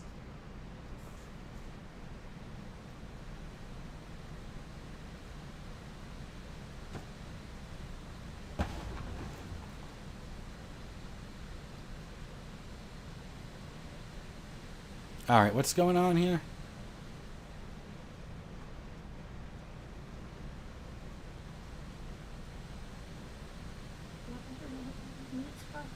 Alright, I gotta check on the wings. It's funny because these are all things that I was wanting to make a video about. But I think I just said it all out.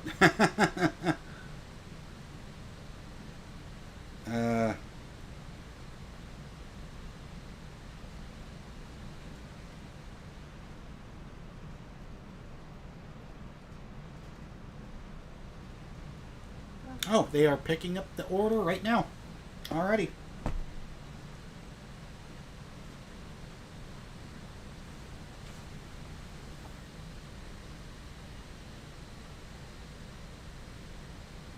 Okay, Ethan. You see, you're believing true love doesn't exist if that's what you keep believing, then of course you're not going to find it. You have to change your beliefs. Okay, alright. Because I can see what you're trying to say, and I've been there. I've been where you're at, and I'm trying to come up with the right words to say so that you can kind of see what I'm trying to say.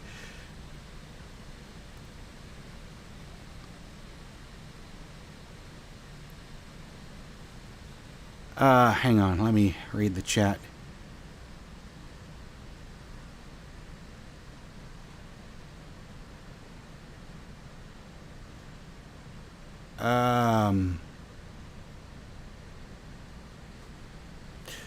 Because the number one... Oh, shit, Noah, you're here. Hey, Noah, if you're still here watching, I just wanted to say again, because I've said it in my other videos, thank you so much. Without you, I wouldn't have been able to get my PS5 back. So thank you so much. You are amazing. You definitely helped. I got my PS5 back from the pawn shop way earlier than I ever thought. So thank you so much. I cannot, seriously, I cannot thank you enough. So it's funny, I started off playing NBA 2K22 on the PS5, but then all of a sudden we just started talking about anything. Well, maybe not anything, but we just started talking about, you know, I started talking about my experiences with anxiety and depression, giving the best advice that I could think of from my experience, the stuff I went through.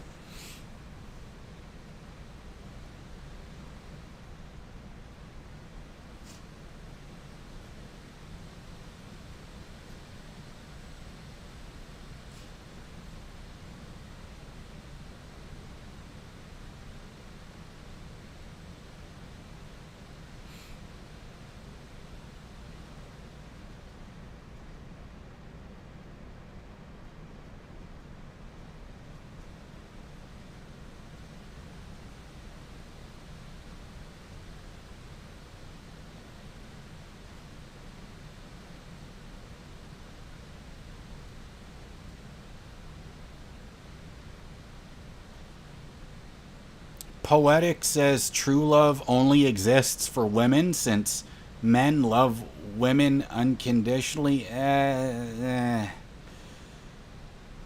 See, we're getting into territory now that that it feels like I shouldn't be talking about, because yeah, it's still a lot. It's a lot of shit to go through. But I disagree with that. The whole true love only exists for women. That's not fucking true. It's just not. That's just I just believe that that's not a good mindset to have.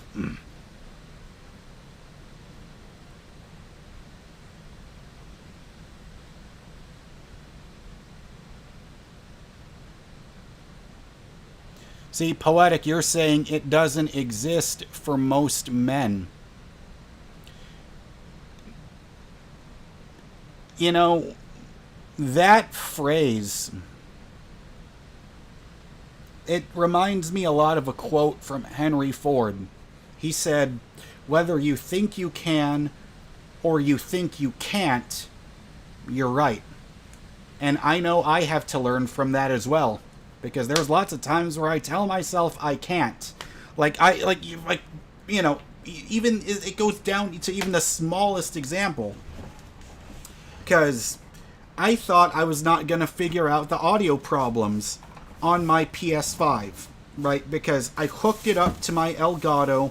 I connected the USB cable to the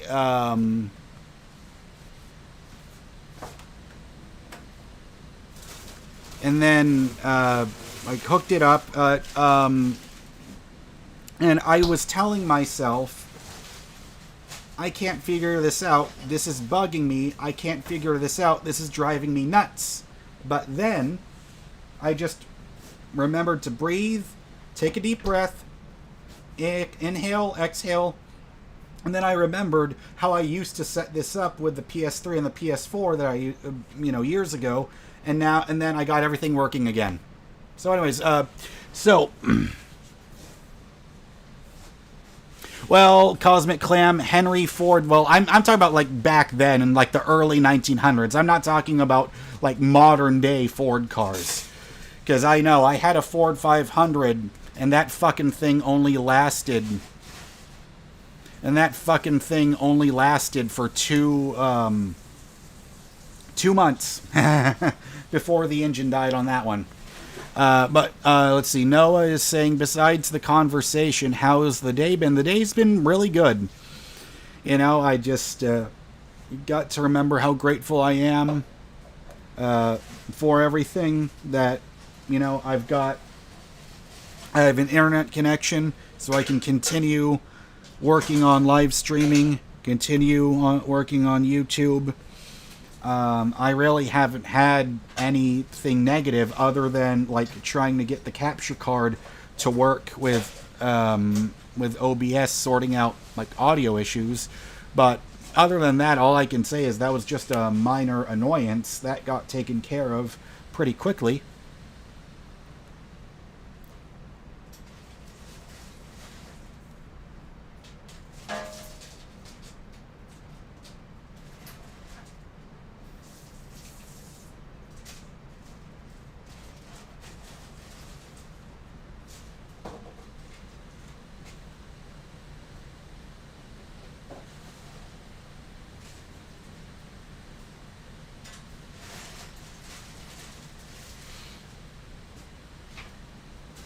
Let's see here.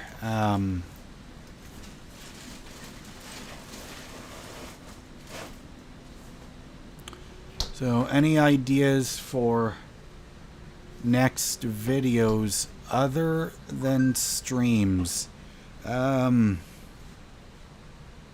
Still trying. Alright, Ethan, I'm not going to answer that. I'm just not. That's too much negativity.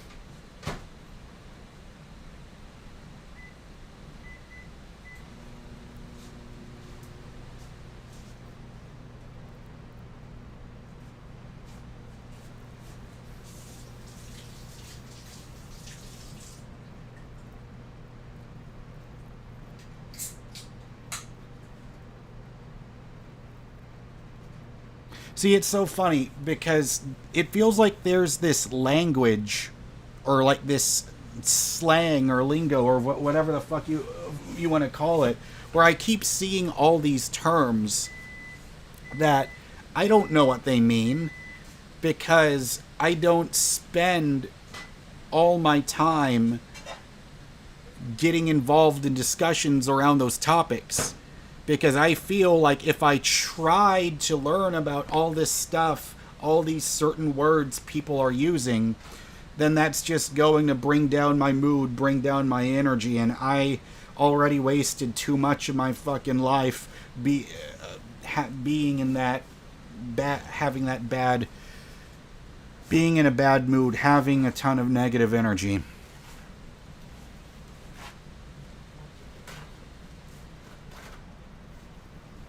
Yes, I doubt it says it's a dark rabbit trail. I mean, I can already tell because just reading, and here's the thing is I'm not even going to mention the words that I'm seeing being used in the chat because it feels like as soon as I mention those certain words that I will not mention, but I have a feeling some of you guys might already know what I'm talking about, but I don't want to make my channel get involved around discussions about those things. Because I could already feel the energy just from reading it. That's a dark rabbit trail. So I'm just going to stop trying to read about those words. Because when I go out in public, I don't see people, at least where I'm from, in real life, you know, when I'm out whenever I could go out and be social, I didn't see people say, oh, you are this, or you are that, or it's like, I don't see people in real life talking like that. It seems like it's only on the internet. And it's because, and I guess maybe why some of you guys might say I feel authentic and relatable is I don't use these languages, or I'm sorry, I don't use this language or phrases or this terminology that I keep seeing on the internet all the time. That's not what I'm about. It's like I'm here to talk about the stuff that interests me. Music, video games, talking about what I learned from my life experience, you know, just stuff like that.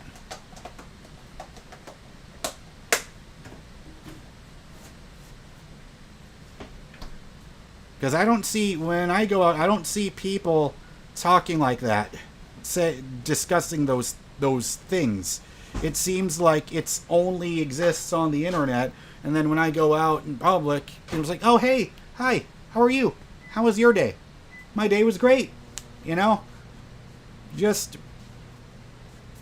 I don't know, it just feels like, or I guess maybe that's why why I feel like such an old person on the inside.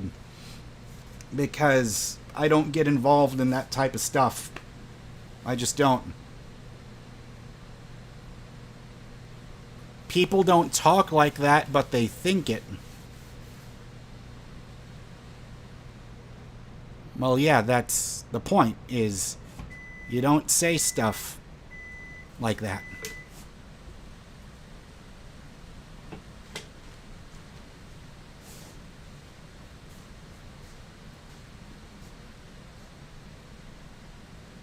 The internet is a place for people to say shit they can't say to someone's face. And I guess that's the thing that makes me different, is who I am on camera is the same guy that I am off camera. Because I don't hide who I am from anybody. So I guess I'll just end that topic of discussion right there. Because I feel if I keep going on a little bit longer, it's just going to, like what, hang on.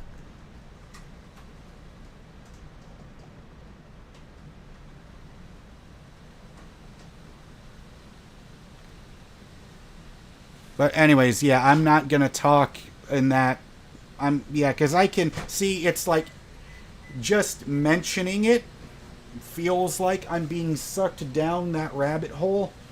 And I refuse to keep going down that rabbit hole, because that's not what I want this channel to be about. So, with all that shit out of the way, I think the wings are almost here.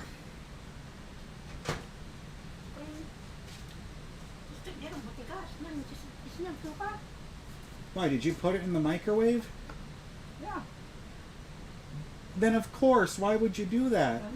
Well, those are only supposed to be used in the air fryer.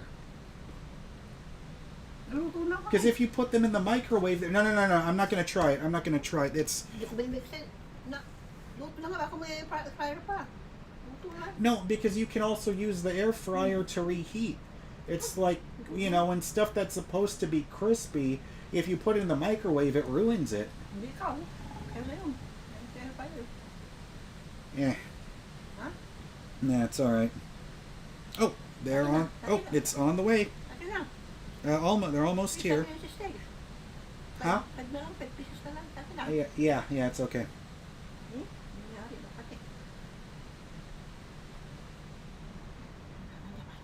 What's going on? Huh? I'm not sure.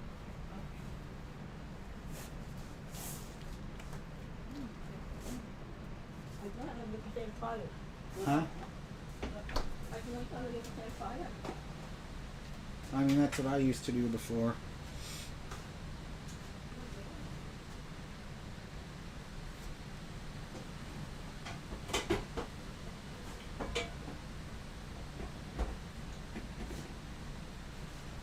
Alright, let me see here.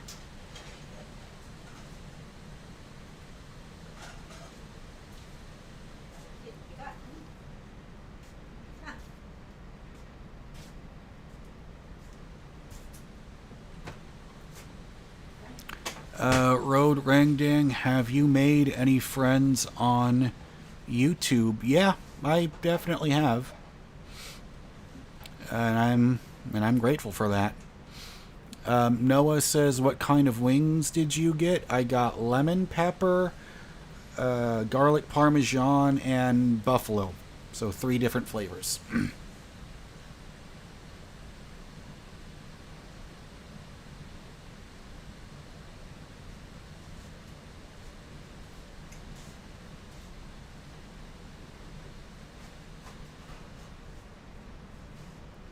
Yes, Shrunken Oak.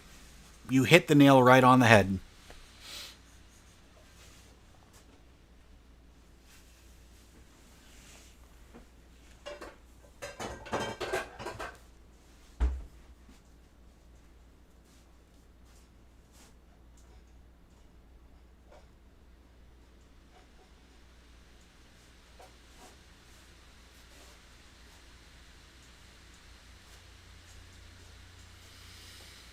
Yeah, and guys, like, if you see me like tapping on the controller, I'm just browsing.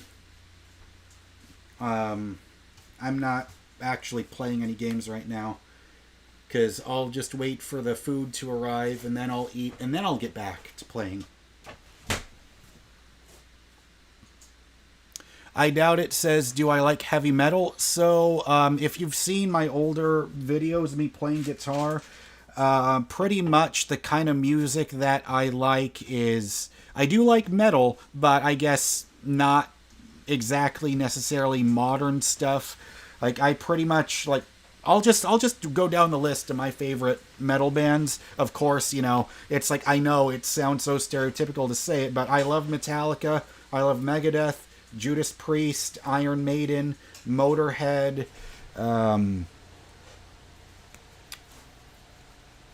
I like Anthrax, Slayer,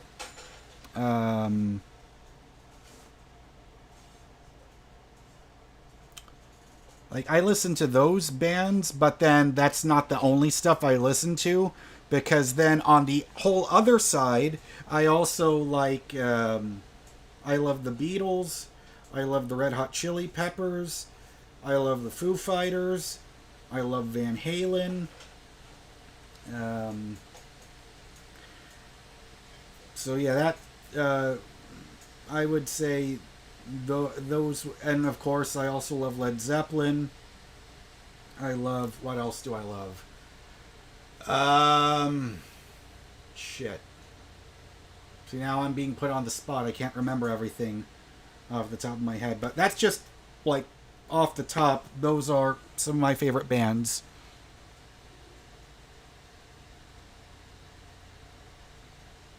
Nah Listen says the hoes don't like that music. Well, if you're calling them hoes, then that's...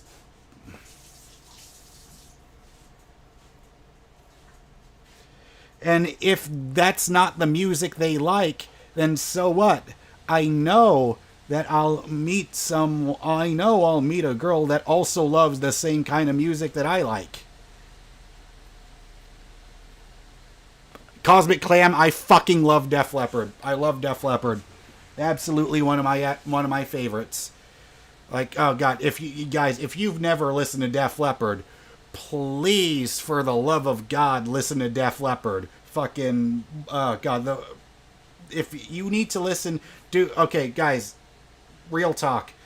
If you've never listened to the albums, Pyromania and Hysteria. Pyromania is from 1983. Hysteria is from 1987. Please, you owe it to yourself. you need to expose your ears to the amazing 80s rock and roll that is Def Leppard. They are so fucking good.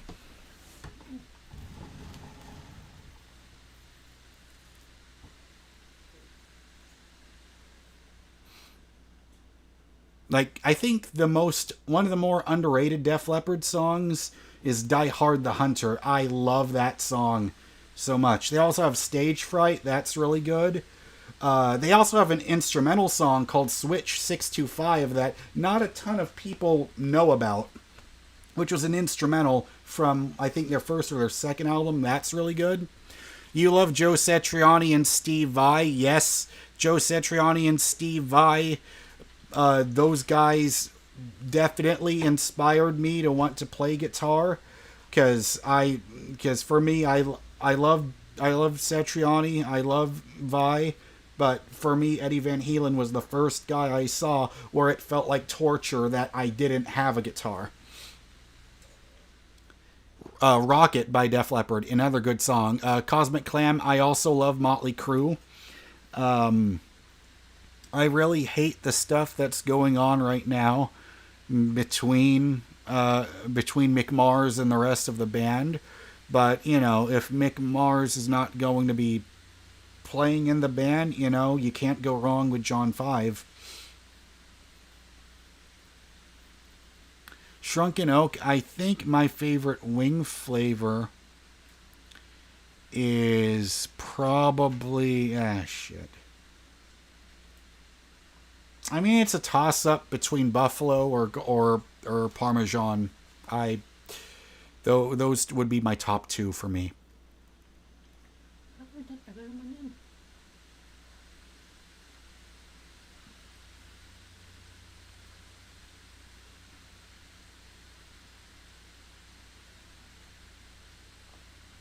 Some guy, no, I don't. But I do take CBD, which I am a big supporter of. Road Rangdang met Joe Satriani. He's a very kind and inspiring guitarist. Wow, that's amazing. Yeah, I could see from his interviews, Joe Satriani just seems like a really nice, humble guy. I love Joe Satriani. If you have never heard Joe Satriani before, please go listen to him. Because it's like, that shows you right there that you don't need to have a singer in your band if you're that great at playing melodies on guitar.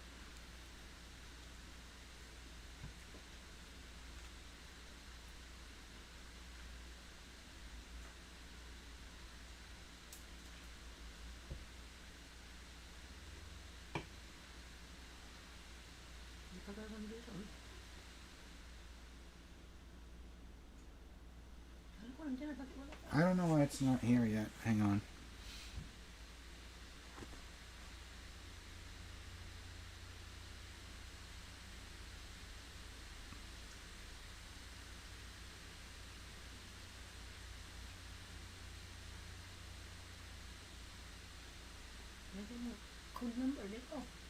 What? Yeah, they know. Yeah.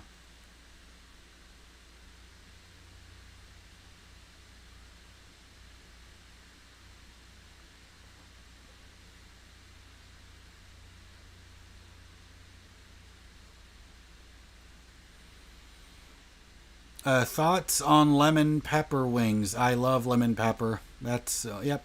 I mean, I ordered that. That's one of the flavors I got. Have you ever been to a concert? Oh yes, I have. And I miss being able to go to concerts because I really wanted to see Metallica, and because they were at Cowboy Stadium in Dallas, or is it Arlington? I don't remember, but it was Metallica and Greta Van Fleet and Mammoth WVH, which is Wolfgang Van Halen's band.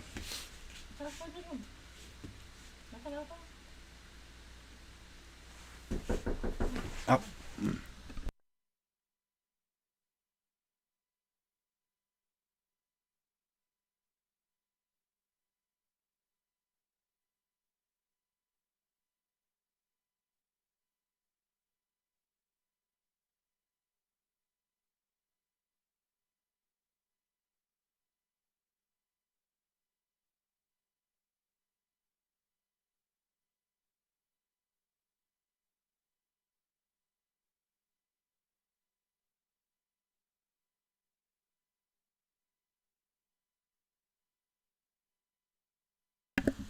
Well, all of this discussion has worked me up with quite the appetite.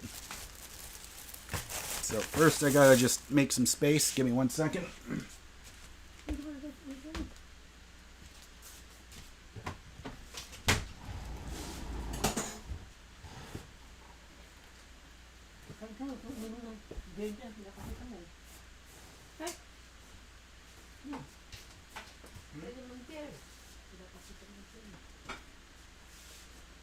I don't want you to drink it either. Yeah, why? Why? Because then you're gonna start. Yeah, why? What? Yeah, hang on, I'm getting the bag.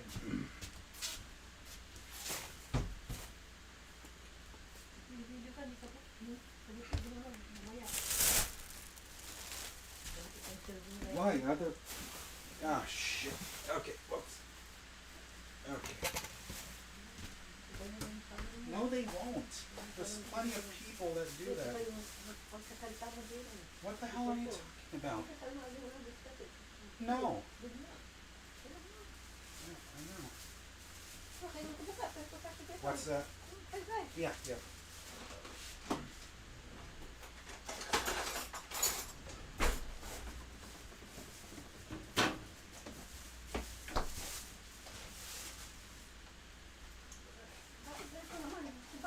No, it is. That's like the blue cheese and the carrots and the celery.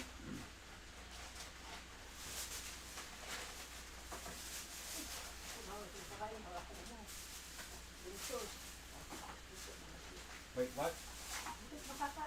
Huh? Oh, yeah, yeah.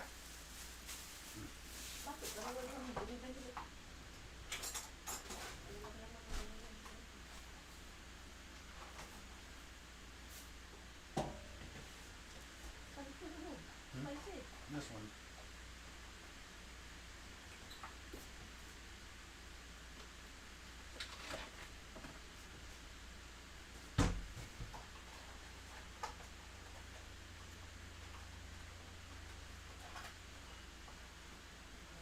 Alright, I don't know if you guys can hear me or not.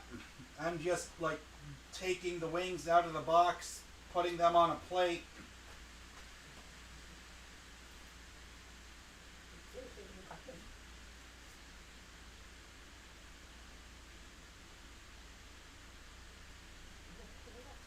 I don't know. Oh, shit.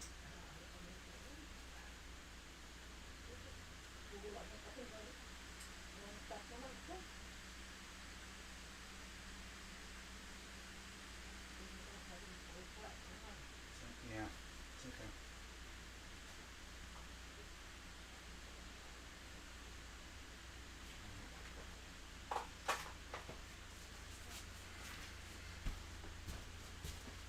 Alrighty. Shit biscuit. Ugh. Ugh. There we go.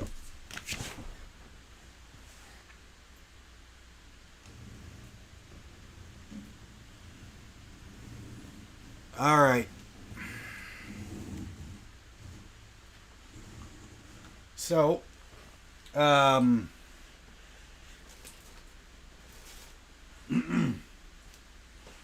making sure to have a ton of napkins on standby. So, there you can see. Okay, I don't have the camera. There we go. We have lemon pepper. We got lemon pepper over here. We got buffalo. And we got garlic parmesan right there. Oh, yeah, yeah, that's right. And we got blue cheese. Oh, yep. And I've got the... Yeah, I got a new subscriber. Thank you so much.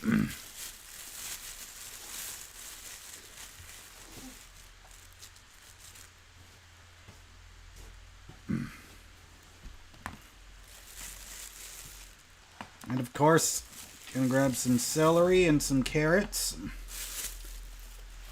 So, it's kind of funny. I never would have expected this many people would be watching me eating dinner. because this is not like the main thing that my channel's about. But I'm just doing this in... Alright, so... Okay, so what's going on? Oh, shit, I'm muted. Wait, I'm not muted. Why the hell did that guy say I was muted? Eh. I've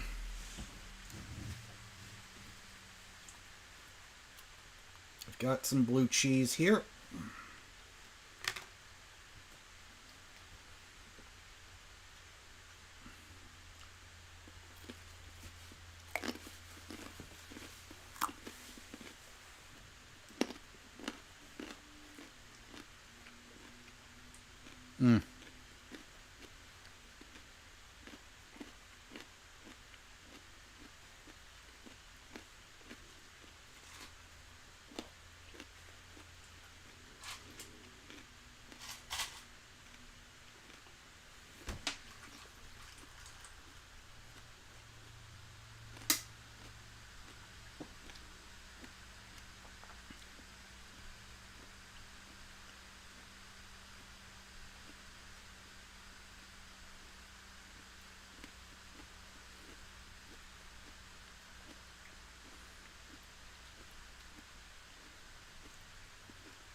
Alright. So, I'll start with the lemon pepper.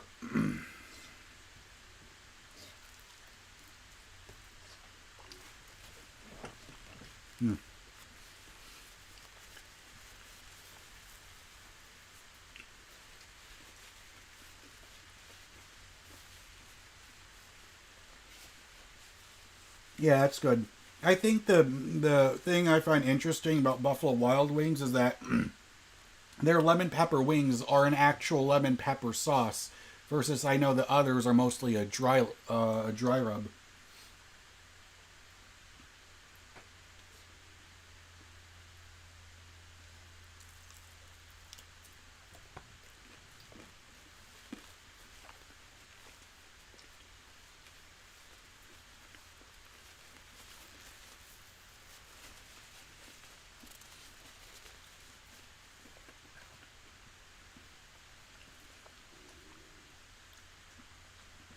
It's all thanks to that 40% off coupon I had.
So I'm seeing Shrunken Oak is saying the chat took a weird detour. Okay. Well, if it was a weird detour, then I guess I'm glad I didn't see it while I was taking the wings out of the box.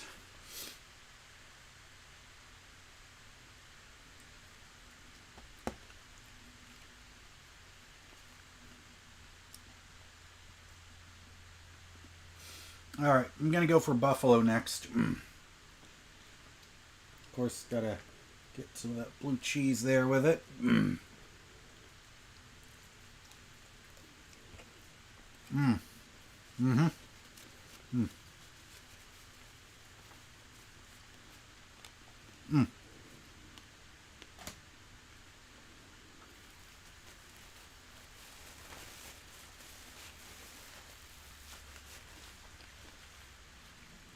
Alright. Some guy with buffalo wings or buffalo sauce.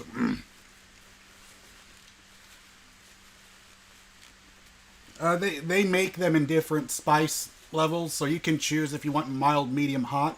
But I got it with hot because I like spicy food, but I don't like the extreme spice. But for me, getting the hot flavor, it's pretty good. It's spicy where you can feel it. But if I went above the one that was hot, I think it was called like Wild, that would have been a bit too much for me.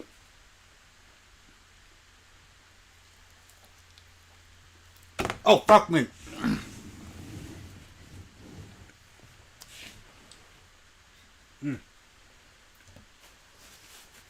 I almost dropped it.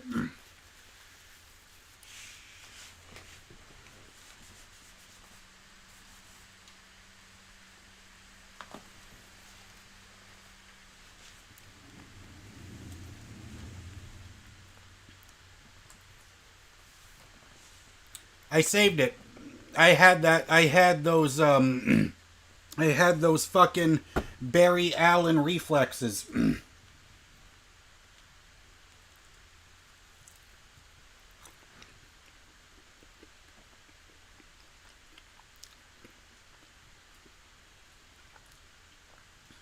Are there people not behaving themselves in the chat that I need to know about?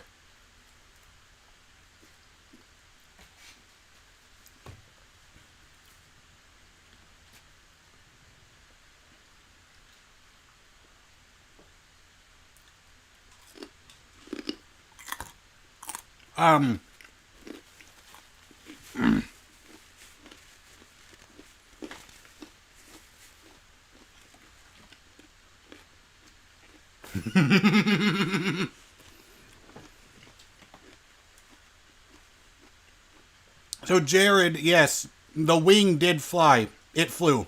The wing literally flew.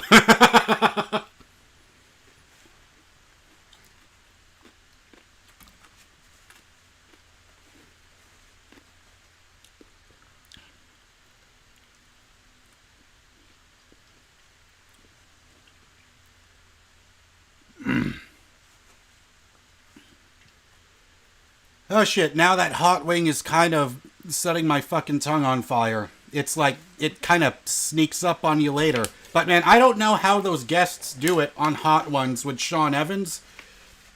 That's one of my favorite shows to watch on YouTube. Yep. Yeah, that hot is really hot. But it's good, I like it. It's like right on the edge of level of spice that I'm uncomfortable with, where it's spicy enough where you can definitely feel it. Because I can feel myself starting to sweat just a little bit, but not enough like I was in the middle of a basketball game. Not that I've ever been a guy that fucking plays basketball in real life, but I did try one time. Or not try, I mean I just went to practice my free throws.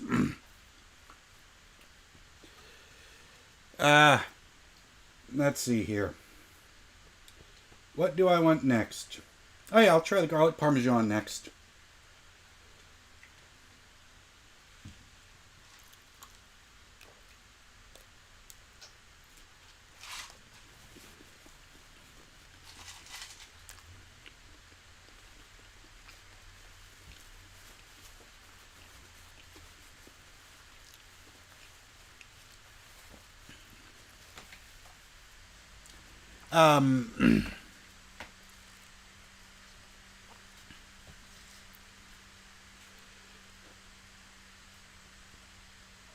Let's see.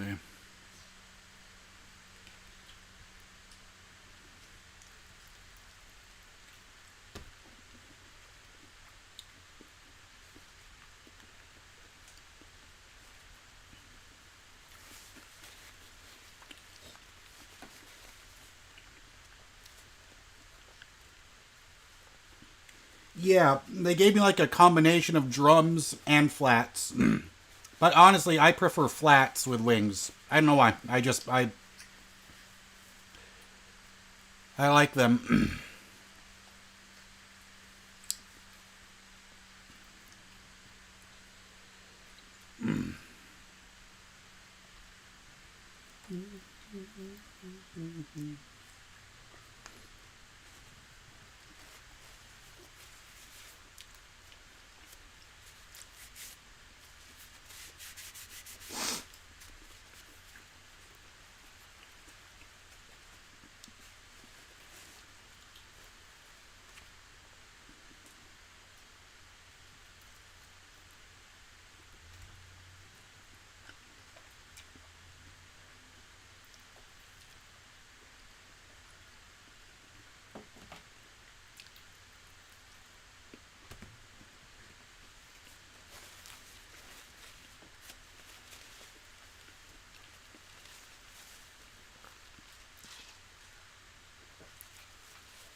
Oh God, I'm seeing another phrase.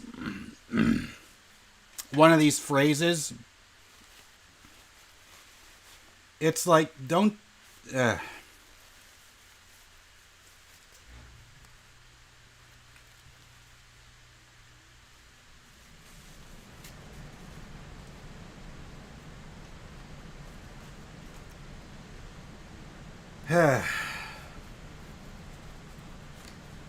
Alright. Okay, I'll try out the flat for the lemon pepper. I saw there was a trick to eating flats, but I don't remember it. I've never actually tried it myself, but I'll just try it out here.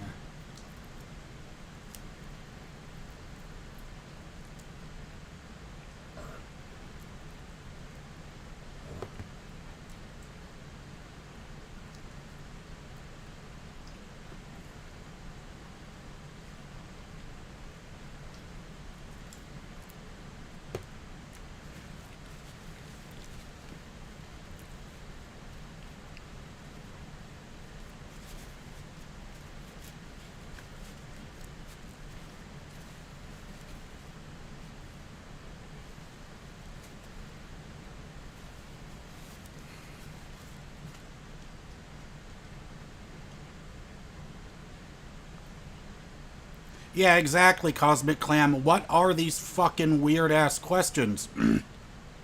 You know what? I should ask questions to the chat. That way we can get out of these fucking topics. Let me ask. Who are you, what are your guys' favorite, your favorite musical artist or your favorite bands? Tell them to me.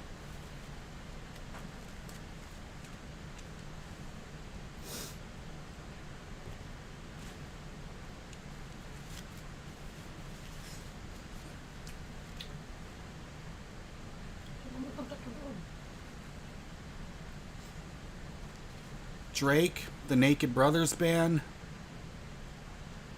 Okay. Linkin Park, alright. OK Computer, Radiohead, alright. Nirvana, Nine Inch Nails, Marilyn Manson, Pink Floyd, AC/DC, John Frusciante. Daniel Delara just subscribed, thank you so much. Hatebreed, okay.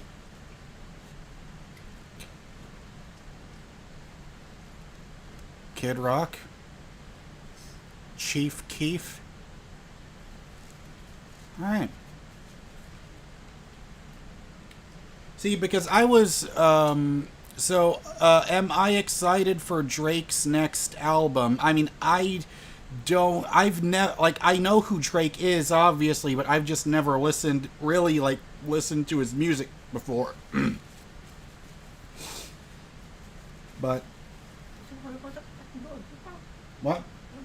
Nah, no, I'm good.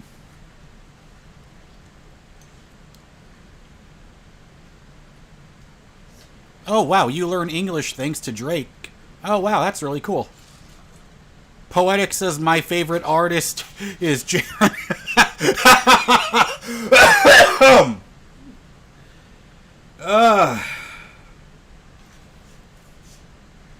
Duran Duran, Motley Crue, Joe Satriani, Megadeth, Iron Maiden. That's right in my wheelhouse.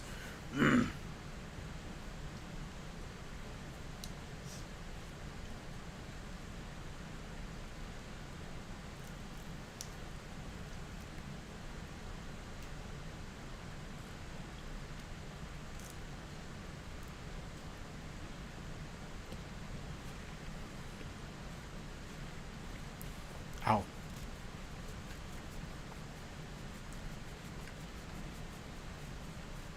Poetic can't wait for me to put out a full-length album. Thanks. It'll happen eventually. It's all part of the journey.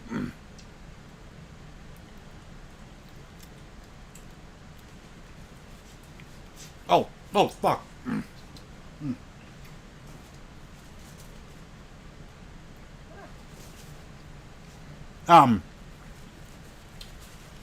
Shrunken Oak said, "Do you like Boy Genius?" Yes, they are a great fucking band. So glad I saw somebody bring that up. So Boy Genius is kind of like a super group. It has Phoebe Bridgers. Shit. Oh god, my brain's blanking. Come on, I remember now.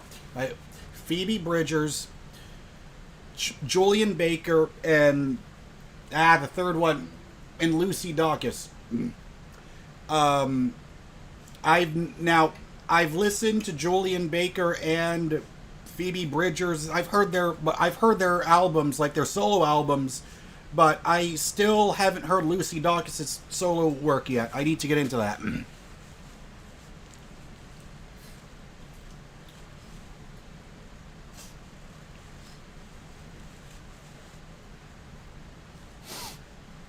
See, this is how I know I'm being trolled in the chat. When he keeps bashing everyone for not having women, and then he compliments my fucking beard. Like, really? Really?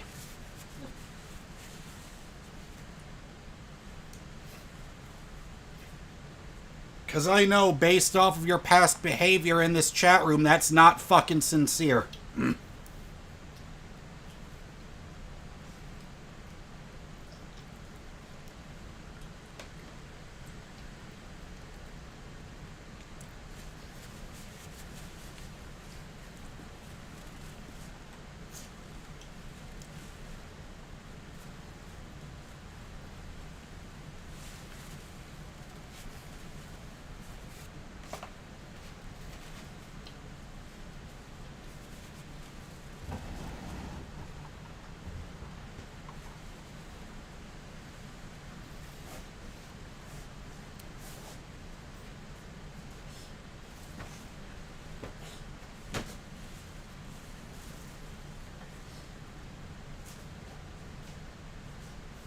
Yes, Shrunken Oak. I love Boy Genius. That, you know what's funny though? I haven't heard their new album, because I only heard that first EP they've done, but it's just kept slipping past my mind.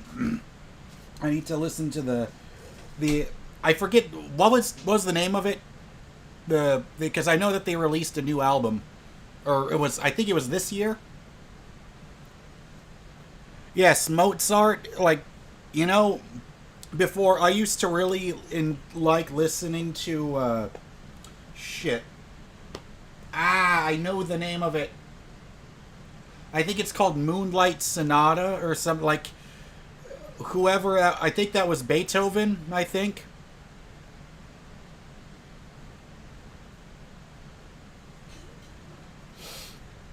But that part at the end, when they're just fucking shredding on the piano, that part is amazing. That blew my mind when I first heard it. And, but yeah, that was in the 1800s when that was written. So the fact that somebody thought to write like that, like, that's why when some people say that, like, some metal or, like, rock music with, like, the really fast and fancy guitar solos is inspired by classical music, I think Moonlight Sonata has a lot to do with that.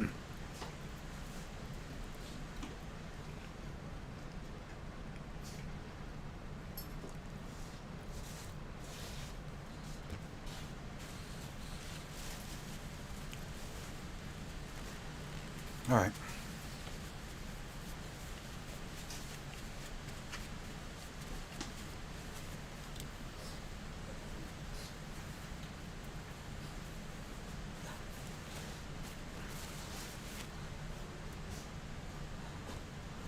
Oh, it's called The Record. Okay. I see. It's so funny. We have 25 concurrent viewers. It's so funny. Like, the things that I put so much effort into, like trying to record my gameplay, which of course I will always be doing. But it's so funny how that gets so few views, and just me just chatting with Wings, that's what brings people in. I still think it's funny. Have I ever heard of Role Model?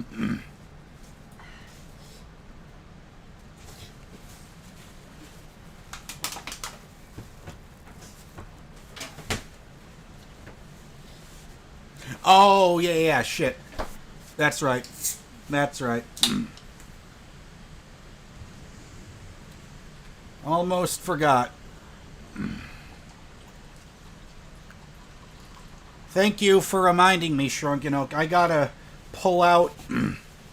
I have to reach out for... Oh, actually, before I do that, it's going to be epic. Because I needed... Because you reminded me of something I needed to do. Because I hate having to step up in the chat room. But first, I will wash my hands so I don't have all this residue of wing sauce on me. on my hands. Because, of course, you know, you do not want to touch your computer after you just finish eating, of course.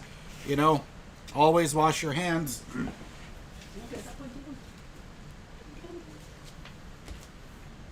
Oh, shit.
It's so funny. I get more views when I'm eating versus when I'm just playing games. No, that's not what I want to do.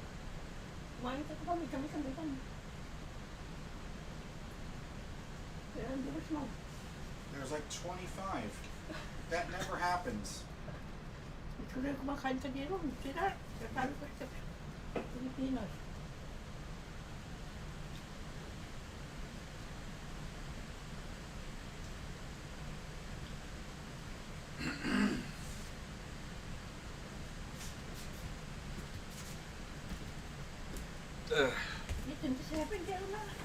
Oh wow, 28 concurrent viewers. Holy shit.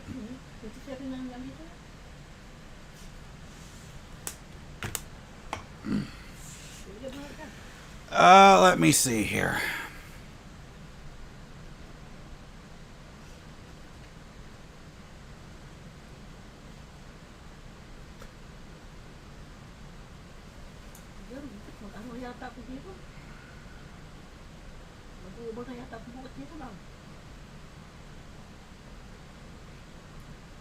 What the fuck is going... Okay, hang on.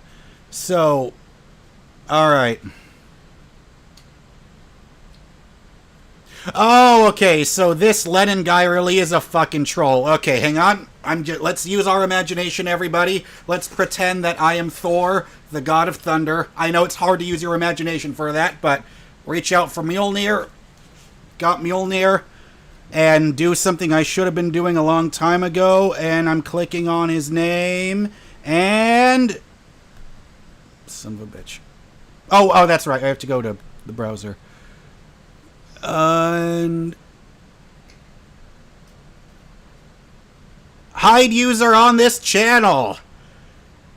Yay! I banned the guy that was bothering the shit out of everybody. Yay! I don't know. He was just being an asshole. He kept saying that everybody sucks in the chat, and he wouldn't stop saying that, oh, I'm 19 years old and I get more women than the rest of you motherfuckers. Fuck that motherfucker. Wow, I'm fired up now.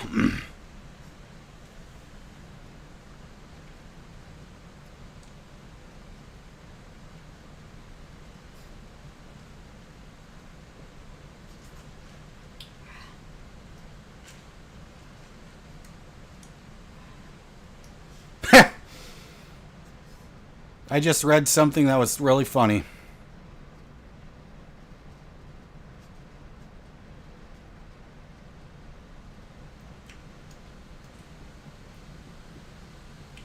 Alright, guys, I think it's been, let's see. Yeah, because if there are people being assholes bothering everybody else in the chat room, I will fucking take them out. I don't want to have a fucking chat room filled with people with that fucking attitude and mentality. That's not what this fucking channel is about. Yes. Feel free to roast that motherfucker. He's gone mad with power. That's fucking funny. When I ban one guy, the first person, only person today that I had to remove from the chat room. Wait, what? There was two already? Ah. See, because I just can't stand that kind of behavior.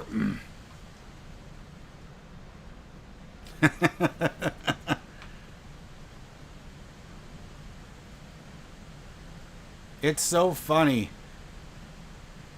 It is so funny how I get 26 views and I'm just chatting. Like, because I want to be able to make videos of me playing video games, me playing well, once I get my guitar back, me playing songs again. Ernest, you're here because of me. Oh, well, thank you. Well, hey, guys, cheers. Because I brought this YouTube, it's like, I'm just so grateful and so thankful that there's people that enjoy the videos and the live streams that I'm making. So, thank you guys. Thank you.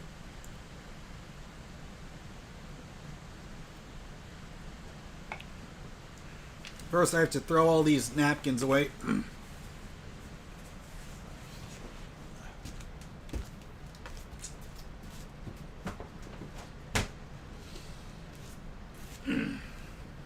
All right.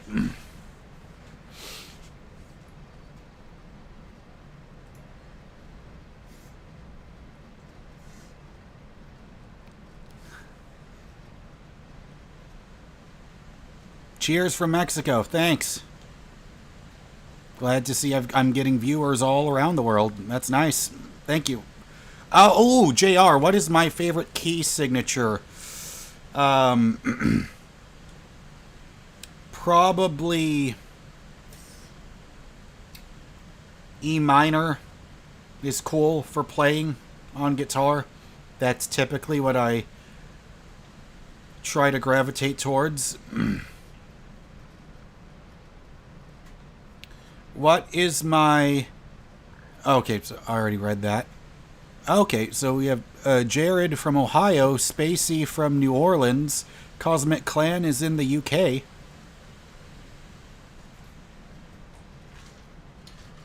Do you guys want me to sing a song? I can try to figure it out, and it's funny because it's kind of topical right now, actually, because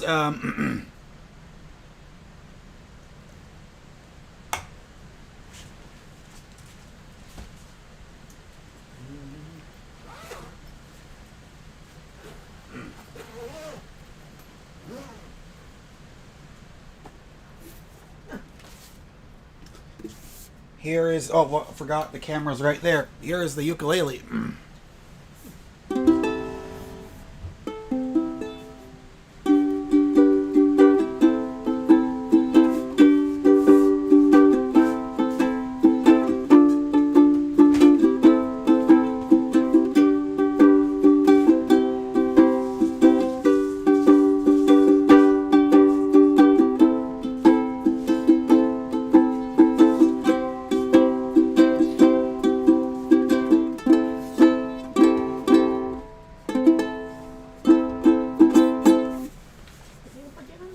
What's going on? What? I know, I'm not... It almost feels like that SpongeBob episode when you're with when SpongeBob and Squidward, or sorry, when SpongeBob and Patrick, Squidward kept refilling their drinks.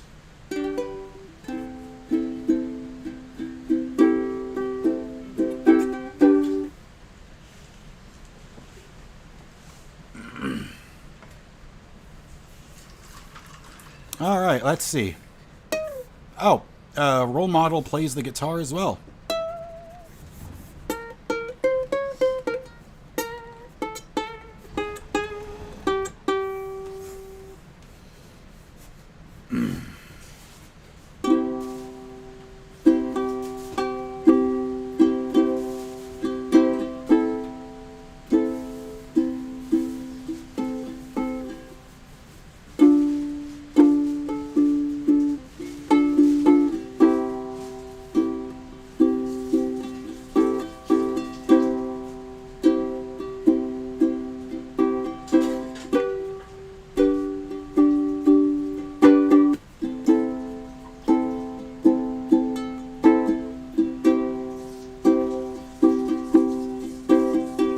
So I'm going to see if I can pull this up from my memory.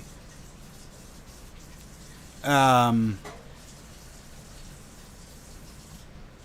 yeah, yes, exactly. Hey, Squidward. Hey, Squidward. Hey, Squidward. I remember that shit.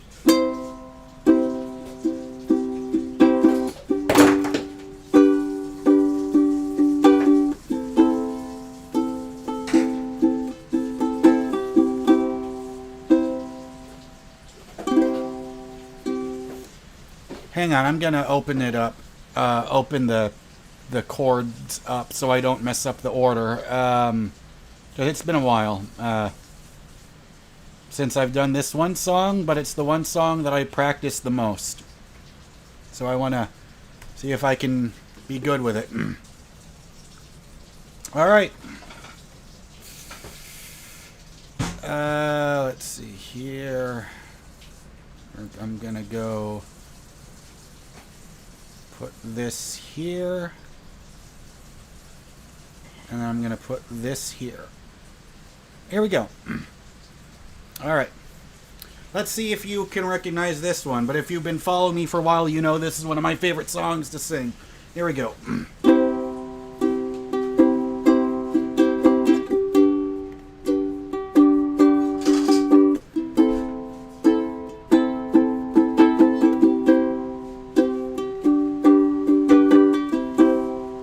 It's been 7 hours and 15 days since you took your love away.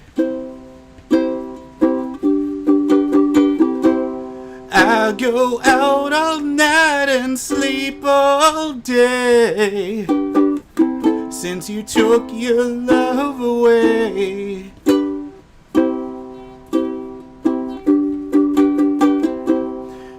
you've been gone, I can do whatever I want. I can see whoever I choose. I can eat my dinner in a fancy restaurant. But nothing can take away these blues. Shit, I don't know how to play the rest of those chords on the ukulele. Fuck it. I'll keep going. Wait, where's an F chord?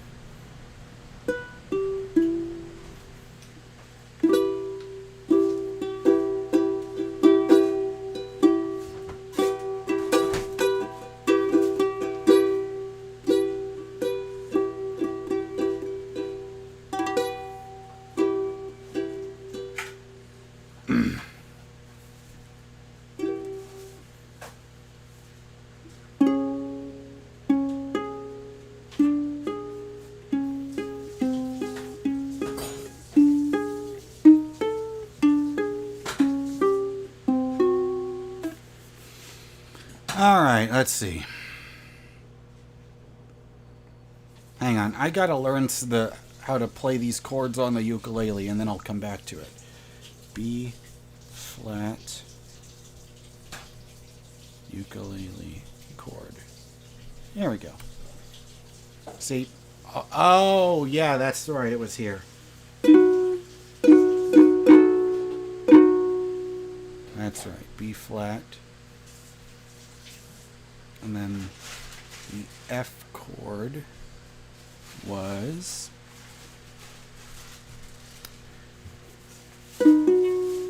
oh yeah, that's right, I remember now, that's right. 'Cause nothing compares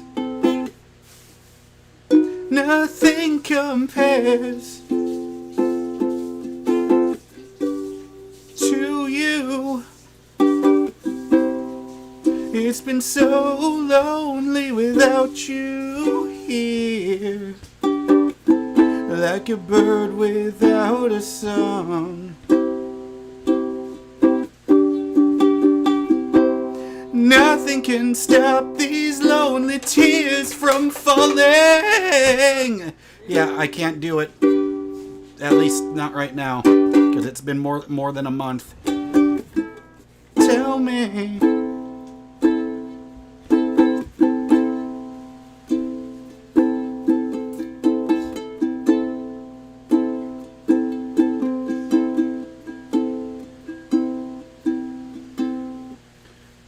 Tell me, where did I go wrong? I can put my arms around any girl I choose, but it just reminds me of you. I went to the doctor and guess what he told me? He said, boy, you better try to have fun no matter what you do. But he's a fool, 'cause nothing compares. Nothing compares.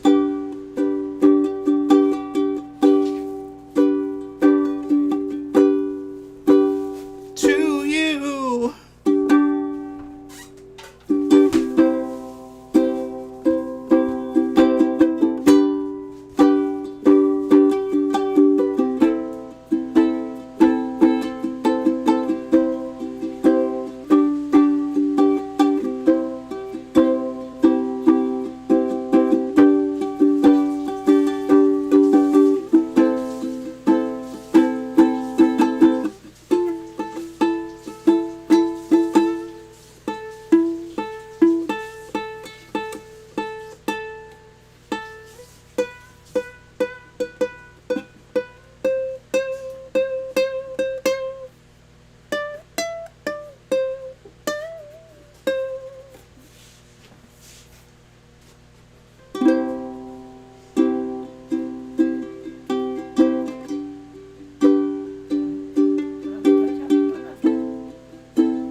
I'll save you from that torture.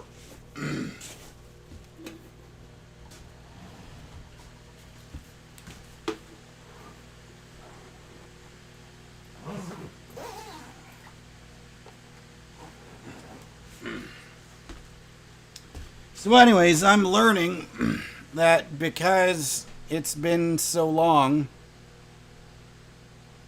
since I've actually sang that song, I used to be a lot better at it than I currently am right now.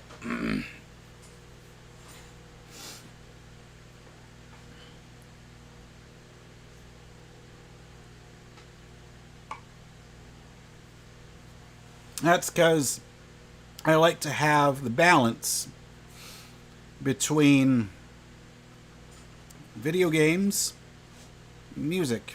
That's the whole thing.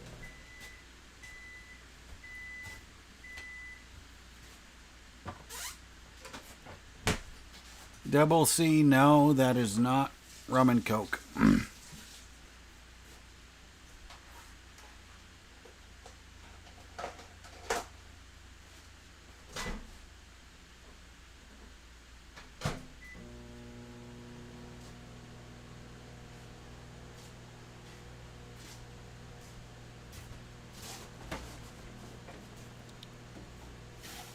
Alright. Dandon Smith, no, I do not play any Call of Duty games, really. I think the last campaign that I played was... I think it was like Modern Warfare in 2019. And that was... And of course, I only play the single player stuff.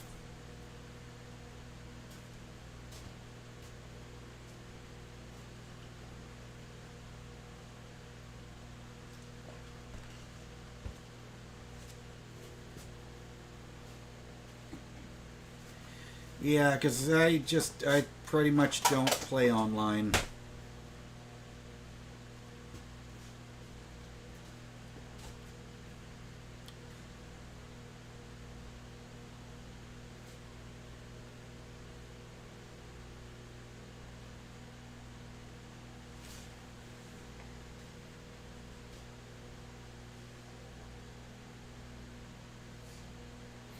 Almost 5 years, what the fuck? Well, that's the thing is, sometimes I just don't feel like paying $60, or I guess now fucking $70 for, you know, a single player campaign that's going to take me less than 10 hours to finish.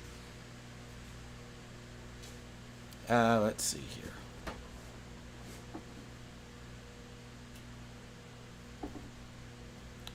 No, I do not play RuneScape. Because pretty much everything that I play, for the most part, is offline single player. Because every time I've tried to play... Oh, yeah, you're just shocked by how long ago 2019 was, I know. Yeah, there were some good moments for me in 2019. I mean, that's when I went to Austin for the very first time. And that's when I fell in love with the city, and that's how I knew, okay, this is definitely where I know I want to move to when I can.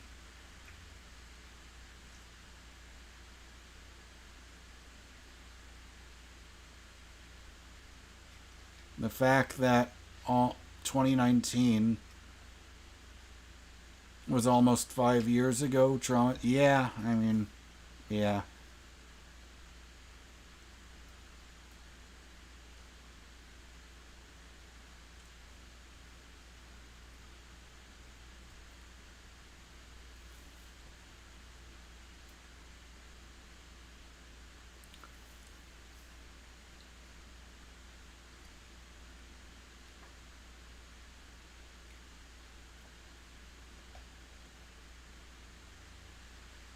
Plenty of years ahead still. Oh yeah, definitely. That's the right attitude to have.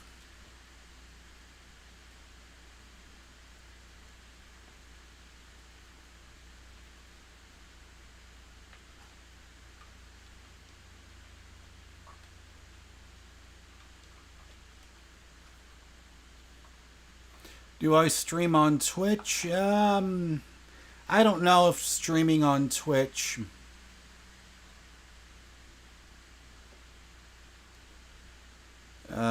I've been streaming on... I used to do it before, but never really got any views. But I figured, you know, since, you know, all my audience is here on YouTube, why would I go to Twitch when it just feels like their algorithm isn't great for when you're starting from zero? I'd rather just take the audience who's already watching me and just continue streaming on YouTube.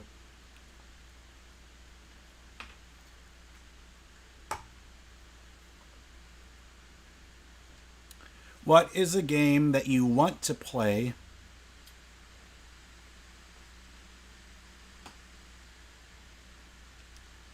Trix is asking, what's a game that you want to play but you haven't yet? Well, I was eyeing it on the PlayStation Store. It was... Oh yeah, by the way, I can't snap my fingers. I'm probably the only fucking 29-year-old man that doesn't know how to do it. Because once I saw Thanos became famous for it, I kept trying to work on it, but it's tough. It's like you have to learn how to break the sound barrier. It's tough. Stop me. I know, it's easy for you, but for me, it's hard. It's hard for me to snap my fingers. It's like the only time I can do it is when I'm really pissed off, which is a headspace I do not want to be in.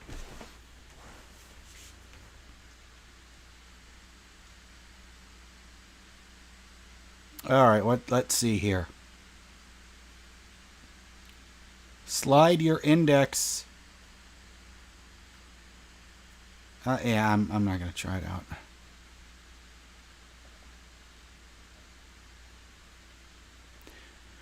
Ryan Droll is asking, how come everyone in your comments likes SML?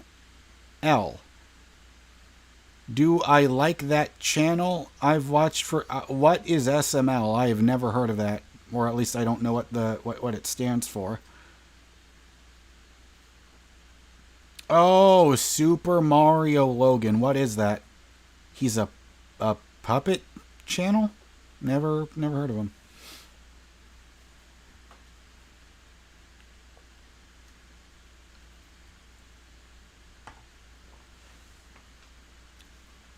Hello, Escape. Welcome to the stream.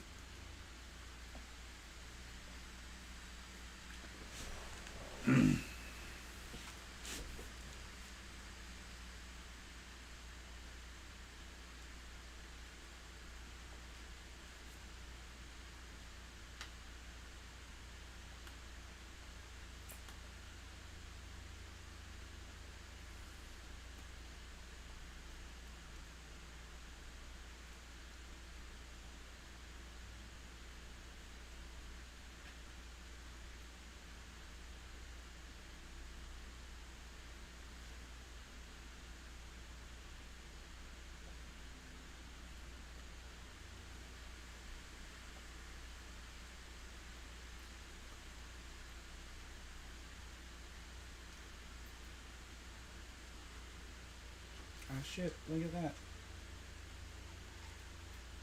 On sale.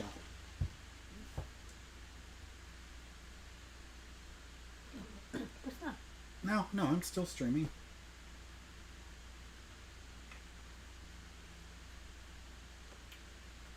Oh, okay, I got some more stuff.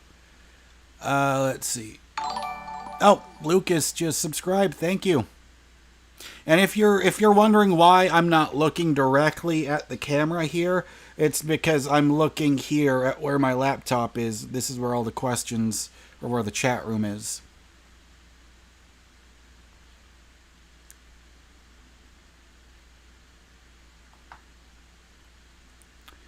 Road Rangdang.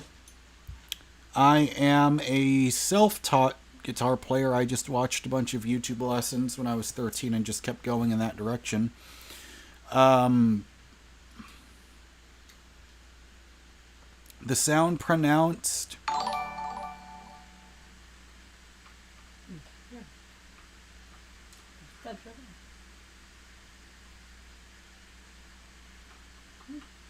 Let's see.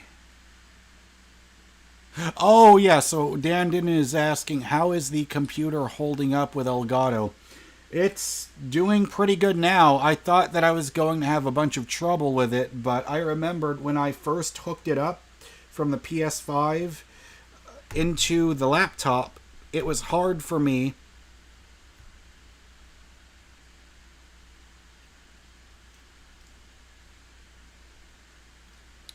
It was hard for me because I couldn't hear any of the audio coming out of the PS5, but then I remembered the monitor I used to use the PS3 and the PS4 with my current Elgato.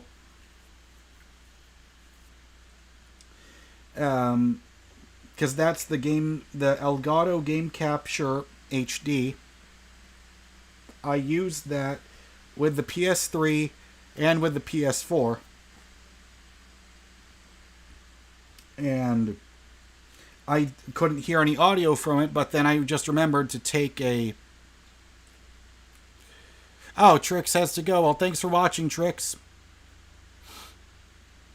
I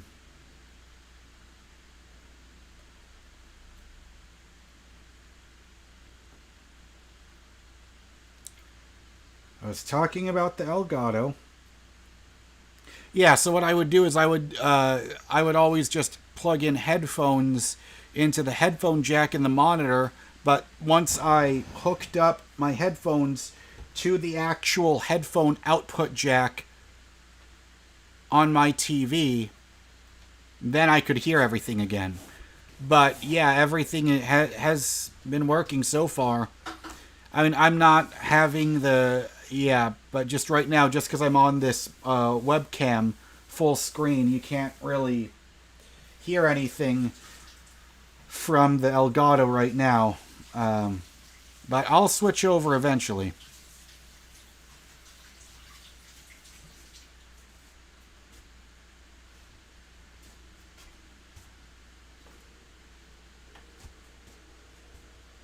Because I'm really trying...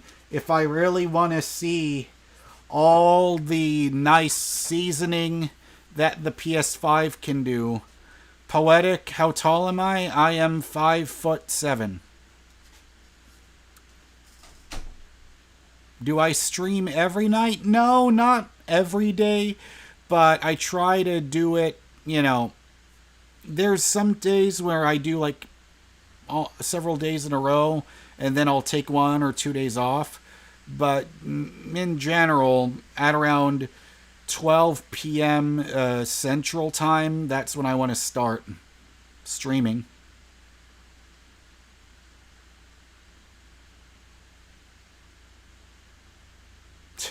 Yeah, I can pretty much guarantee I cannot do an all-nighter.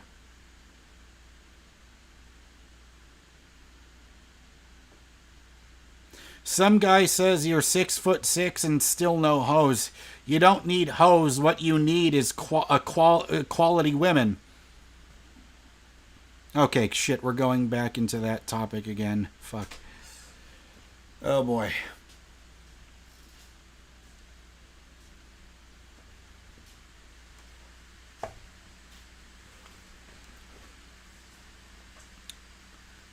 Let's go... Well, double C, I would say bros and quality women over hoes.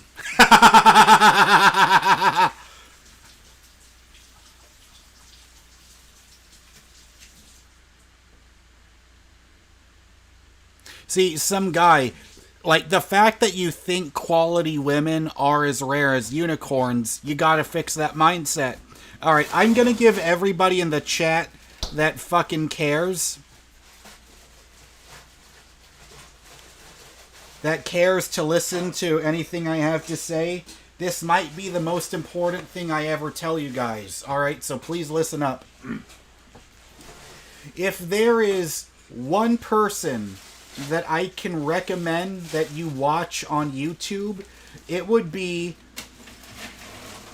Dr. Joe Dispenza. That guy, watching his interviews, made me want to start meditating. I truly feel like that guy really helped me on a new path towards managing my feelings of anxiety and depression. So go ahead, watch interviews after this stream. Watch interviews with Dr. Joe Dispenza. And if you don't feel better after watching any of his interviews, then I don't know what to tell you. What? Yeah, sure. I just had another hey Squidward, hey Squidward, hey Squidward moment.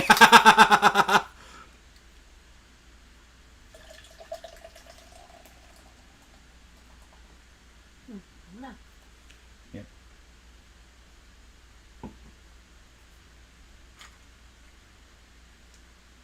Yes, Escape. Just live life. Live life, but you know, if you really do meet, that's the thing. I guess it's like, is it okay if I get that? That. I do. Okay.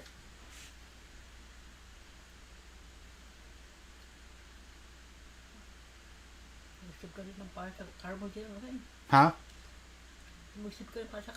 I know. Yes, Escape, that's a thing. Wanting versus needing. Very different.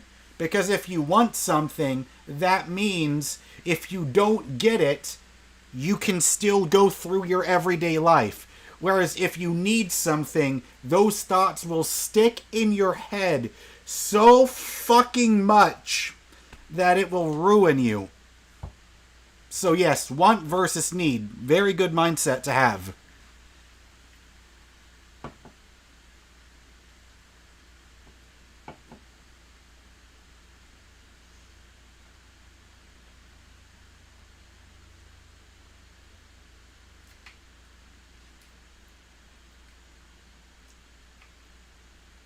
Yes, Dandon speaks the truth. He says, avoid temptation and stay focused on the bigger picture. You'll find someone good for you and it will come naturally. Yes, 1000%.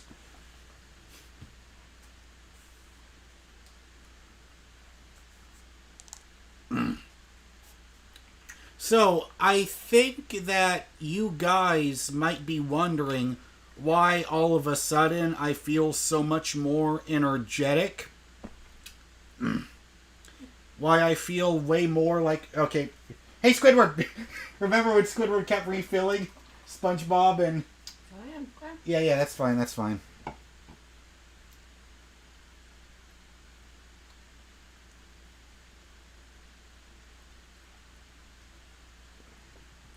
Okay, yes. So, Dandon Smith is saying... He was telling his buddy all the time that's been getting in... Hang on. I gotta read. So yes, Dandon Smith said that's what he told his buddy all the time that's been getting in bad relationships with women that aren't good for him. Yes, because you want to know the reason why if someone keeps getting in bad relationships? It's because they feel like they're not worthy of having a quality woman in their life.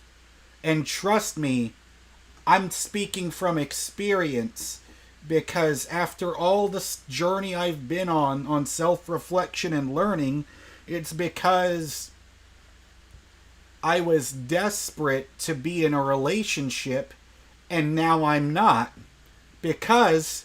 to quote Miles Morales in Across the Spider-Verse, he said, everyone keeps expecting... it's like, I forget exactly what it is. I'm not spoiling the movie, by the way. Okay, I'm going to say this 1,000,000% out of context so I don't spoil the movie for anybody. Because if you have not seen the animated films Spider-Man Into the Spider-Verse and Across the Spider-Verse, you owe it to yourself. Please watch them.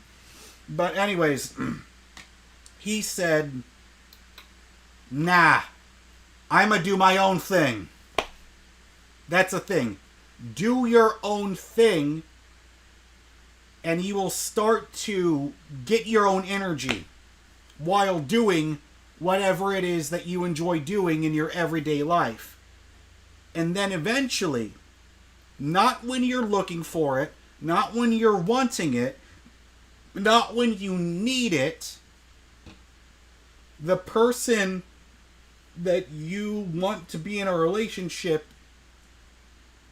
Shit, I'm not making sense. The person that you want to be in a relationship with will come into your life when you're not looking for it, because your life is already good without having to have that person that you want to be in a relationship with in your life. It will just happen. Perfect example, when Harry met Sally. You know, that movie is great. I love that movie. And I understand that you shouldn't be looking at movies and pieces of fictional entertainment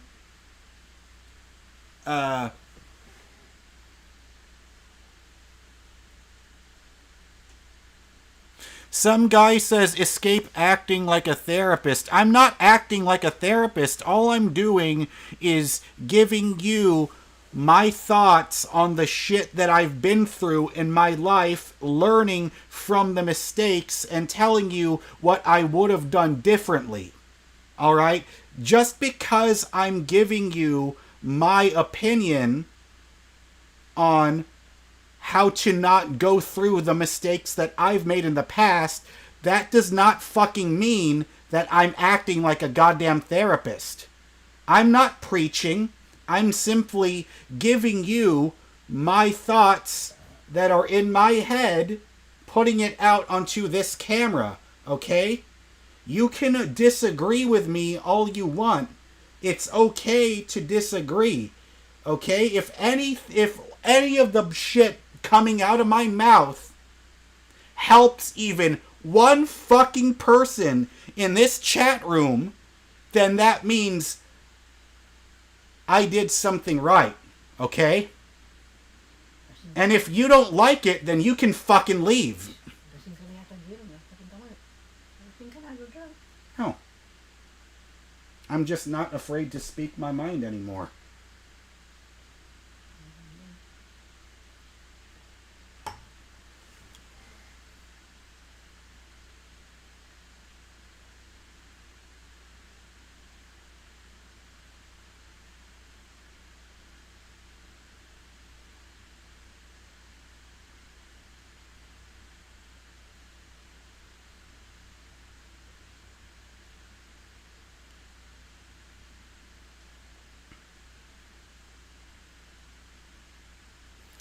Alright, what the hell is going on in the chat room? Because it sounds like...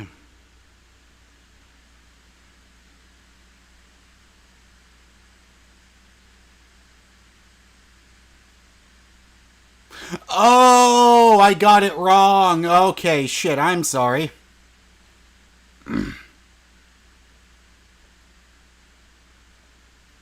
Okay, well... okay, so he was talking about the guy named Escape. Oh, okay, I'm sorry.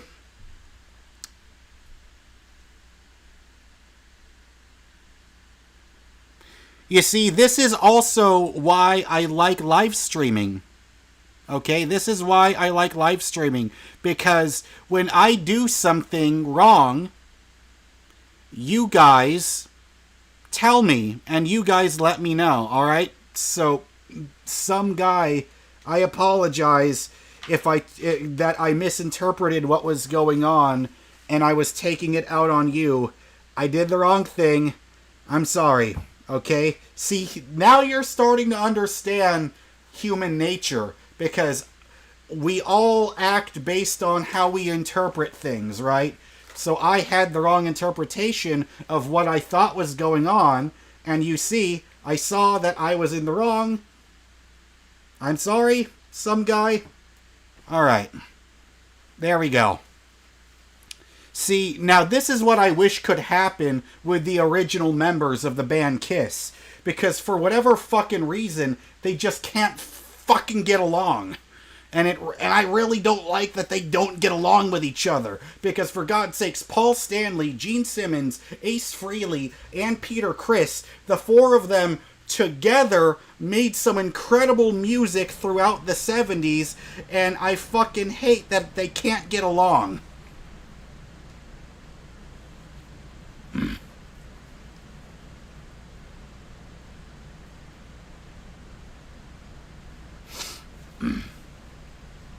Okay, now, I remember Shrunken Oak before.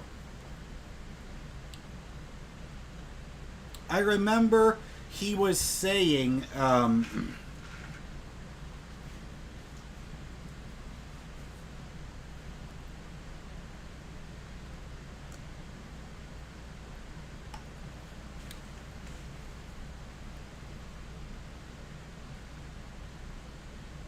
yes, Double C, Kiss was such a dope band in their prime.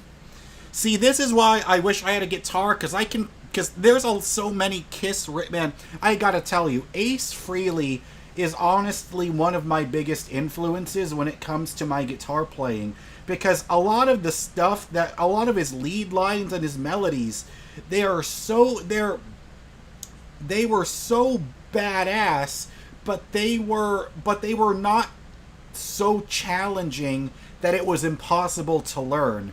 And that's the level of guitar playing that I aspire to, you know, where I come up with stuff that sounds cool, but it's not so, but, you know, it's not like absurdly technical or anything like that, you know.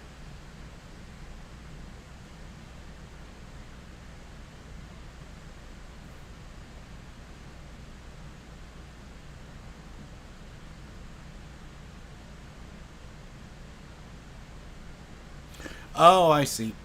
Well, Shrunken Oak, aren't all four of the Kiss guys just raving narcissists with huge clashing egos? Isn't that why they don't get along? I mean, you know, there is some merit in that statement.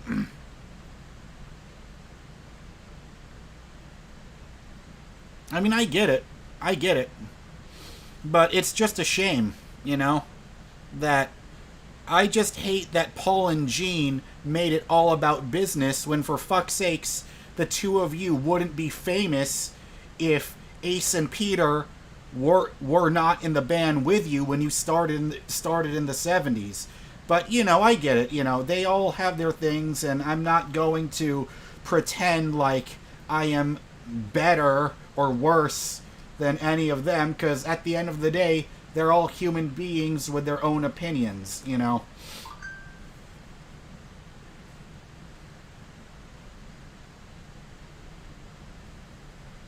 Oh, okay. Shrunken Oak says, Jaren, I'd love to see you sing the song Carolina by Taylor Swift. I did sing Lover from her, after all. Give it a shot sometime, maybe.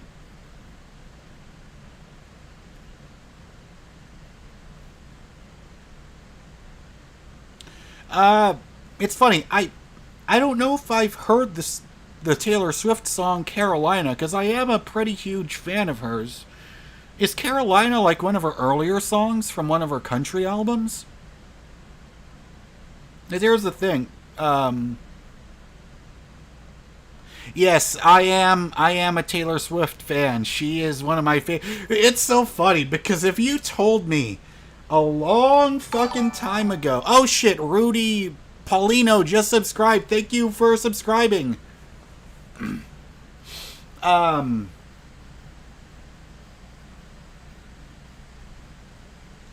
Yeah. Yeah, because my music taste is... Ever since 2020, I went through a whole renaissance phase where I changed how I felt. Because when I was in 7th grade starting to listen to oh, okay, it's from 2022. She wrote it as the theme song for Where the Crawdads Sing. Okay, I'll have to check it out. Maybe I could film a reaction to it later on.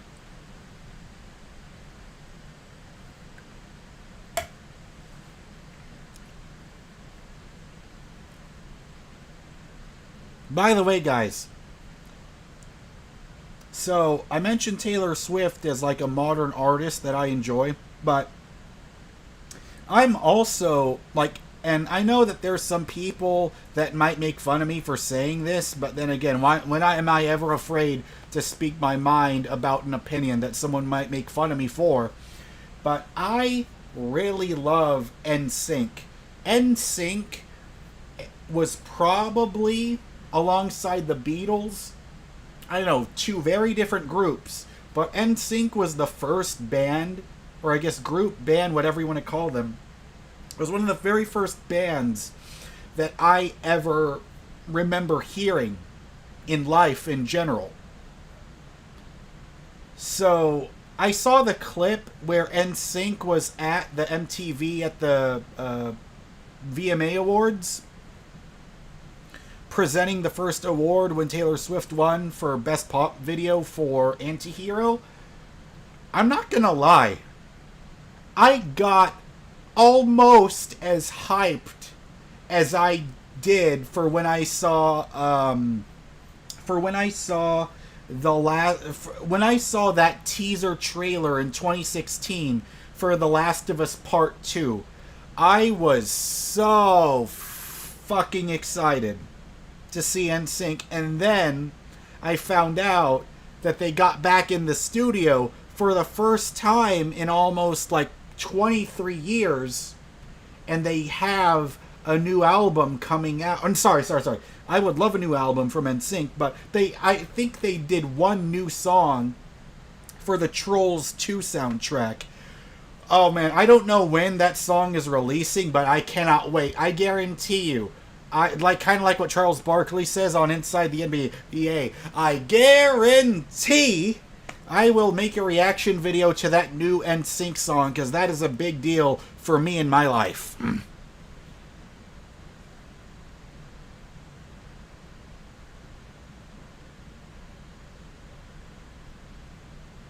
See, Shrunken Oak, when you were younger, alright, he writes, I was ashamed of liking Taylor Swift, but now I'm just like, I don't give a fuck. I am the exact same boat now. Jaren, oh yes, I love Weird Al Yankovic. The way that he's able to spoof other people's songs, interpret it in his own way for comedy, he's a genius. I love Weird Al Yankovic.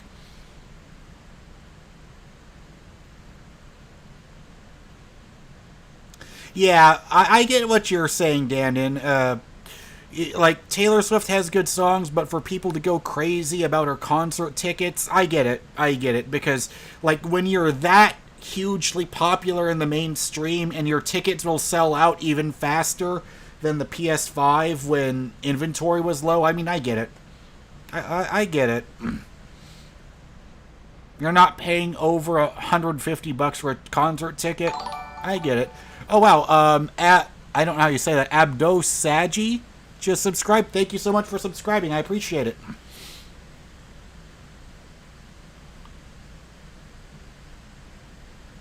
Yeah, because I think those ticket prices, I don't think Taylor herself has anything to do with it. I think it's just Ticketmaster and Live Nation.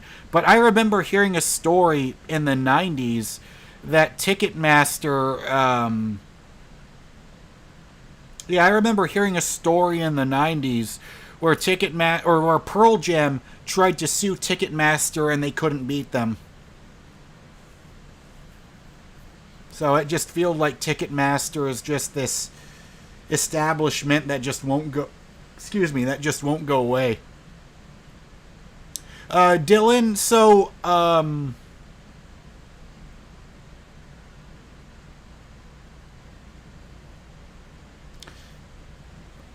I guess you could say I didn't permanently move my streaming setup to the living room, but because pretty much I am in the living room right now.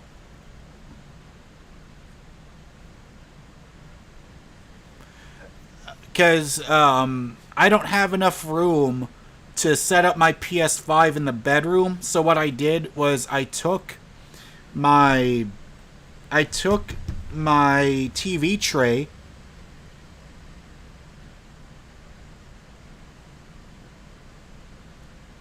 that had my laptop on it, and I just pushed it over to the living room, because the living room and the bedroom is not far at all. I mean, I can show you on the camera here.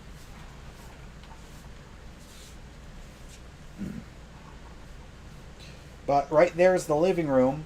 Right there is the front door to this mobile home. And you can see the distance here. Like, right there is the front door. And then there's the living room. And then there is the wall to the other side of the house. Because, you know, I have a very small space to work with. But, you know, I'm not going to complain about it, because I'm grateful that I have a home.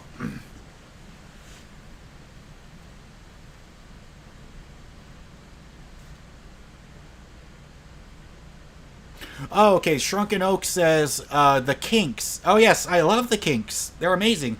Probably like the prototype. They set the blueprint for every punk rock band that came out after them.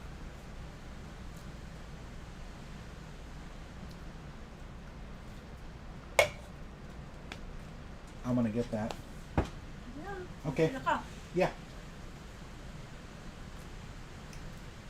Okay, so Double C says, nice crib. It seems like a salt. Yes, this has pretty much all the basic essential things that a human being should want. Like, yes, there's not a lot of room, but it's comfortable. There's a nice bed. There's a full-size refrigerator. There's a microwave that works. A shower with warm water.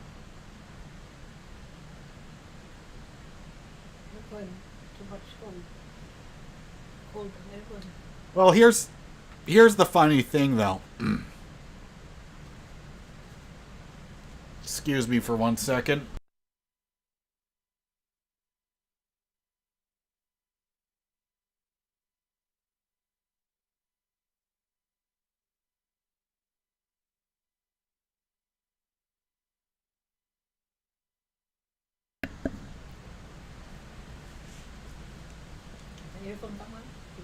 Yeah, now here's the thing.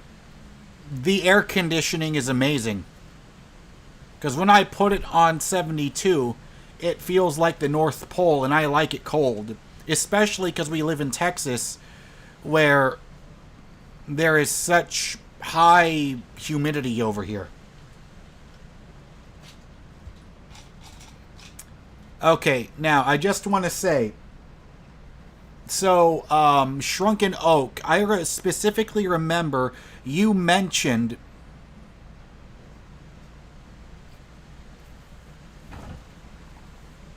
let me see.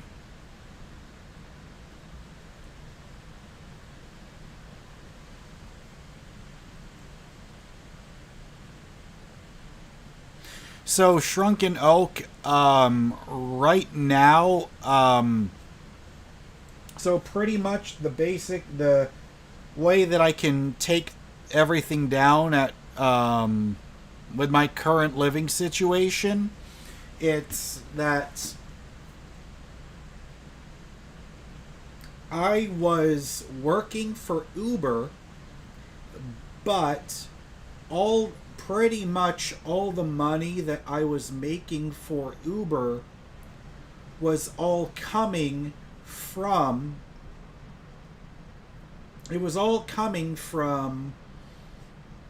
all the money I made from Uber just went back towards refilling my gas tank. And I thought that it was a problem with Uber, but now, you know, reflecting back on everything that happened with my Chevy Cruze, I'm starting to learn now realizing now, the car was simply it was just breaking down a lot.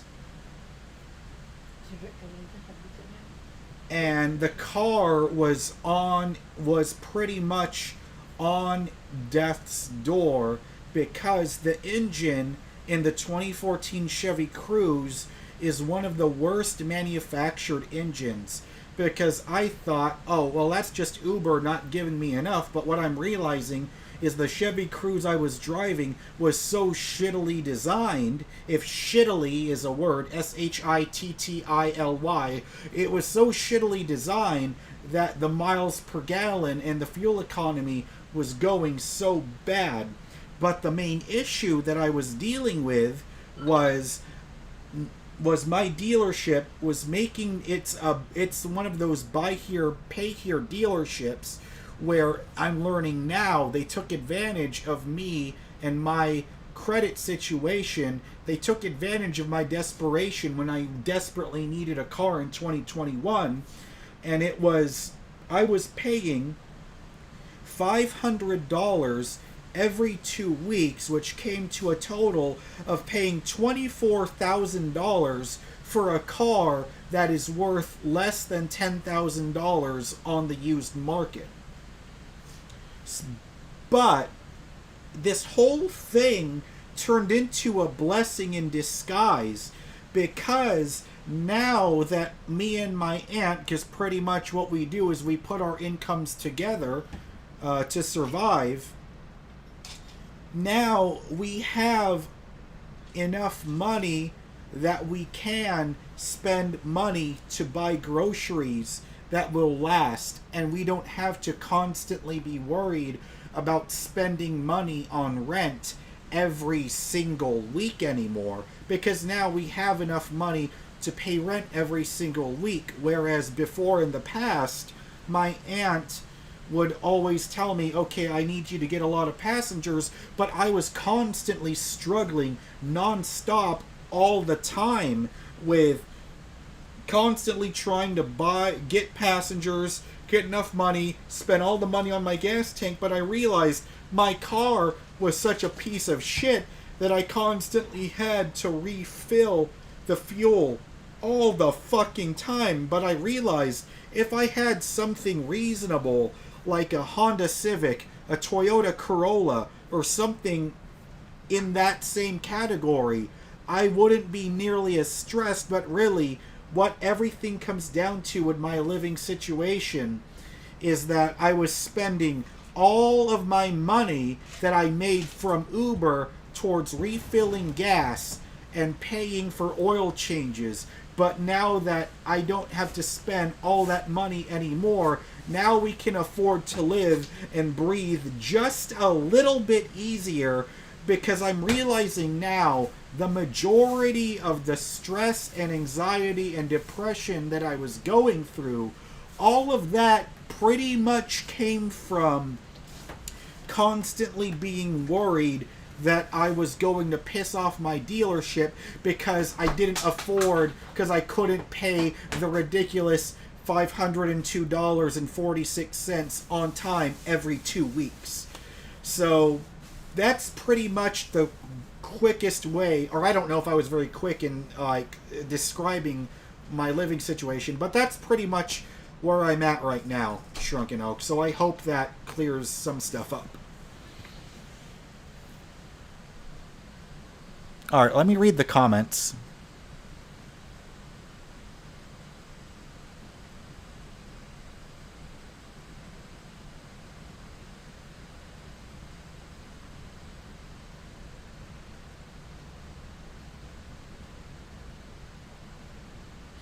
So Ethan Blair says, my stepdad's father's house was paid off before he died in 2021, and my stepdad and mom gave me my own place in the back of the house that was built for me in 2016 when I was 15. I shared it with my grandma. Wow, that's incredible.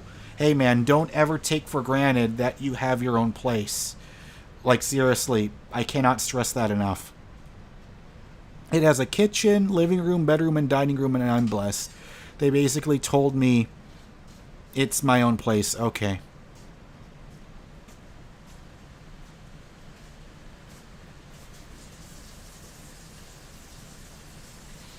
Double C says, I'm glad things are looking bright, bro. Thank you, because I'm learning that I was always in a bad mood because of that buy here, pay here dealership that fucked me over. So, I don't know how you pronounce that. I think it's Javakis. He says, find a good Honda Civic from 95, for example. That's pretty much, in a perfect world, if I could find a 95 Honda Civic in good condition that I know is going to last a long time, I would save the money for that, purchase it for cash in a heartbeat. Dandon Smith says, yeah, at least you don't have that burden of car payments that a dealership screwed you over on, and now you're able to take a breath and be able to do what makes you happy and work on your own mental health. Yes, I agree. Double C says, Jaron, are you religious? I mean, I would say pretty much the only thing I will say about my religious beliefs is I believe in God, I believe in Jesus, but I will not force my beliefs on anybody, because pretty much my rule of thought or philosophy on that is you can believe in whatever you want to as long as you're not hurting anybody. John Martin says, do you lift weights? No, I want to, but it's just not practical with the amount of space I'm working with right now. But, you know, if I could go into, like, just very beginner weightlifting, I'm sure that would help my mental health a ton. Some guy says, do you want to keep on working as an Uber driver in the future? I mean, if I'm able to continue doing that, that would be the ideal job for me.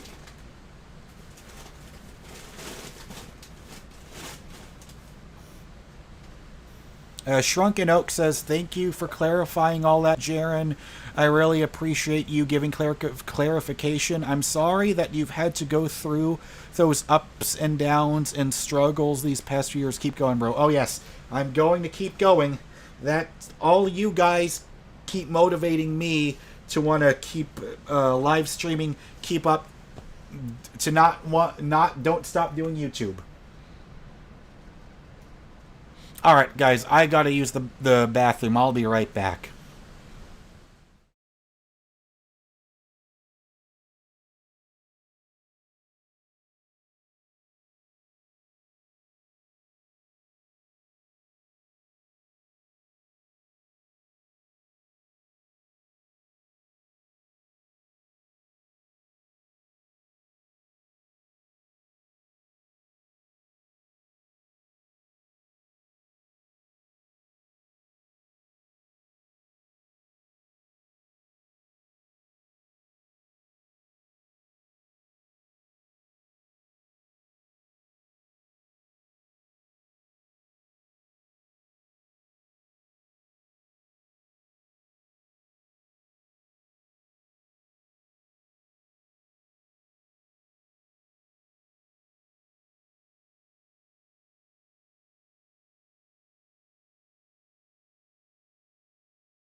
Okay, guys, I am back. Alright, guys, so I have a question for you. If I played The Last of Us Part 1, would you guys watch it?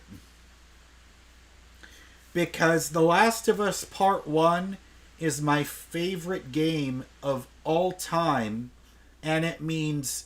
that game means the absolute world to me, and it holds a very special place that's near and dear to my heart. That I have a feeling that maybe this comparison won't work too good, but I feel the same way about The Last of Us Part 1 that a lot of people felt about Metal Gear Solid when it came out in 1998 on the PS1. If I played that, would you guys watch it and watch my commentary and talk while I'm playing it, talk about why this game is so special to me? Would you guys watch that?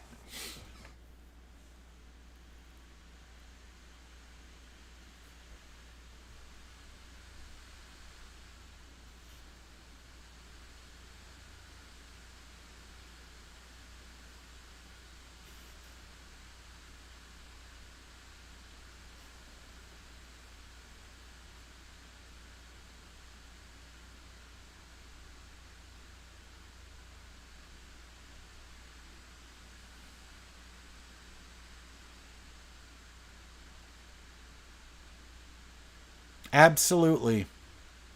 Some guy says, I'll watch anything at this point. Shrunken Oak says yes. Okay.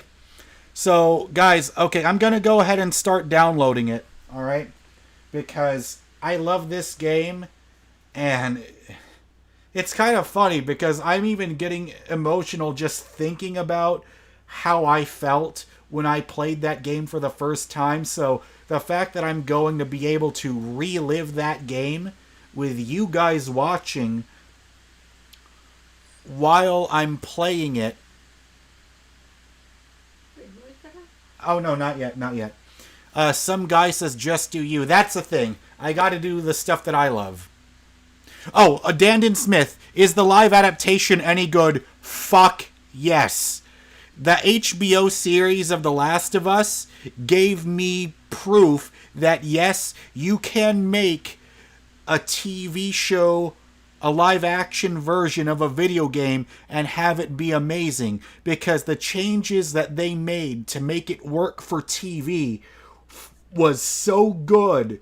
And I know there were some people saying, well, it wasn't like the game. But in my opinion, the game is the game. Let it be the game. I welcome the changes in the movie. The changes in the show, as long as it serves the story. And I felt like the differences that they made for the TV show fit in really well. And it's so funny because not funny, but it's so awesome how the casting was so good. Because I never would have thought I could imagine any other actors in the world other than Troy Baker and Ashley Johnson playing Joel and Ellie. And yet somehow fucking lightning struck... Oh, there we go. I can't snap again. Lightning struck twice. They got Pedro Pascal for Joel, Bella Ramsey as Ellie, and I love those two playing Joel and Ellie. It's kind of... I think it's kind of similar to the X-Men movies. How I thought I couldn't ever imagine anybody else but Patrick Stewart and Ian McKellen playing Charles Xavier and Magneto, and yet lightning struck twice, and they got perfect casting again with James McAvoy doing the young Xavier and Michael Fassbender doing the young Magneto. I thought that was so excellent, and I loved it. It's like, whoever the fuck does casting for these X-Men movies should go ahead and do casting for everything, or at least give lessons on every future casting director, because they've got magic. They've got magic. I don't know. They've gotten magic unicorn dust on picking the right people for casting. So. Oh, okay. So Dandon Smith is saying, my camera and audio is a bit off from each other. You've got me pulled up on the TV and phone, and it's just a bit off. Okay. So, Dandon, what I did was I added a 650 millisecond delay to my gameplay, and I added a 600 and... Oh shit, Keanu, my best friend, is in the chat room.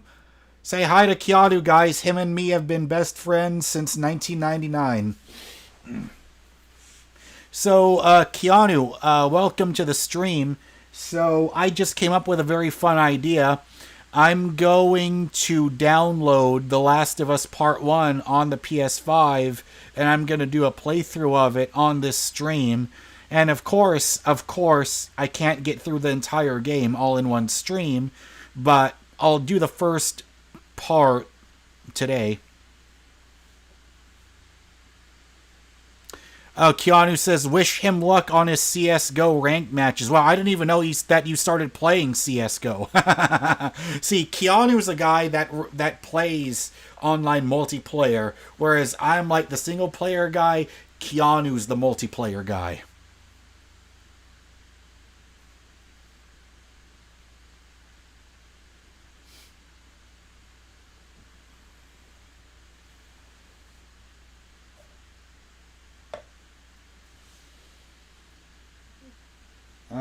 Alright guys, so I'm going to begin installing The Last of Us Part 1 on my PS5.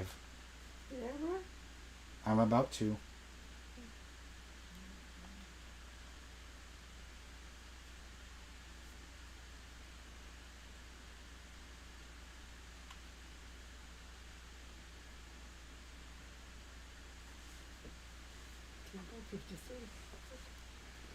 Yeah, that's how much it costs with the tax.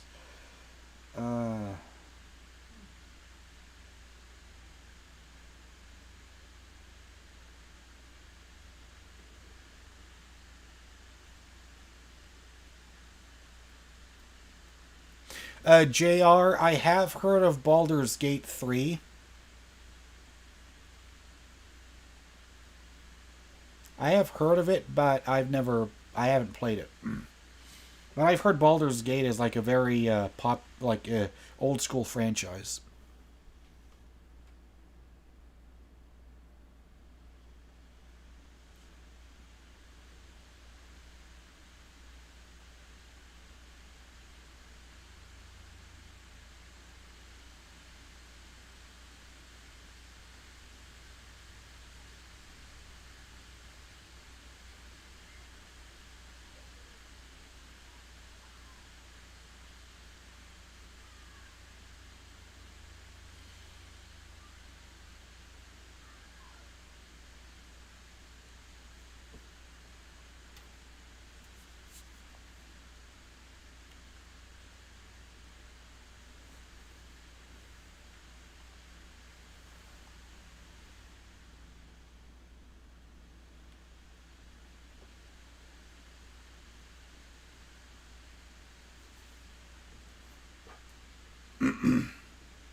Yeah, I saw that Baldur's Gate 3 got good reviews. I think I remember IGN gave it a 10 out of 10. Alright, Shrunken Oak says you can only stay for another hour and a half. Okay, alright. Well, I'll definitely make sure to record The Last of Us Part 1. Record my gameplay of that separately.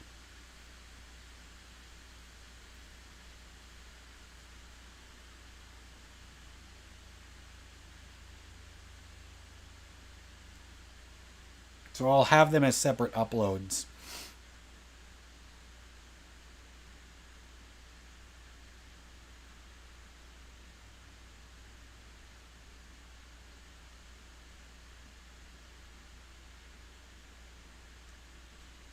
All right.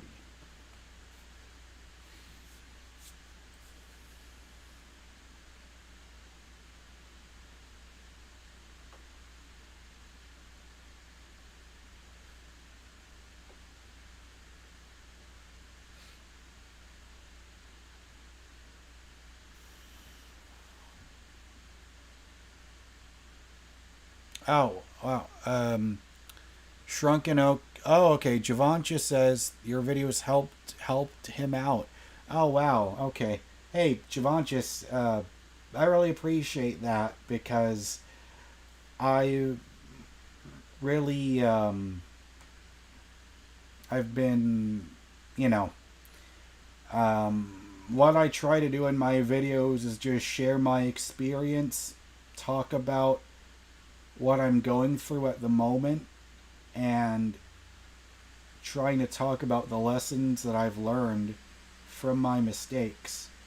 So if any of that stuff has really helped you out, that means a lot. Thank you.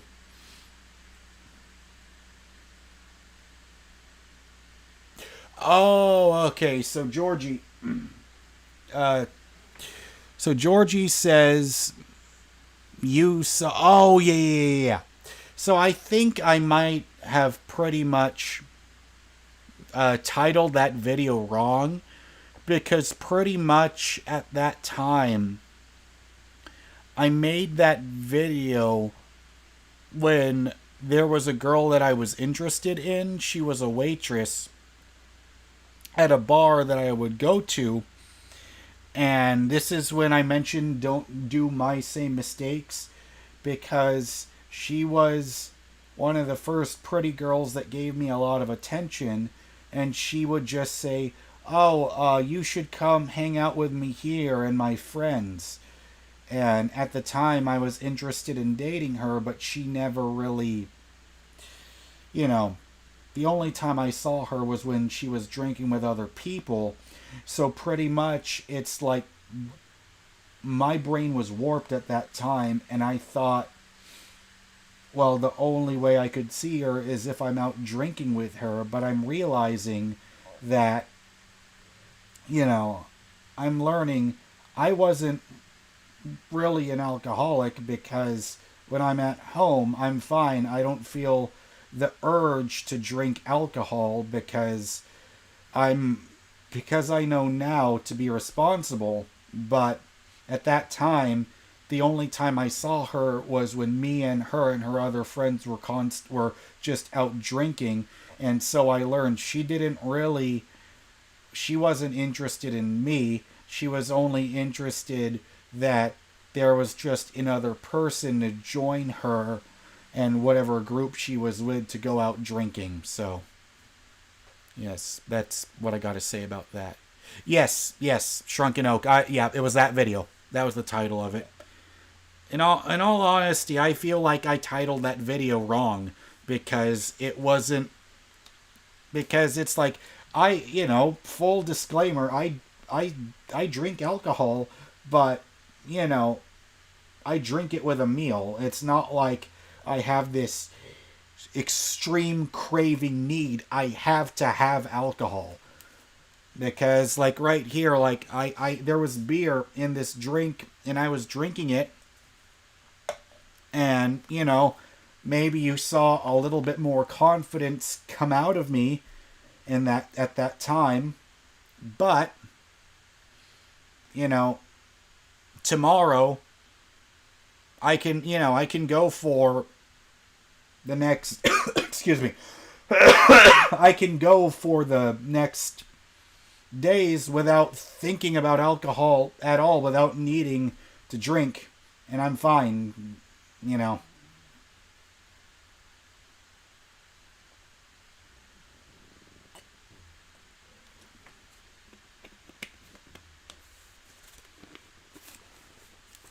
Ernest says, do you speak Spanish? I do not speak Spanish, but it would be useful for me to learn because I live in Texas.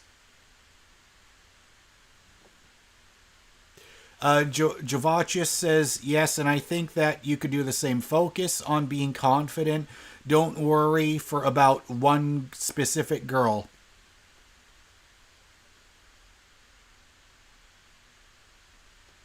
Yeah, Shrunken Oak. I was the same way, where there was like a 5-month period where I was just drinking too much, where, like, I wouldn't be full-on drunk, but I notice, okay, I'm drinking alcohol every time I see this girl.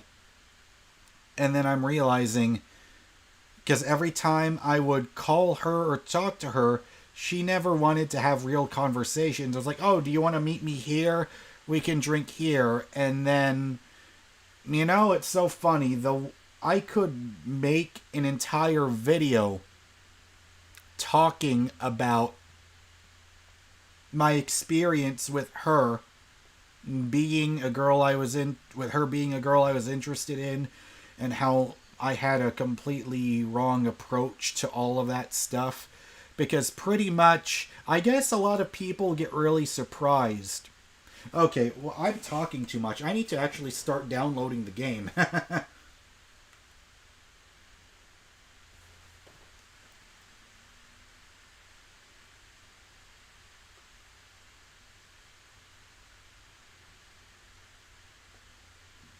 Alright, let me just focus on some stuff here really quickly.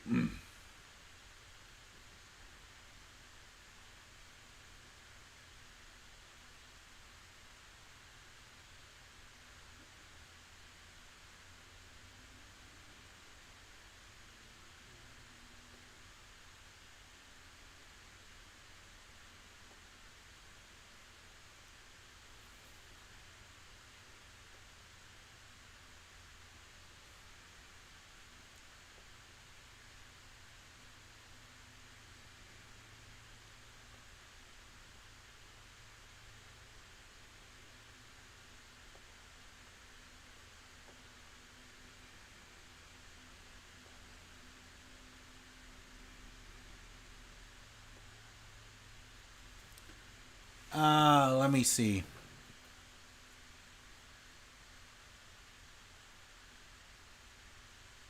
Ethan Blair says, is it a bad thing that my parents gave me my own place since it has all the essentials I need? No, that is not a bad thing at all. That means you have good parents that love you, and don't you ever take that for granted. Because my parents were taken away from me far too soon. So, appreciate them. Be grateful for the fact that your parents loved you enough that they gave you your own place. And just learn to be grateful for what you have. Learn to always appreciate it. And don't ever take the time you have with your parents for granted. That's what I have to say.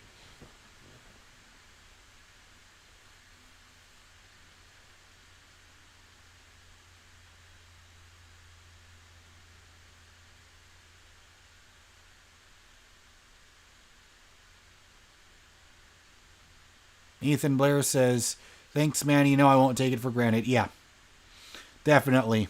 That's the number one thing. Learn to feel joy for the things that you have instead of feeling horrible about the things you wish you had.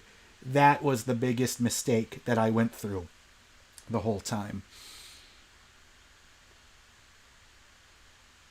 Some guy, he's got the right message. He says, simping is giving a girl attention with the knowledge that she doesn't care about you. Agreed.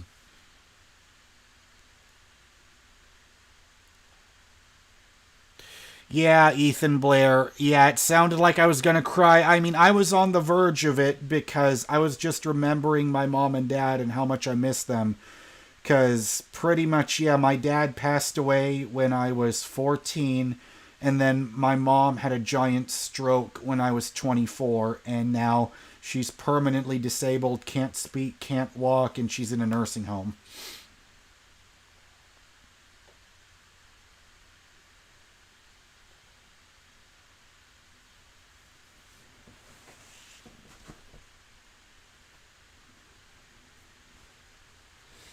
Because honestly, my dad loved watching me play video games.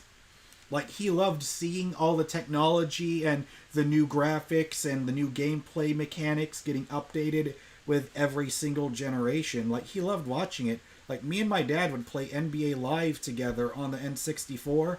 It was NBA Live 2000 with Tim Duncan on the cover. We would play that all the time together. We would play Mario Party, the first one, together. Actually, me and my dad and my aunt would play Mario Party 1 on the N64 together. Those were good times.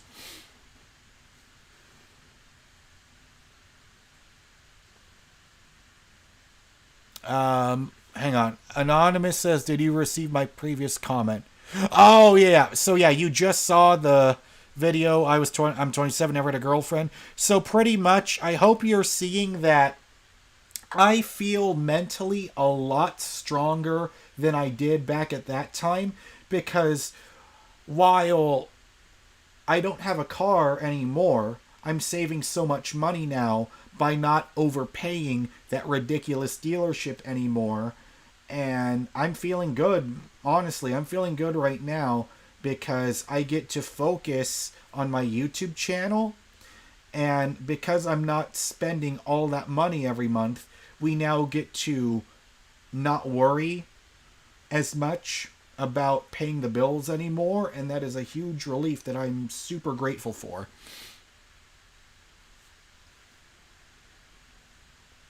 Some guy, pretty much, yeah. They took the house away to pay for my mom's care. They evicted me and my aunt from my mom's house. Yeah. It was ugly because I'm the one that I called Adult Protective Services to help take care of my mom, and then it was a bunch of negative shit that turned into hugely traumatic events that forever changed me, and I am still learning how to move on, but I feel like right now mentally I'm in a much better place at learning how to move on.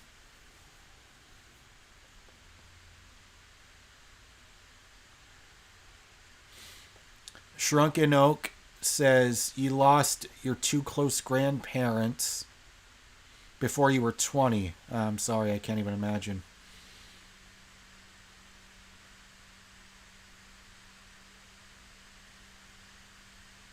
Yes, Anonymous, I get it. I get it. I'm 22 and I'm a virgin, but I just don't care. Obviously, like, I would like to know what it's like, but yeah, it's not important. I like being alone. Yeah, I get it. It's like, just focus on yourself. Like, you have to, like, I know that there's always that phrase that people say where they say, you have to take care of yourself first.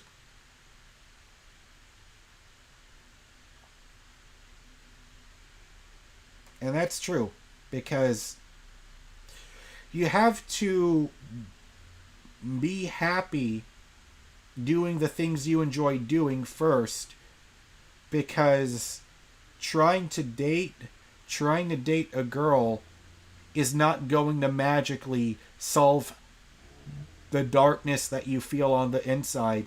You have to learn how to work with it first.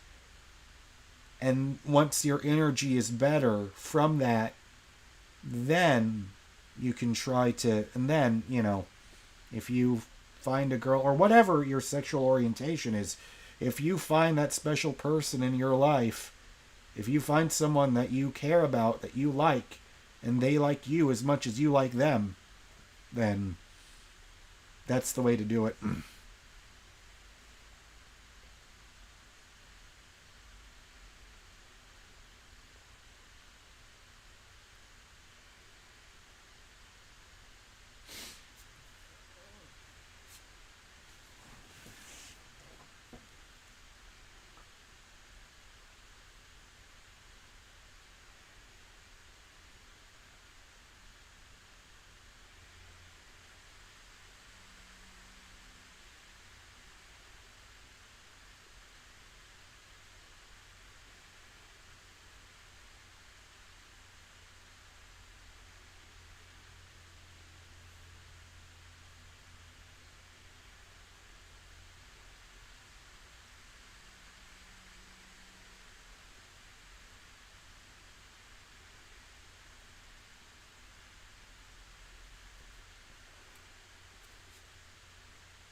Double C says, "Are you doing a 12-hour stream?" I mean, it's not.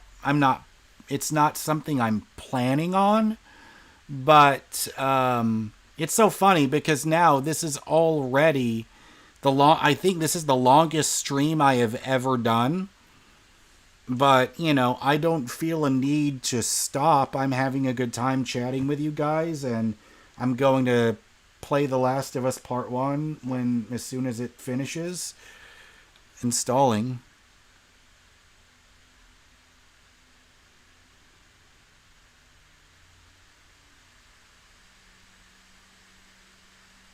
Yeah, Keanu says, "I haven't dated in years, but I have a cat and roommates." JR is asking me, "Do you like math?" Math was probably one of my most hated subjects in school. I don't love it, but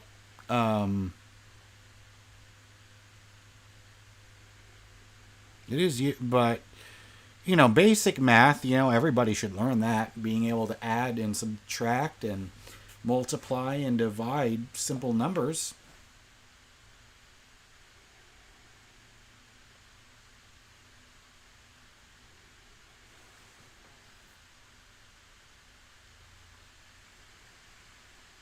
Oh, it's funny, Ernest. You say you already installed it on your PC, but you have a 2060. In this laptop right now, there's an RTX 2060, and pretty much any new games pretty much after Doom Eternal, it just won't run correctly, like very low frame rate. Ethan Blair says this is literally the best. This is literally the best live stream I've been on in a while. I'm glad I've joined, that I've known about you, Jaren, since that video. Yeah. Hey, thank you so much for watching, man. I'm glad that you enjoy the stream. I mean, I'm always going to continue watching. I mean, I'm always going to keep doing this. I mean, seeing the amount of support I got from all those 300,000 plus people that watched that now coming here to support my live stream, because what you saw was me at a very low moment, and what you're seeing is this is the real me. I'm the guy that loves to talk about video games and movies and superheroes and music, and this is what I do. So if you're enjoying this, thank you so much, man. Thank you.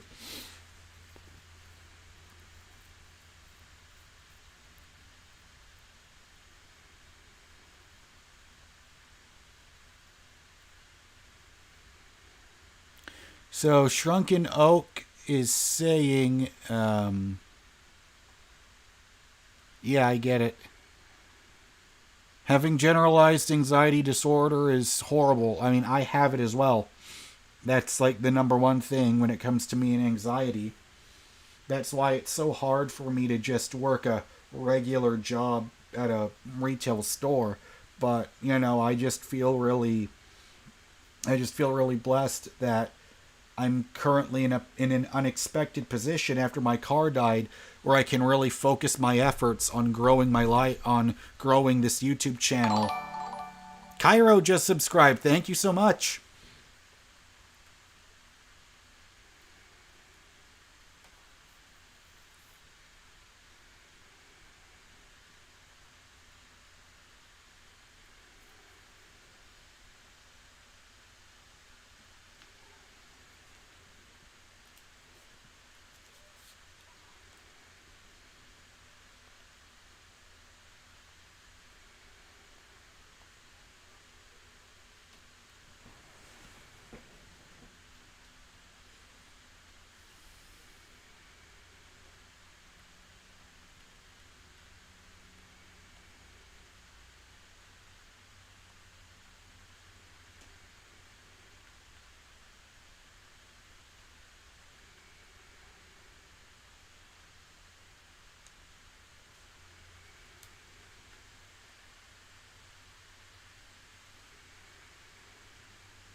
Well, that's the thing, Anonymous. You're saying, will these feelings be over once it's done or not? That's the thing, is you don't know, because there's always the risk that it will still be there. However you're feeling, because that feeling of loneliness, that feeling of anxiety, of desperation, I know what it feels like, and I still feel it.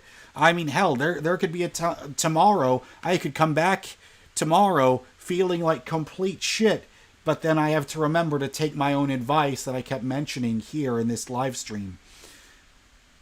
You know, like what I mentioned a couple hours ago when I said, when I'm laying down and I don't give a fuck about anything, I don't want to do anything, learning to move very slowly to sit back up straight, that will help your brain wiring again, you know. Those are the things. And I think I mentioned, yes, I did mention it before, but I highly recommend everybody listen to best podcast, or a podcast specific podcast episode I can recommend to anybody is Dr. Joe Dispenza. He was a guest on The Diary of a CEO.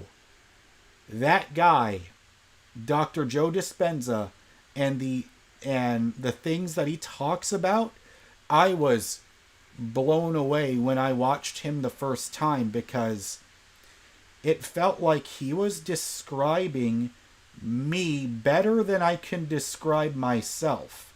So I highly, highly, highly recommend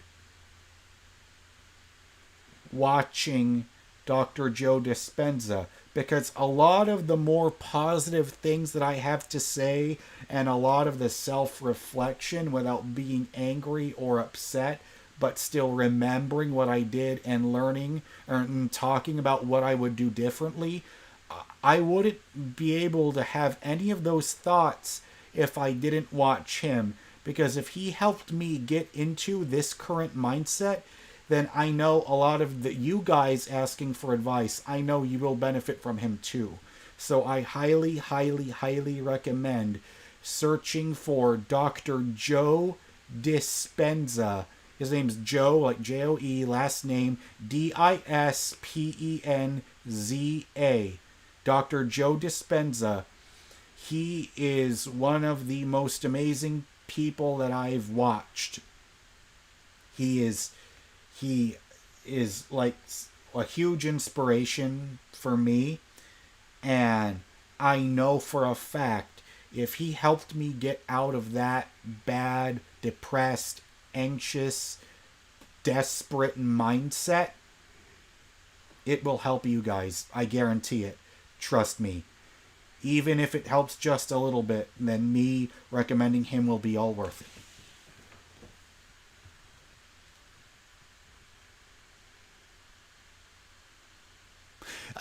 Georgie, yes, I agree with that. I know that I haven't exercised really, but I know I have to do it, because there was a period of time for like a couple weeks when I would take a basketball to the park, and all I would do was just shoot a basketball around, and I got really sore, like especially like I could feel it, my legs were really sore, but I felt so much more confident. And at that time, because I'm learning, because of those endorphins that I got from doing that amount of exercise for the first time ever, really, I felt that mental boost and clarity that I felt from exercise.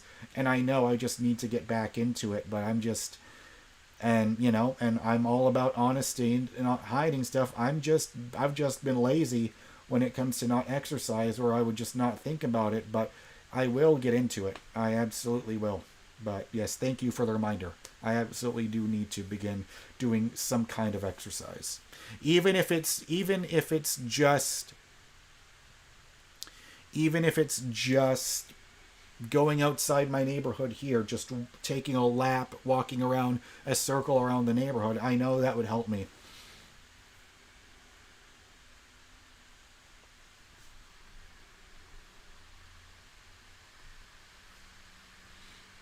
All right. Well, thank you so much for watching the stream, Rang Gang.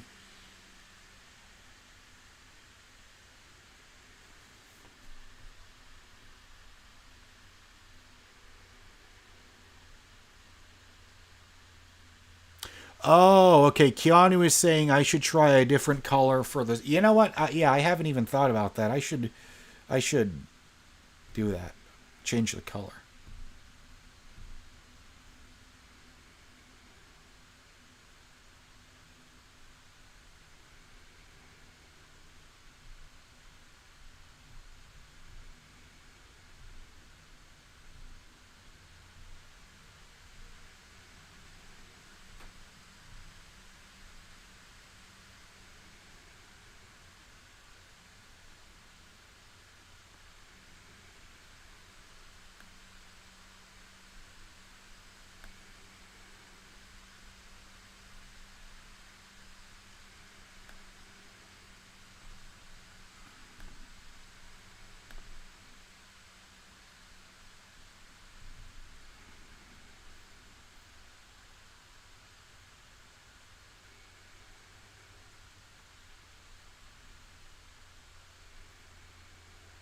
Yeah, Keanu says I should probably change that. Actually, hang on. Give me a second. Yeah,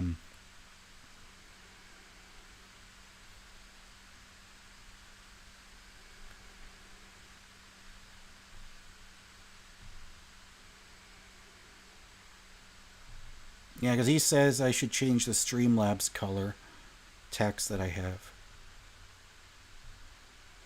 There we go. I think that looks a bit better.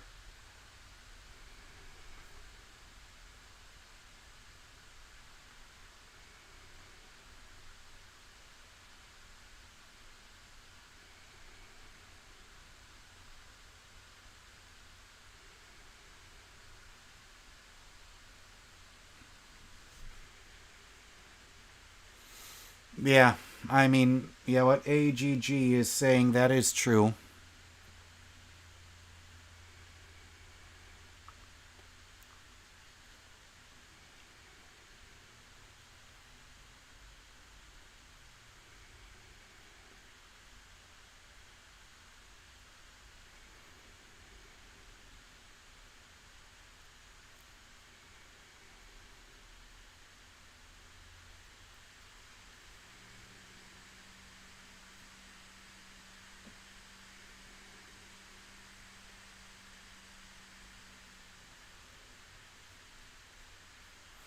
Anonymous is saying, "Do you feel happy right now?" Right now, yeah, I'm pretty happy. I honestly, I'm being, especially chatting with all of you guys here on the live stream. I'm learning that a lot of the things that I thought were things to complain and be upset about, I'm realizing now that those are just things to... Oh shit, I need to charge the controller.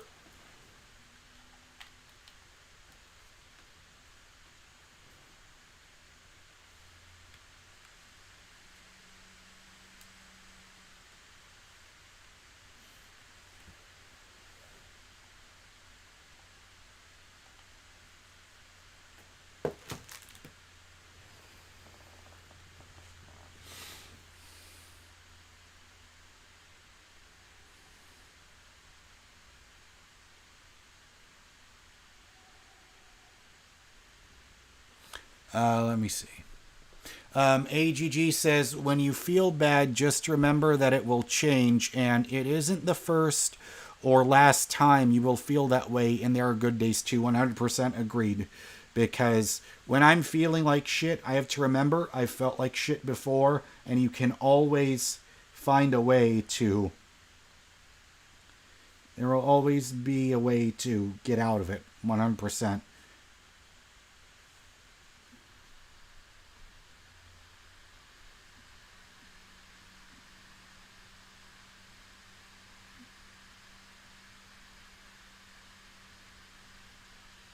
Yes, it is. It is a cycle.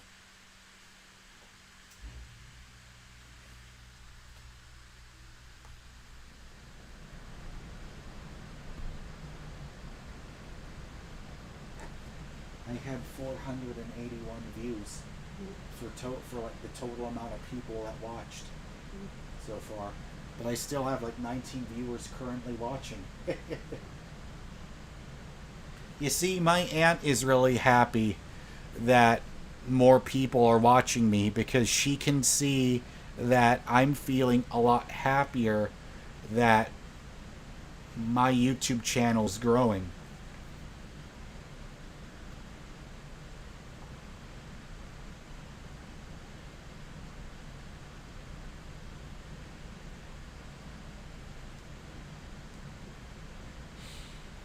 Shrunken Oak says, just so you know, by the way, Jaren, just a heads up, your stream seems to be getting in the hundreds now, view-wise, overall, so that's a good thing. Congrats. Oh, yes, thank you.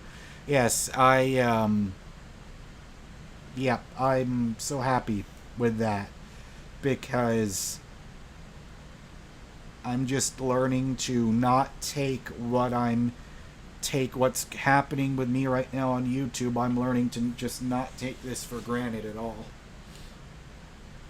Because it's a huge thing, because I remember when I first started out watching, when I first started out making YouTube videos, I would always get upset at the low view count, and I would always wish to get more views, and when I saw that it wasn't happening, I would get so upset and I would get so bitter towards other channels at the time that would get way more views, hundreds of thousands of views, in way less amount of time when they started their channel. But I'm learning, but at least now I learned that that's the wrong attitude to have, because when you're just concentrating on YouTube being something you actually want to be doing, the views will come that way. The views will come to you as a side effect, and everyone can feel the energy that this is truly what you want to be doing right now in the present moment. Oh shit. Nunaya Buzness just subscribed. Thank you so much. I appreciate it. Thank you.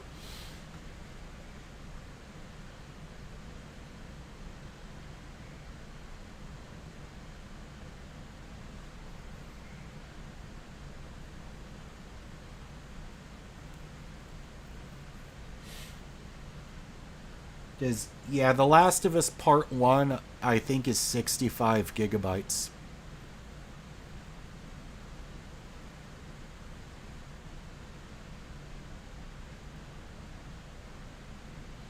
Alright, Anonymous says, okay, bro, I'm going now, but just want to let you know that I love you and you're the best, and I enjoyed this stream.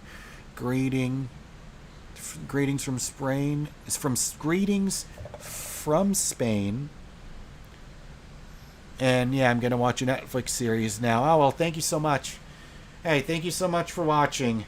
And, yeah, I mean, as long as you guys keep watching, I'm gonna keep making YouTube videos and streaming. So, yeah, thank you so much. Shrunken Oak says, Jaren, not gonna lie. When I first looked through all your older videos, I couldn't believe how low some of the views on them were.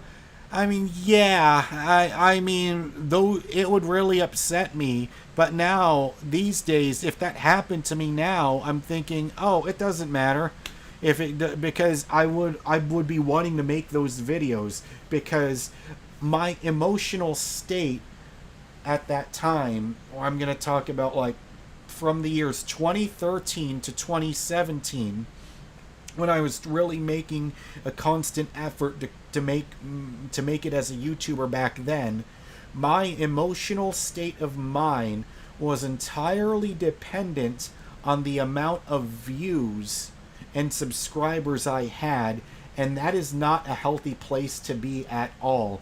And I'm only just now at this age, around this time, starting to realize how wrong that mindset and attitude was, because that older mindset of you're happy if you get a lot of views, you're pissed off if you don't get any views, that is so damaging to your mental health. And for any of you guys out there listening to this, listen to what I went through, because you don't want to make that same mistake I did, letting amounts of views dictate whether you're happy or sad for the day. That's just that, to modify a Mandalorian quote, that is not the way. What is the way? Having a good time making videos or live streaming because that's what you want to do, not paying attention to the view count, because this is what you would be doing anyway, regardless of the number of views or subscribers that you have.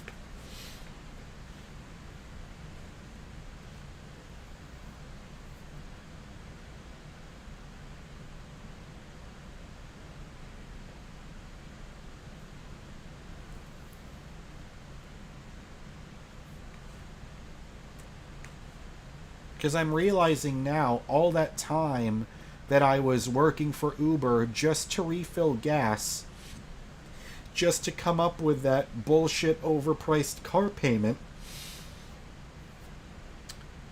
I'm realizing I spent all my time, I spent 2 years doing that, when that's 2 years I could have been spending working on my YouTube channel right now. But I'm making that observation, but I'm not letting the fact that I spent 2 years spending money, paying $500 every 2 weeks for a car that broke down 2 months before it was paid off. I'm not going to let that upset me, because that's in the past. The only thing we have is the present, so only think about the present right now. If there's anything you're getting from me, it's that put your attention on the present moment. Don't worry about the future. Don't worry about the past, because I can tell you, if this was Jaron in 2016 or Jaron in 2017, he would have been so fucking upset if, let's say, for example, by the time The Last of Us Part 1 finishes downloading and then it installs, and then I only had 5 viewers watching, I would keep on playing, because this is what I am. I make YouTube videos. I make YouTube live streams, because you have to change whatever it is in your life, whatever your passion is.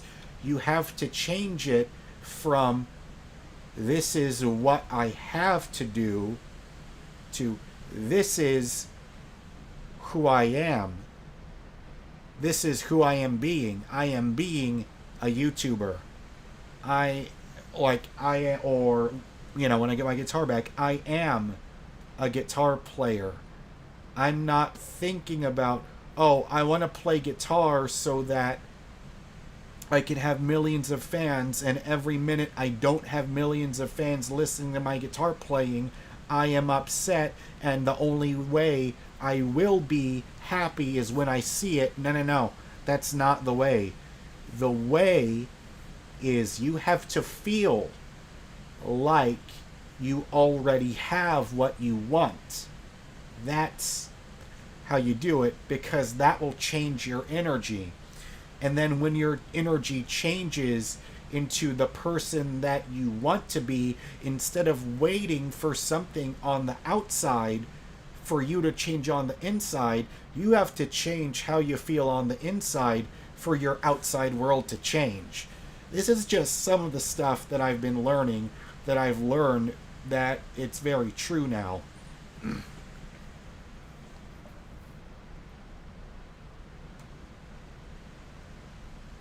Monsoon says, "What's up, dude? Hey, thank you for watching." Some guy says, "The view count will fluctuate. Happens to the big content creators too." Yes, definitely. Shrunken Oak says, "But what was really wild was the difference in views between your older music reaction videos, nearly always 1,000+ views,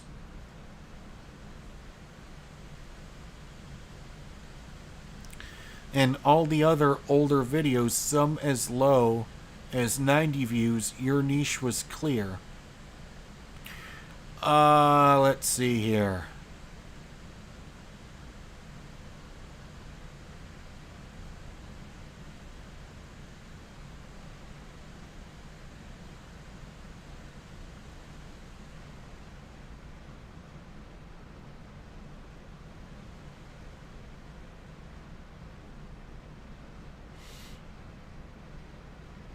Ethan Blair is saying, "Are you planning on playing Xbox?" I mean, if I'm able to afford to get an Xbox Series S or Series X, I would. I mean, yeah, of course I would. I mean, I would love to be able to play Starfield. It looks pretty good. I mean, I was a fan of Fallout 4, and I love space. I love sci-fi settings, so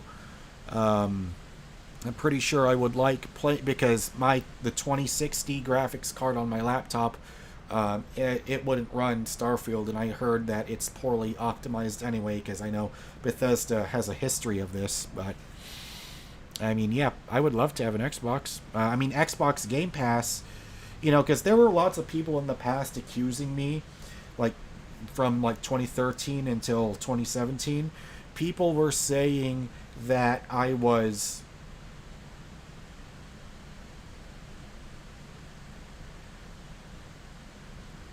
let me see here.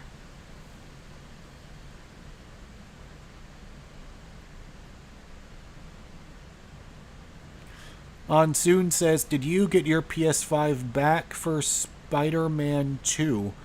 Yes, I did. And I'm so thankful, because Noah is the guy who gave me the donation. He gave me he donated $300 so that I could get my PS5 out of the pawn shop.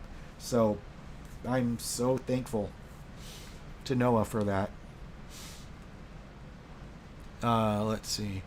Pinnacle says, "Recently discovered your older videos. Hope you're doing good now, bro. Shit be rough sometimes." Yes, that is true. Shit do be rough. And when shit is rough, you just have to learn what makes you happy. And what makes me happy, what do I enjoy doing in life? I'm remembering it now, and I'm learning now more than ever to recommit. It's making YouTube videos. Oh, okay, Ethan Blair is saying, "How did my Okay, so what I did was I put my PS5 in the pawn shop to get a loan so I could afford to pay rent back in March. And I wasn't able to get it back until now, when I came up with the money to get my PS5 back." Yeah.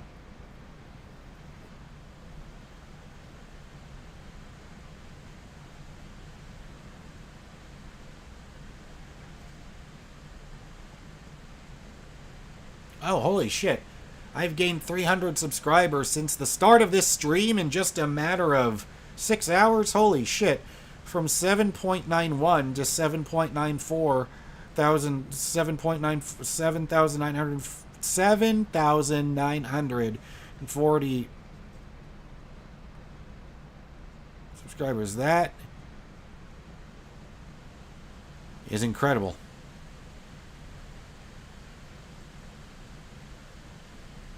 Holy shit. Oh, wow, just got a new subscriber. I think that's Zin4 Tor, I'm guessing is how that's said. Holy shit, thank you. Thank you so much.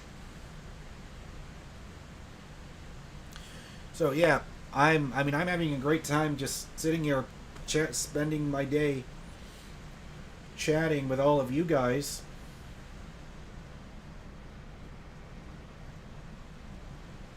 So, yeah, The Last of Us Part 1 is currently at 30% downloaded.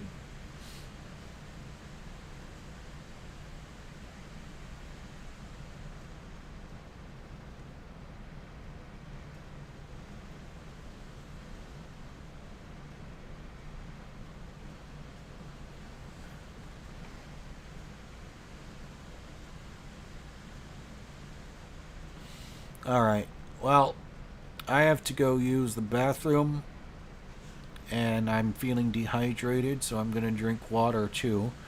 So, yeah, hang on, I'll just grab some more water.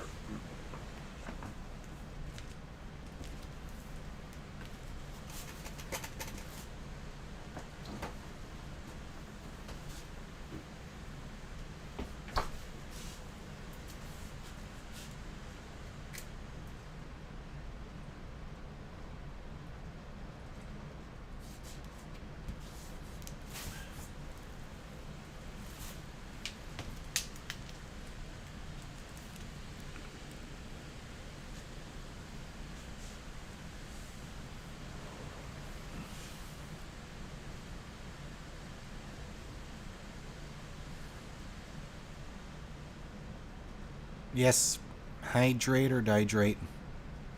That is very true. I'm really close to 8,000 subscribers now. I'm at 7,940, I think is what it said.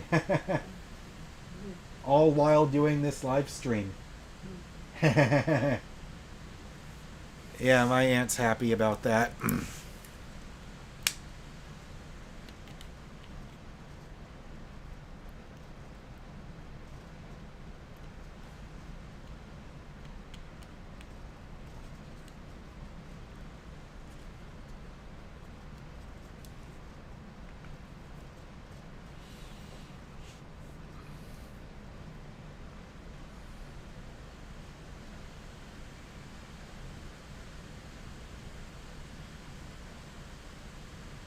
Yep, nearly. Oh wow, we're at 7.95K. Holy shit!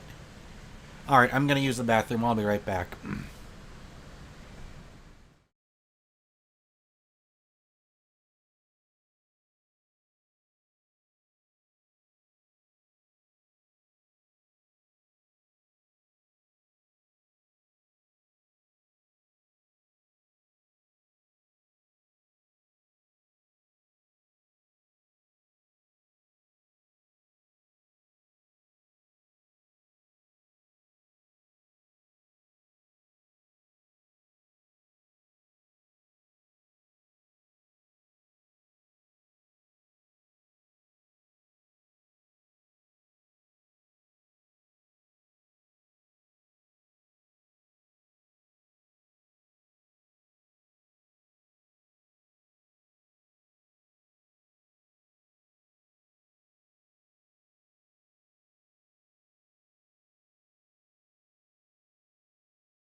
All right.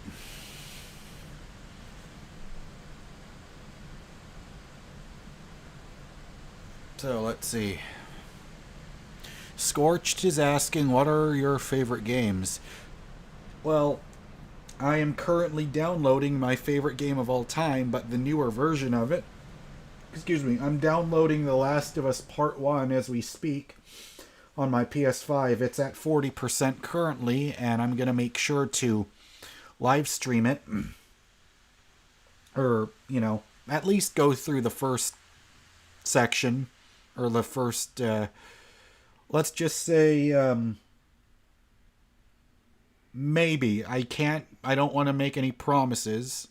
Yes, Monsoon, the remake on the PS5, because I've played the PS4 version, or the original PS3 version that then got remastered on the PS4. Like, that original version, I can't even tell you how many times I've played through that game, how much it's burned into my subconscious. I cannot speak enough why, like, Naughty Dog completely became my number one favorite developer after watching that. I find it kind of funny because I have both The Last of Us Part 1 and my other favorite game of 2013, Grand Theft Auto 5, on the both now on the PS5, because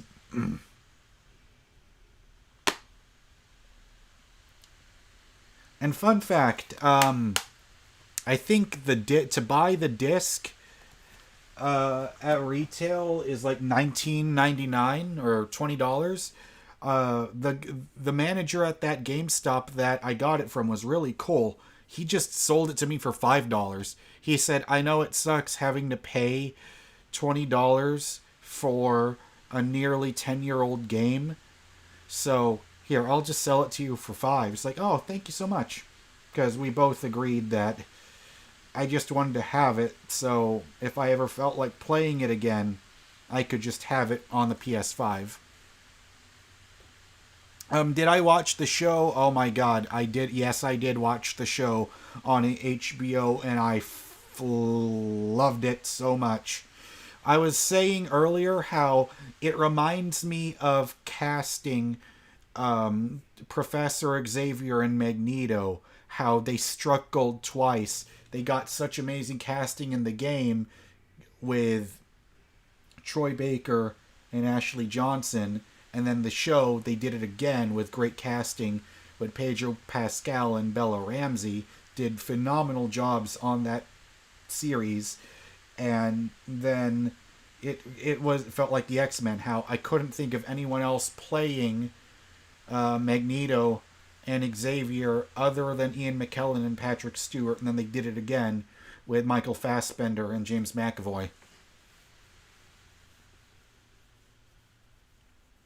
Double C says Celtics going all the way this year. I mean, I feel like once they got Porzingis, they definitely increased their chances of it 1,000,000%. Yeah. Because I'm one of those guys where I like both the Lakers and the Celtics. Unlike my friend Keanu, he loves the Lakers, hates the Celtics, but, I just like watching good basketball, and they are both fun to watch, I love seeing, because I feel like with the Celtics, that core they have with Jason Tatum and Jaylen Brown and Marcus Smart, he's now in Memphis now, but I like watching those guys continue to play together.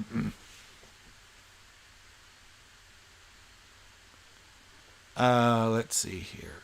Ethan is asking, will you do a PS3, PS4, and PS5 collection? Well, sadly, that's not possible because the PS5 is the only console I have now, because my PS4 and my PS3 and all the games I had to go along with them, I had to sell all of it.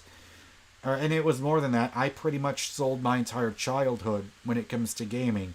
Because when I found out that I was going to become homeless, that's when I sold my PS1, PS2, PS3, PS4, my Xbox 360, Xbox One, my Game Boy Color, my Game Boy Advance, and every single game that went along with them, and my GameCube, and my Wii, and my Nintendo 64, and my Wii U. Pretty much every console I grew up with, I had to sell all of it just to get money to fucking survive. I know it sucks, and I was heartbroken, and I was upset, and I was emotional, and I was crying and screaming at the world every single step of the way.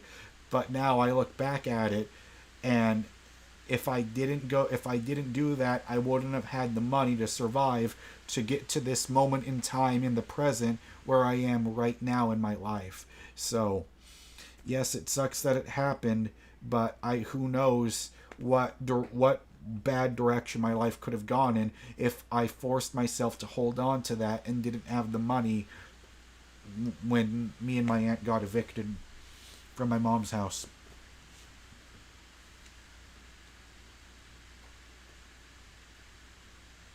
Monsoon is saying, do you play action games? I mean, I think of The Last of Us as an action game, or maybe, unless you want to call it action survival.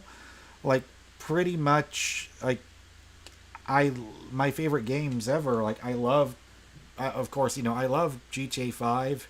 I love Rockstar. I love Grand Theft Auto. I love Red Dead Redemption. I loved LA Noire. I loved the Batman Arkham series. I loved the Spider-Man games, but especially this newer one. I love Uncharted. I mean, I would qualify and say, yeah, I love God of War. I love the originals on the PS2, the PS3, and the newer ones. I would say, yeah, pretty much action games are in my wheelhouse, or at least that's what I would call action games. Caden is saying, do you like Fallout? Yeah, I mean, I wouldn't call myself a hardcore Fallout fan, because the only Fallout game that I played was Fallout 4, but I never finished it. But I think it said I played like 50 hours or 40 hours of it or something, and it just, my relationship with Bethesda is strange from that game, because it feels like it feels like those games go on and on and on forever and ever and ever, and you don't know when they're going to end. But for the amount of time that I played Fallout 4, I had a great time with it.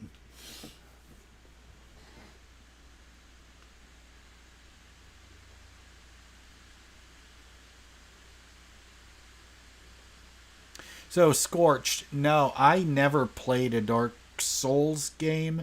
I did play Bloodborne, but I'm one of those wimps that thinks I get way too frustrated because of the way that the game is made.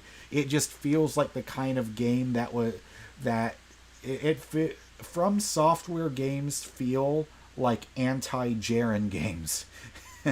Because everything that would piss me off about having to constantly start over the same things over and over and over again, I hate doing that shit in games. But, I respect them. I respect the hell out of everyone that goes through and finishes those games. I just don't have the strength, the mental willpower to get through them. But hey, if you love them, that's great. But, because I was kind of interested in Armored Core 6, because I know that's like an older franchise of theirs that they brought back, and I don't know if I would play it, but like, I don't know. I was thinking about it, but I don't have the money to get it right now, because now all the money that I do have, I'm pretty much, as far as gaming is concerned, I'm putting all that towards Spider-Man 2.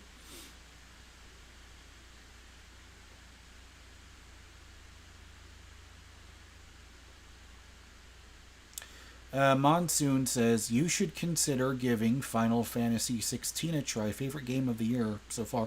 Yeah, I have never played, and I know this is going to sound sacrilege to a lot of people. I have never played any Final Fantasy game. So, like, do you think Final Fantasy 16, if me as a guy that has zero relationship with Final Fantasy at all, would that be like a good first one to get into without knowing really anything about the franchise. I mean, the only recurrent thing is, like, I know what chocobos are. Like, they kind of look like a cross between, like, I think a chicken or a donkey. And I remember seeing some old footage where you could ride them like a horse in in 15, I think. Like, I don't know anything. All I know is chocobos are an animal in that franchise.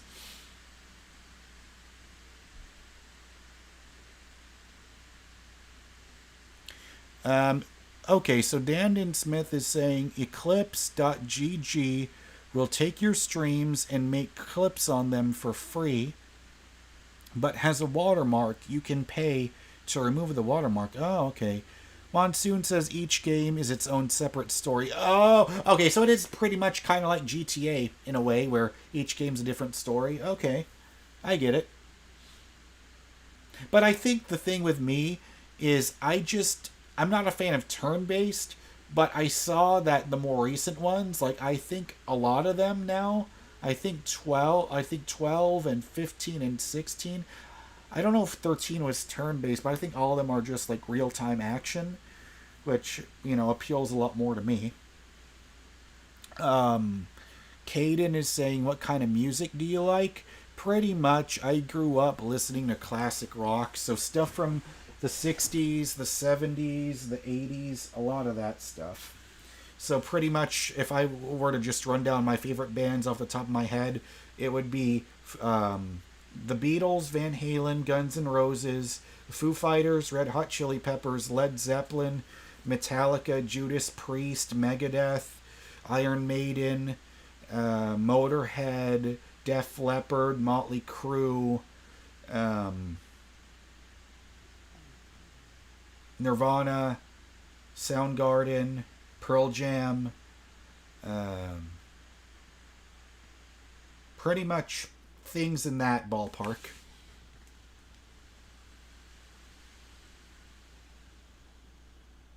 Hey, alright, Shrunken Oak, hey, thank you so much for watching, but, yeah, but Shrunken Oak, because I remember you never saw The Last of Us, I'll make sure to, like, record my playthrough of The Last of Us Part 1, and I'm going to put it up and I'll have it as, like, videos on YouTube so you can watch it when you can, because that's the thing I want to do with gaming. Oh, shit. Caden, you were going to see Foo Fighters, but then Taylor Hawkins died. Wow. See, I feel so lucky. I was able to see the Foo Fighters before Taylor Hawkins died. I saw them on the Concrete and Gold tour in 2018. I didn't know it at the time. That would be my first and last time ever getting to see Taylor Hawkins, but that was an amazing show that I got to see from them. All right, Shrunken Oak, thanks. Have a good night.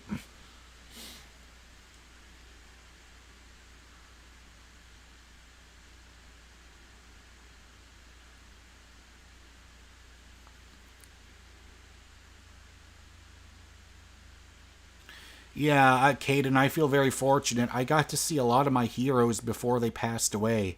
Like, I got to see Rush with Neil Peart before he died. I got to see Van Halen with my number one guitar hero, Eddie Van Halen, before he died. And, yeah, and I got to see the Foo Fighters with Taylor Hawkins. Oh, you're going to see Papa Roach and Shinedown tomorrow. Great. Oh, wow, that's cool. You know, Papa Roach and Shinedown are bands I've heard of and I'm aware of. I just haven't gotten into them yet.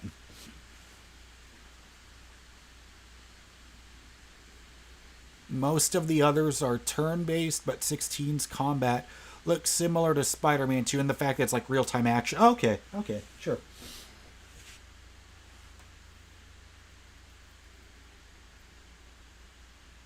I will say, though, I feel really bad. Like, I know that there's lots of people that are that will be saying, don't feel bad for billion-dollar corporations, but it sucks to see this happen. I saw that Xbox had almost their next 10 years of plans fucking leaked.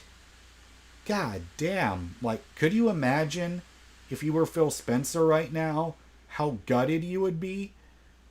Because I remember when, and of course, I will not spoil it, because we're going to play the first game first, but when The Last of Us Part 2 got leaked, and all the major spoilers came out, like more than a month before the game came out, and it was just common knowledge on the internet, what happens in the game, like, Neil Druckmann said that was one of the director, he said that was one of the worst days of his life. Like, that, like, because if there's anything that I can't stand, it's fucking leaks. Because you have all these developers, all these programmers, all these engineers working hard to keep things a secret, to not make sure any surprises get out, and then they all just become public knowledge when they were working on all this shit behind closed doors. I hate seeing stuff like that happen. Oh, your dad got you into Papa Roach. All right. You know, I will always remember Papa Roach because they were in a commercial for Pepsi Blue, which was like a limited edition flavor of Pepsi, I think in the year like 2002 or something.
Yeah, I'm just checking some things on my laptop right now.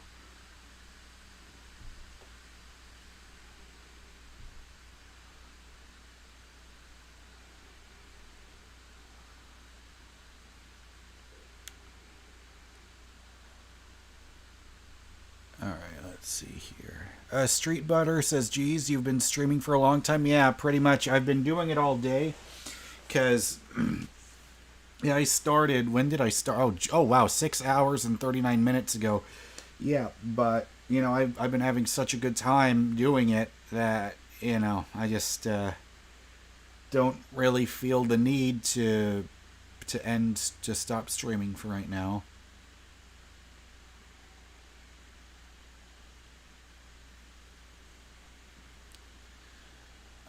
Monsoon says, got any predictions for Spider-Man 2's story? I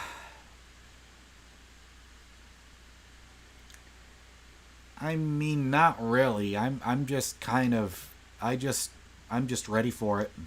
I'm just ready to see what happens, and because this is like Spider-Man 2 is my most anticipated game of the year, and you know, if it's any bit as good as the first one, then I'm very excited.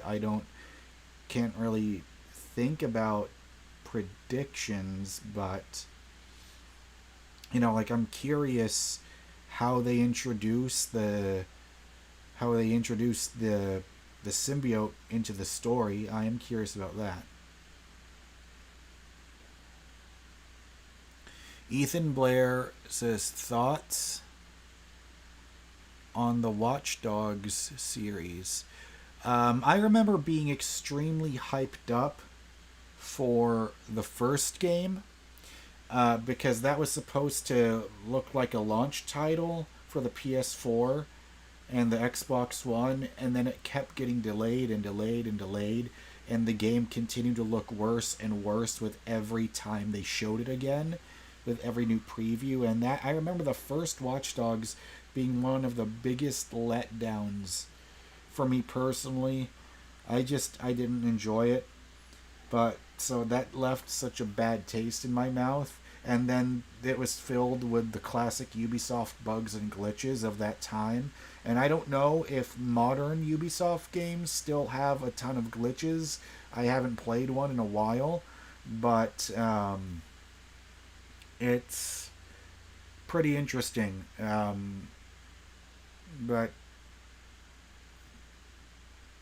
I mean, I haven't played a new Ubisoft game in a while, but for the Watch Dogs series, it's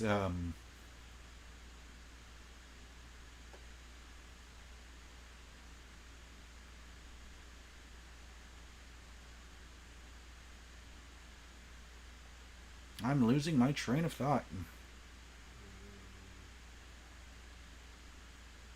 I think I played Watch Dogs 2 for a little bit, and I thought it was fine, but I wasn't like gripped or hooked into it like I felt like I had to play it. I felt like they had a pretty cool idea for that last one, that third one that came out. I think the one that took place, I think it was in London. I just never got around to it. I think it was Watch Dogs Legion. Yeah, I remember being impressed by that first E3 demo, but that's the other thing. I really, really, really want E3 to come back.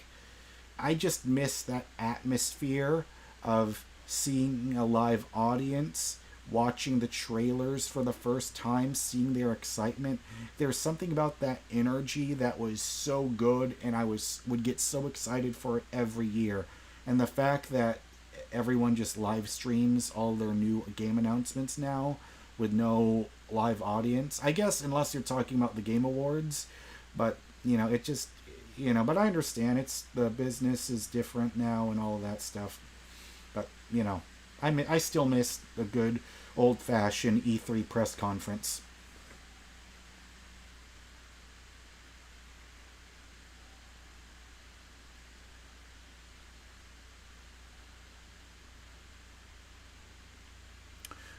Dark, I think it's Aaron, saying, I'm predicting there will be a boss fight against the Black Symbiote Peter as Mosley. You know what? That would be kind of cool. That would be pretty cool. Yeah, this whole thing with Venom keeping Venom a mystery. Yeah, I swear, I hope I don't get spoiled on Spider-Man 2. I just hope not, man, because the build up, the anticipation has been really good right now. So I don't want to think too much about it. Oh, okay. So they said Venom's host is not Eddie Brock. I think I do remember hearing that. Yeah, I just hope I don't find out who Venom's host is while it's actually revealed while I'm playing the game. Excuse me, Caden is saying, what time is it for me? It is currently 9:04 p.m.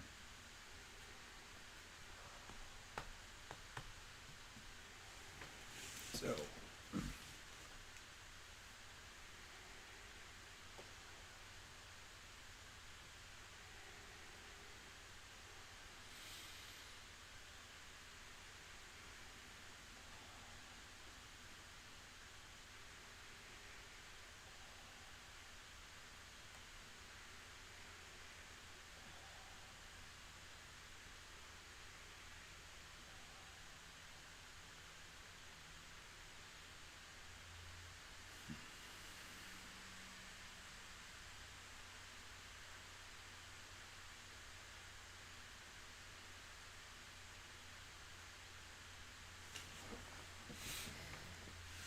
Any advice I've got? I mean, I think I've already said a lot of stuff during this live stream so far. Pretty much just try to stay in the present moment. If you've never meditated before, please trust me and try it out. Go find a guided meditation on YouTube. That's 15 minutes. Listen to it. Before you get out of bed, you can just have... And another thing that really helps me out as well is I have a sleeping meditation where there's like these videos that say like meditation for anxiety or, anything like that that's more than 8 hours long. I would leave that on my TV overnight, fall asleep while listening to it, and then when I wake up, I am not in a bad mood, and that is an amazing feeling to have. Those are some good tips that I have for anybody.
Let's see. Monsoon says, I'm really excited for the new Transformers game, but there's been no news recently.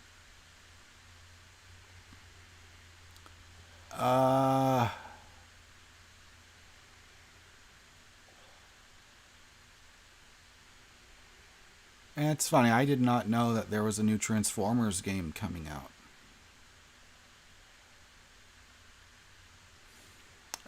Do I feel sad a lot? Yeah, I do, but let's just say after losing my car, thinking it was gonna be absolutely horrible, but quickly realizing I don't have to spend $500, but very quickly realizing that I don't have to pay $500 every 2 weeks anymore for a shitty car that's not worth it. Let's just say that has made me feel sad a lot less often. So pretty much since beginning of September. So yeah, if you just saw me like blankly staring without doing anything, I was just checking stuff on my laptop. Like I wasn't trying to actively ignore the chat or anything. But I don't know if I currently have the energy to start playing The Last of Us right now. Because, okay, it's downloading at 64% right now. I think what I'll do is... hey, thanks for watching the stream, Dandon. See you next time. I think what I'll do is I'll probably just... Because it's still downloading, I don't know how long it's going to take.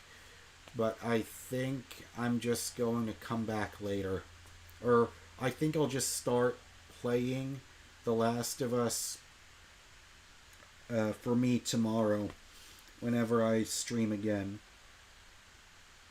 But I'm just glad at least now I know I got the Elgato setup working finally. It didn't take anywhere near as long as I thought it would. So I'm very thankful for that.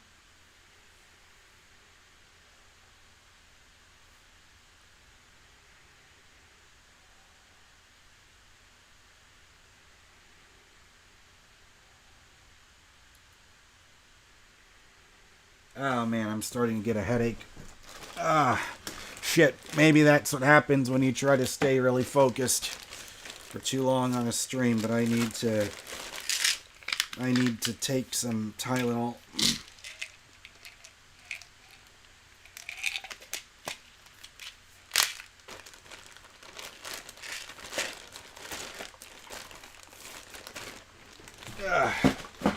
I just keep all the medicine in the same plastic bag.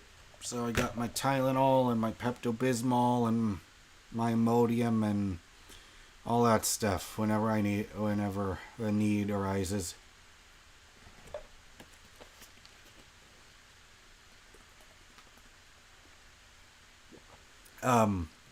Monsoon is saying, did you happen to see any of the new gameplay features for Spider-Man that came out last week? Yes, I did.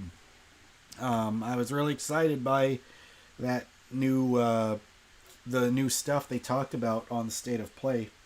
It's just continuing to live up to the hype, or at least I feel it is.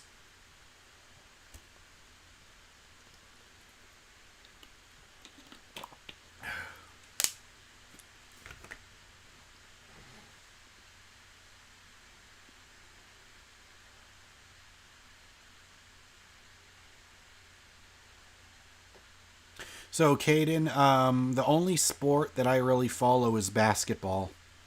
That's my favorite sport. I don't really know a ton Like, I know a little bit about baseball, and I know even less about American football, because I have to remember I've got lots of viewers from other countries, so I got to make that distinction, say American football. But, you know, I don't dislike hockey. I don't dislike the other sports. But for me, basketball, that's just my number one sport.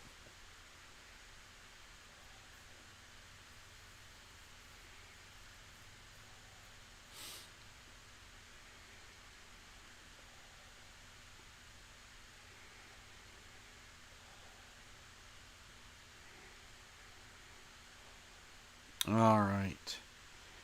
So, damn, how many? Oh, how much longer is it?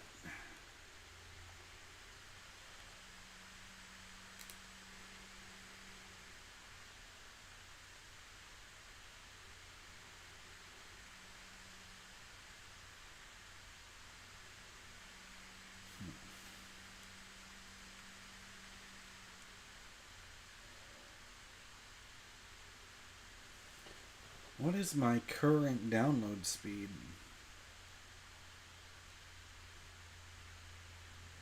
Oh yeah, I just realized because I'm streaming, that's why it will take a lot longer than usual. Why did I not even think of that? Yeah. Yeah.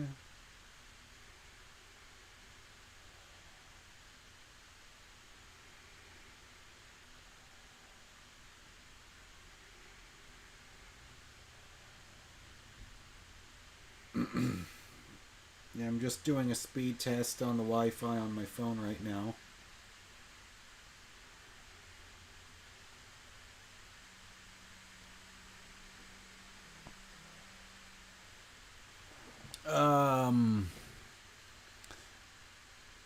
Oh shit.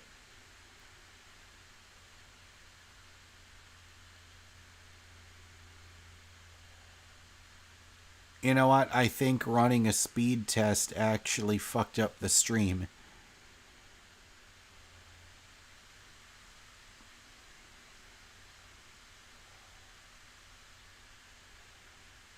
Uh-oh.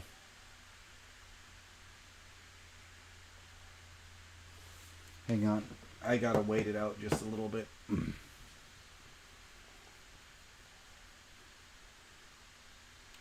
Yeah, my download speed is about 250 megabyte download speed, so everything seems to be alright. But yeah, it's still... Oh yeah, it's still not done. It's saying... Ah, shit. It's saying 3 hours and... Oh, fuck. Yeah, 3 hours, 44 minutes left. Oh, yeah, guys, there's no way I'm going to be able to start the game during this stream. But I will say it is 9:17 p.m. currently right now. And I don't think I've got enough energy to keep streaming this much, but hey, I'm still surprised that I even had a stream going for 7 hours. Holy shit. That's a long time. But I will say that the being able to talk, like being able to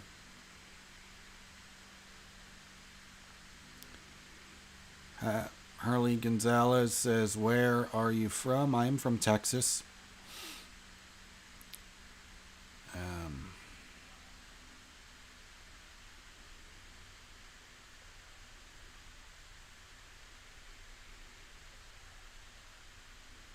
Yeah, I definitely need to rest for now.